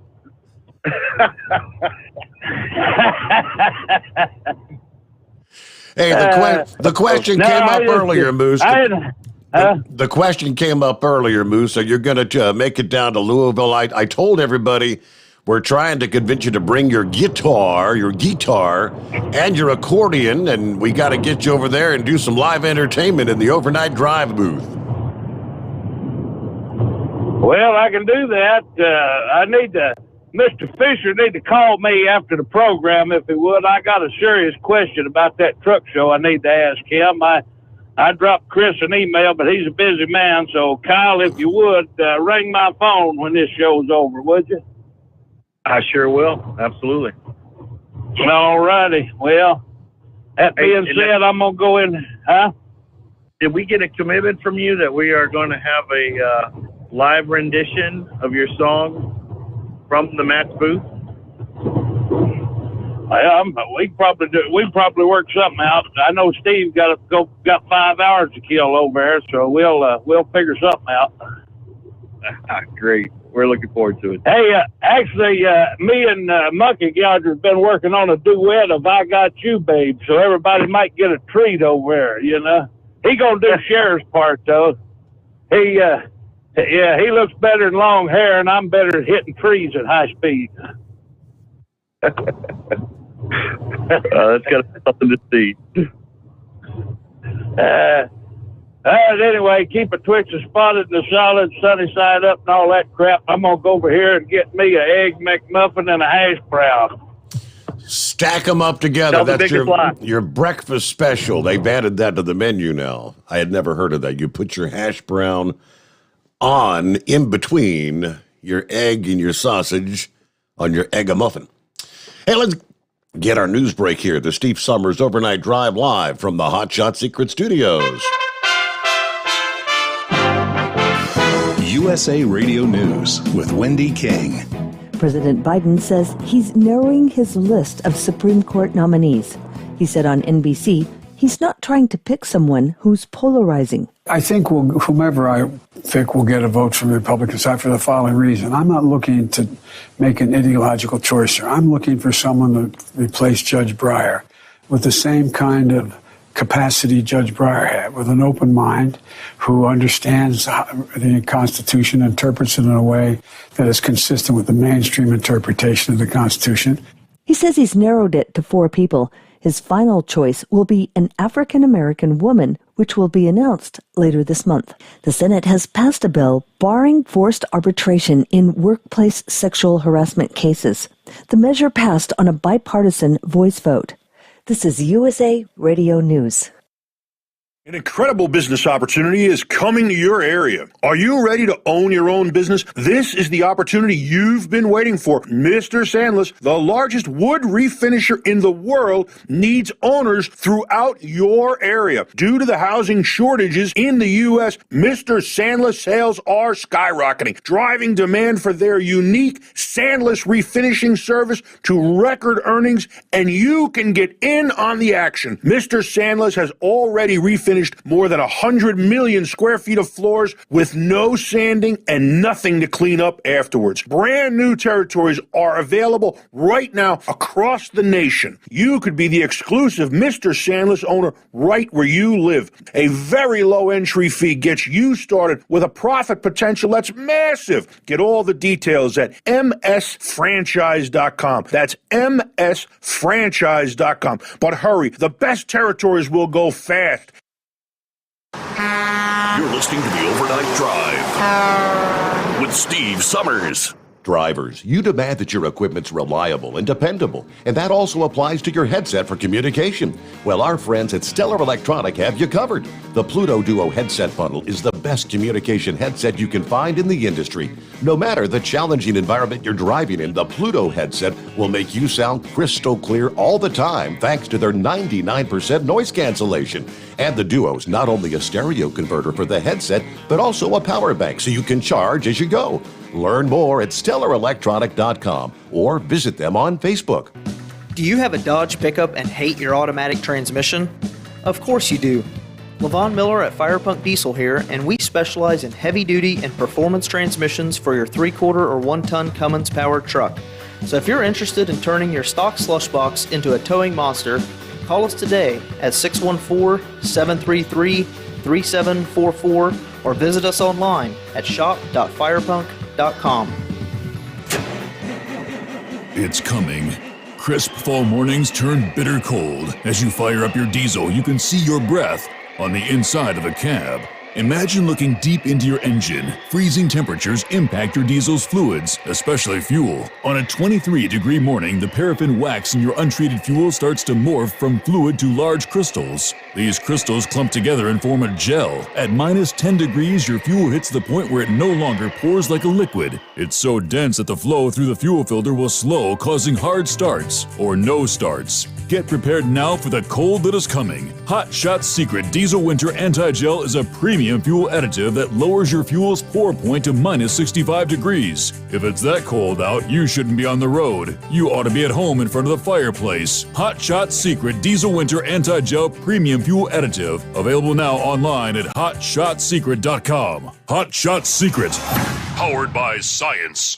Attention all truckers, Dean Michael, the tax doctor here. I want to talk to you about those dreaded tax problems. I know you want to keep on trucking and not even think about them. Let's face it, they're not going away all on their own. You need professional help. I've been helping truckers put their tax problems in the rearview mirror for years. I can help you too. Call me for a free consultation at 888-632-4506 or go to mytaxhelpmd.com. It's like I always say, keep your eyes on the road, I'll keep mine on the IRS. 888-632-4506. After a long winter road trip, there's nothing like coming home to a warm, comfortable home. Hi, I'm Steve with USA Insulation. When we put our foam in your walls, it's like putting a coat around your entire home. It keeps the cold air out and the warm air in. We're getting homes ready right now for winter, and we have $1,000 savings for everyone. But because we love our truckers, we're going to give you an additional $250 discount for mentioning the show. 1-800-USA-FOAM or USAinsulation.net. Hey, Dad, your prescription will be ready in just a minute. Hey, Dad, your laundry will be ready in just a minute. Dad, your lunch will be ready in just a minute. Hey, honey, why don't you take a minute? When you help care for a loved one, you give them as much time as you can, making sure they're safe and comfortable. But it's just as important that you take some time for yourself. At AARP, we can help with information and useful tips on how you can maintain a healthy life balance, care for your own physical and mental well-being, and manage the challenges of caring for a loved one. Because the better care you take of yourself, the better care you can provide for your loved one. Thanks, Dad. Thank you. You're there for them. We're here for you. Find free care guides to support you and your loved one at aarp.org/caregiving. That's aarp.org/caregiving. A public service announcement brought to you by AARP and the Ad Council. And now back to the Steve Summers Overnight Drive, live from the Hot Shot Secret Studios. As we head into our final segment this Friday morning, somebody sent me an email and said, hey, Steve, the Freezer Bowl, that was actually a playoff game in Cincinnati that led to the Super Bowl. Okay, so I was a little confused there. Thanks for a correction. Meanwhile, email from Ron who says, Kyle, can you explain to me the difference between FR3 and LX4 and what applications I would use them in? Sure. Well, first off, FR3 is an oil side additive. LX4 is a fuel side additive. Ah, okay. They're both good for gas or diesel. But yeah, I mean, really two completely different applications. The FR3 friction reducer can be added to any oil that again is our nanocarbon technology. It's going to reduce wear, reduce engine temperature. As we said, even tested to reduce cubes of fuel needed to idle. This is where we find horsepower gains and MPG gains from efficiencies made on the oil side of the engine. LX4 is a fuel additive, and unlike I mentioned earlier, unlike our all-in-one products, it is just a lubricity additive. So for those that aren't looking for cetane and moisture dispersants and fuel stabilizers and et cetera, if you're just specifically looking for some lubricity to add to the fuel, that's what LX4 is. And it's a competitive product in the marketplace for a long time. We've had a very good lubricity additive in our EDT and our Diesel Extreme as a component of the full mix. But when we decided, we found a new lubricant technology, and we decided to put that product out on its own. And that kind of ties back to the CP4 fuel pump issue I was talking about earlier. So it's a very common product for that, to help lubricate your fuel system, because the only thing that's lubricating is the fuel itself. So your fuel pump, your injectors, all that benefit from extra lubrication, especially in dry fuel. All right. I guess I'll add a follow-up question. Is that the kind of thing you said that the LX4 is good for diesel or gasoline engines? Would you use that in combination with like the gasoline extreme or the diesel extreme, or no? Good question. So LX4 is already in our everyday diesel treatment. It's currently not in the diesel extreme, but the diesel extreme does have a lubricity additive in it. So you don't need to add any extra LX4 if you're using either diesel extreme or EDT. It's already in there. On the gasoline side, the gasoline extreme is a little bit of a different animal than the diesel fuel additives, mainly because gasoline is a pretty highly refined product, and there's not a lot of benefit to every tank type of treatment. Our gasoline extreme is designed for every 6,000 to 10,000 miles to do a deep clean of the fuel system. That all being said, currently right now in R&D, and something we're really looking into, is we keep finding some efficiency gains in the gasoline extreme. So we're looking into an every tank type of gasoline product. Now we'll only do that if we can really find some gains that we can back with our science. And right now, what we're finding is the lubricant, like we have in the LX4, the lubricity additive, comes in as more of an upper cylinder lubricant. So having that in the fuel, really you can find some gains of, and we're showing some MPG gains in our testing right now by using LX4 and that type of lubricant in gasoline applications. Okay. Thank you for the answer. Let's jump down to, I believe it is it Daryl? Dale. Dale. Hello, Dale. How you doing, Steve? Doing quite well. Friday morning. How about you? Doing real good. Good morning, Kyle. Good morning, Dale. Hey, I just wanted to let you know, Steve, I'm a first-time caller. I've been listening to you for years. I listened to your dad when he had his show, and this is the first opportunity I've had to call in, and really enjoy your show through the years, and just wanted to let you know that. Well, it's great to have you with us. I haven't given out any codes. I don't think I've given a code out this week. It's a first time. Are you a user of Hot Shot Secret products? Not yet, but I had a question for Kyle. Okay. I have I don't know if there's anything I can get for this, but I have a John Deere zero-turn mower, and it's been using some oil. Is there a product that you guys carry that I could put in that may help that? So you're burning oil, you feel? Yes. Yeah. How many hours do you think you have on that? Is it a newer or older? No, it's an older. It's a 2014. Okay. Yeah, I think what I would first do is try our Stiction Eliminator in your oil. Again, what that's going to do is give a deep clean of the oil side of the engine. Generally, when we start to see an oil burn, it's usually caused by some blow-by. So you're getting some blow-by around the ring there, and often it's just a carbon buildup. And the Stiction Eliminator does a real good job of cleaning cylinder walls down to the ring lands to allow them to seat better and prevent blow-by. So we see a lot of reduction in blow-by and oil loss just by cleaning out the internals. So I would try a Stiction Eliminator up for that. Okay, do I just add that to the oil, so many ounces, or? Yeah, and do you know what your capacity is on that John Deere? I'm not sure. I don't think it's too large, but the full clean-out dosage of Stiction Eliminator would be 4 ounces per quart of oil. So I would suggest trying it on your next oil change.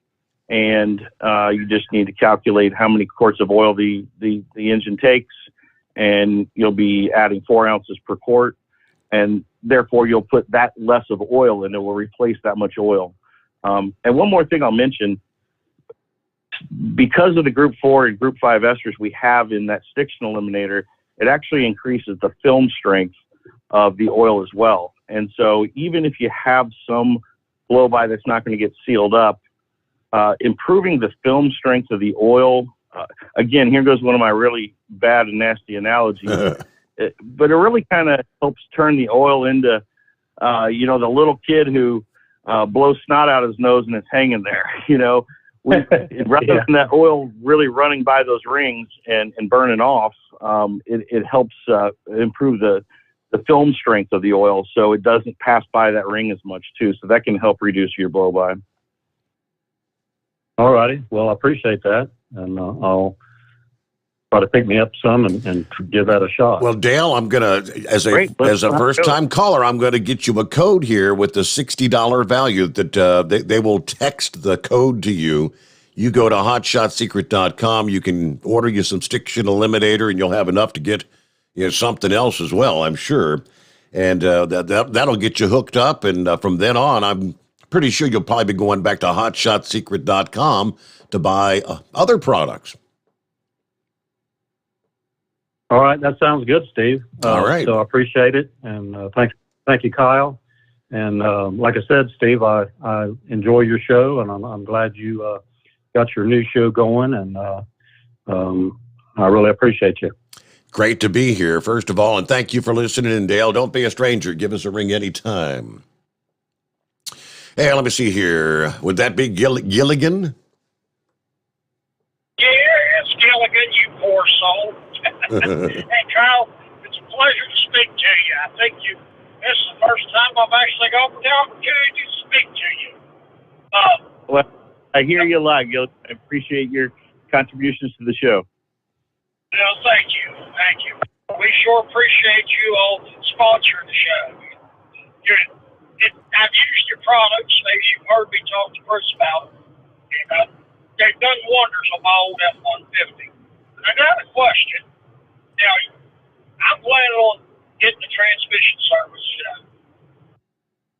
drains, refilled, and everything, filter change.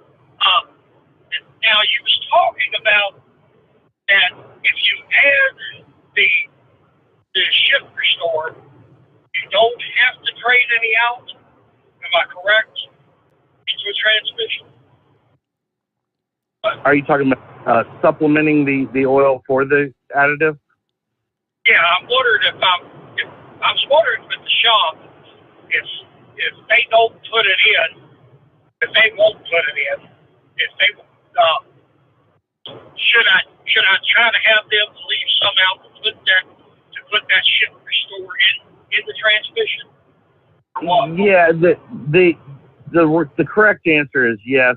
You do want to displace that amount of oil. So you always want to, with all of our products, whether it's the engine, the trans, or the gears, you still want to fill to the factory fill line. So that means the amount of additive you put in, you need that less of oil. If you're in a situation where you're having someone do the oil change for you, the transmission service, and they don't want to pour it in for whatever reason, you could ask them to leave that out, whether it's, 16 ounces that you're putting in, just let them know. But one more thing I'll add is specifically for the transmission, and I hear Chris say this a lot as well. Yep. Usually you're looking at a 16-ounce bottle or so. The transmissions aren't as finicky on if you're overdosed by 16 ounces. I don't like to be a half quart high on the engine oil, but transmissions have a little bit more of leeway for that. But it'd be best if you could get it spot on, though. So I'd ask them when you're filling it.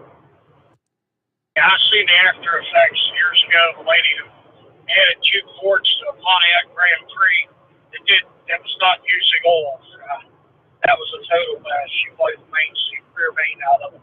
Right now, as soon as she started. Now, Steve, I do want you to know, on a side note, we're going to be headed your way, and we got the TV ready to mount to the side of the bus. We got 6 screens we're going to wire together so we can really watch the Super Bowl on a large TV. So be prepared. And thank you all. Appreciate it. So Have a good weekend. I made the big mistake by letting the cat out of the bag, didn't I? Super Bowl weekend. Yeah, they'll all be showing up wanting to ice skate on the swimming pool and tearing the place up. All right, hey, we'll get a final timeout here. Back in 2, and we'll kind of wind things down, recap, as Kyle Fisher joins us this Friday morning. The Steve Summers Overnight Drive, live from the Hot Shot Secret Studios. You're listening to the Overnight Drive with Steve Summers. After a long winter road trip, there's nothing like coming home to a warm, comfortable home. Hi, I'm Steve with USA Insulation. We appreciate our truckers and the long hours you're putting in to serve us all. Without you, we wouldn't even get the materials to insulate. So we want you to feel like a king when you get back. We put our foam in your walls. It's like putting a coat around your entire home. Keeps the cold air out and the warm air in. And with the rising energy costs, that's going to save you a bundle. We're getting homes ready for winter right now, and we have $1,000 of savings for everyone. But because we love our truckers, we're going to give you an additional $250 discount just for mentioning this show. So give us a call, 1-800-USA-FOAM. That's 1-800-USA-FOAM or usainsulation.net. We're going to give you an additional $250 discount for mentioning the show. 1-800-USA-FOAM or usainsulation.net. USA Insulation. At Hot Shot Secret, we share the science behind common diesel problems. For example, Diesel fuel cetane levels. the cetane rating in diesel fuel is 42 to 45. Most diesel engines operate more efficiently with a cetane rating of 48 to 50. One treatment of Hot Shot Secret Diesel Extreme will raise your cetane 7 points, increase fuel economy, and improve cold starts. Hot Shot Secret Diesel Extreme is available nationwide at truck stops, fine farm and auto stores, and online at hotshotsecret.com. Hot Shot Secret, powered by science. My daughter Brinley is here at St. Jude.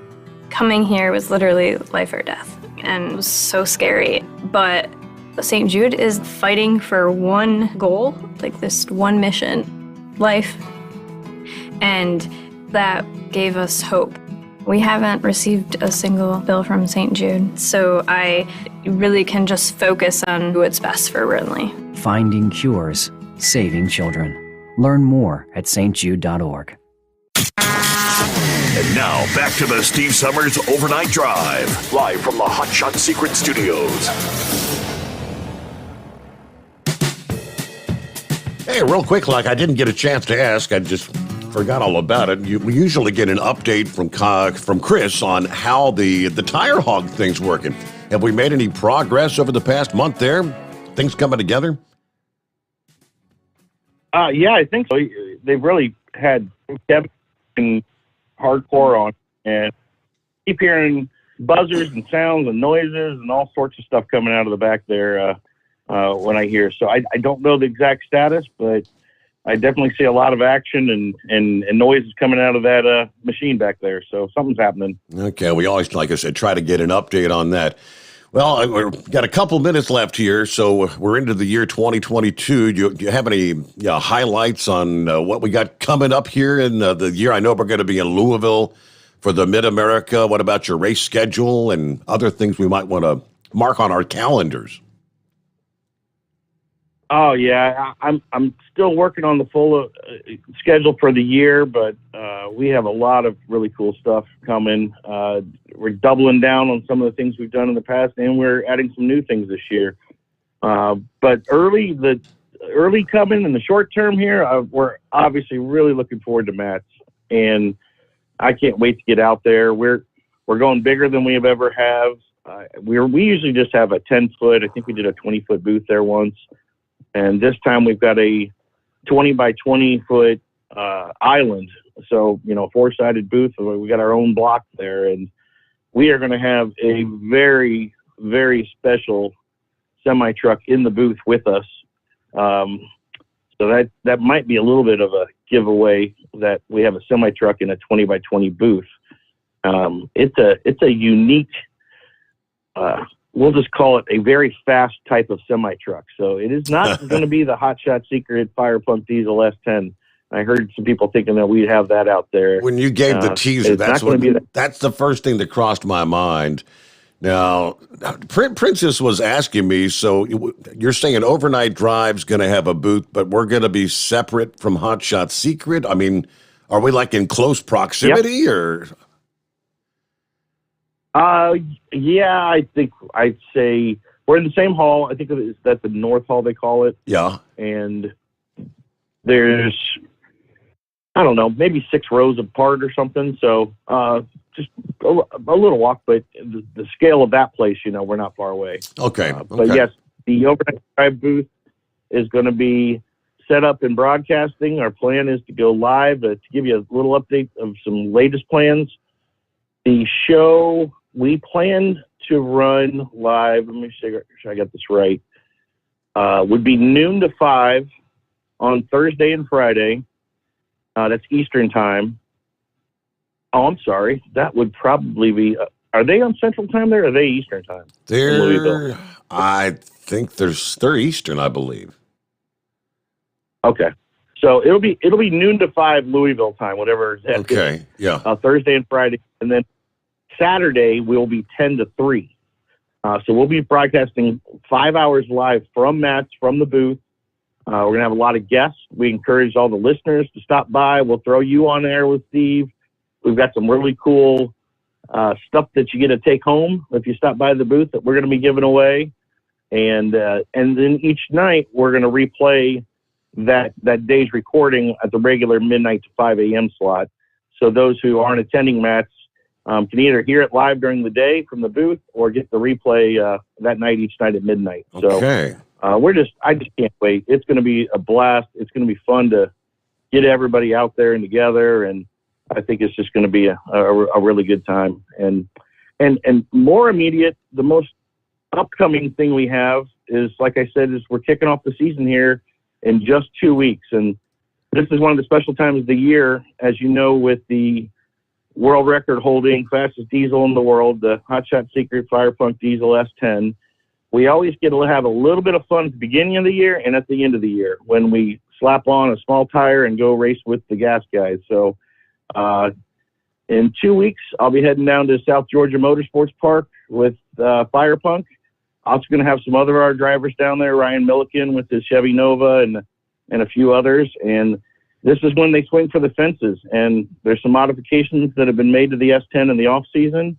So we expect to further extend the world record. If you remember, it was the same race a year ago when we finally got our 3.99. Yep. First diesel ever get into the 3. So we're looking to dig down a little deeper into the 3.9s. And who knows, maybe a 3.8. We'll see. But and that's going to be carried live on Flow Racing. So for those of you that got a membership to that, you can tune in 2 weeks. It's the event's called Lights Out 13. And watch the S10 break another world record is the plan. So looking forward to it. All right.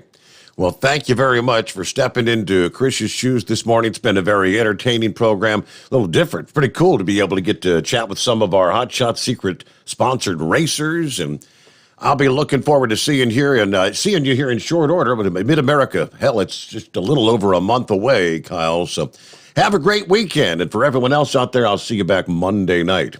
Go Bengals. Have a great weekend. Thanks for being with us. The Steve Summers Overnight Drive live from the Hot Shot Secret Studios.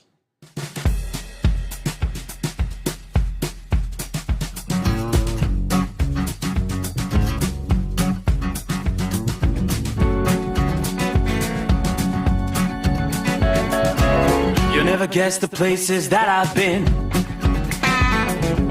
You never guess the places that I've been. 'Cause everything is like a dream, yeah, but only in that dream that I live in.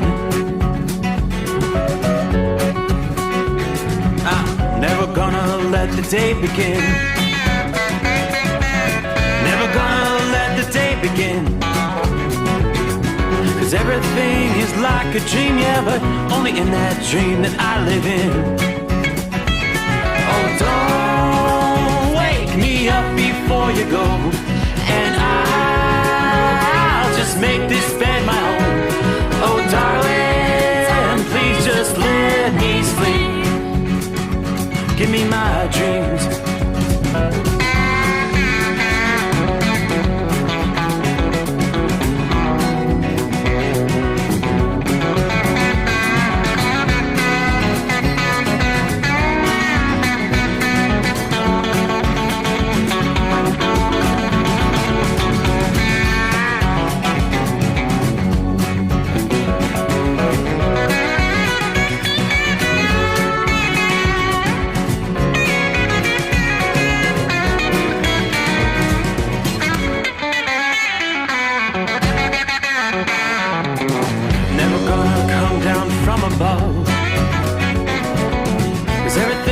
Better from above. Nothing's ever as it seems, yeah, except in that world that I dream of. Never gonna lose the ones I love.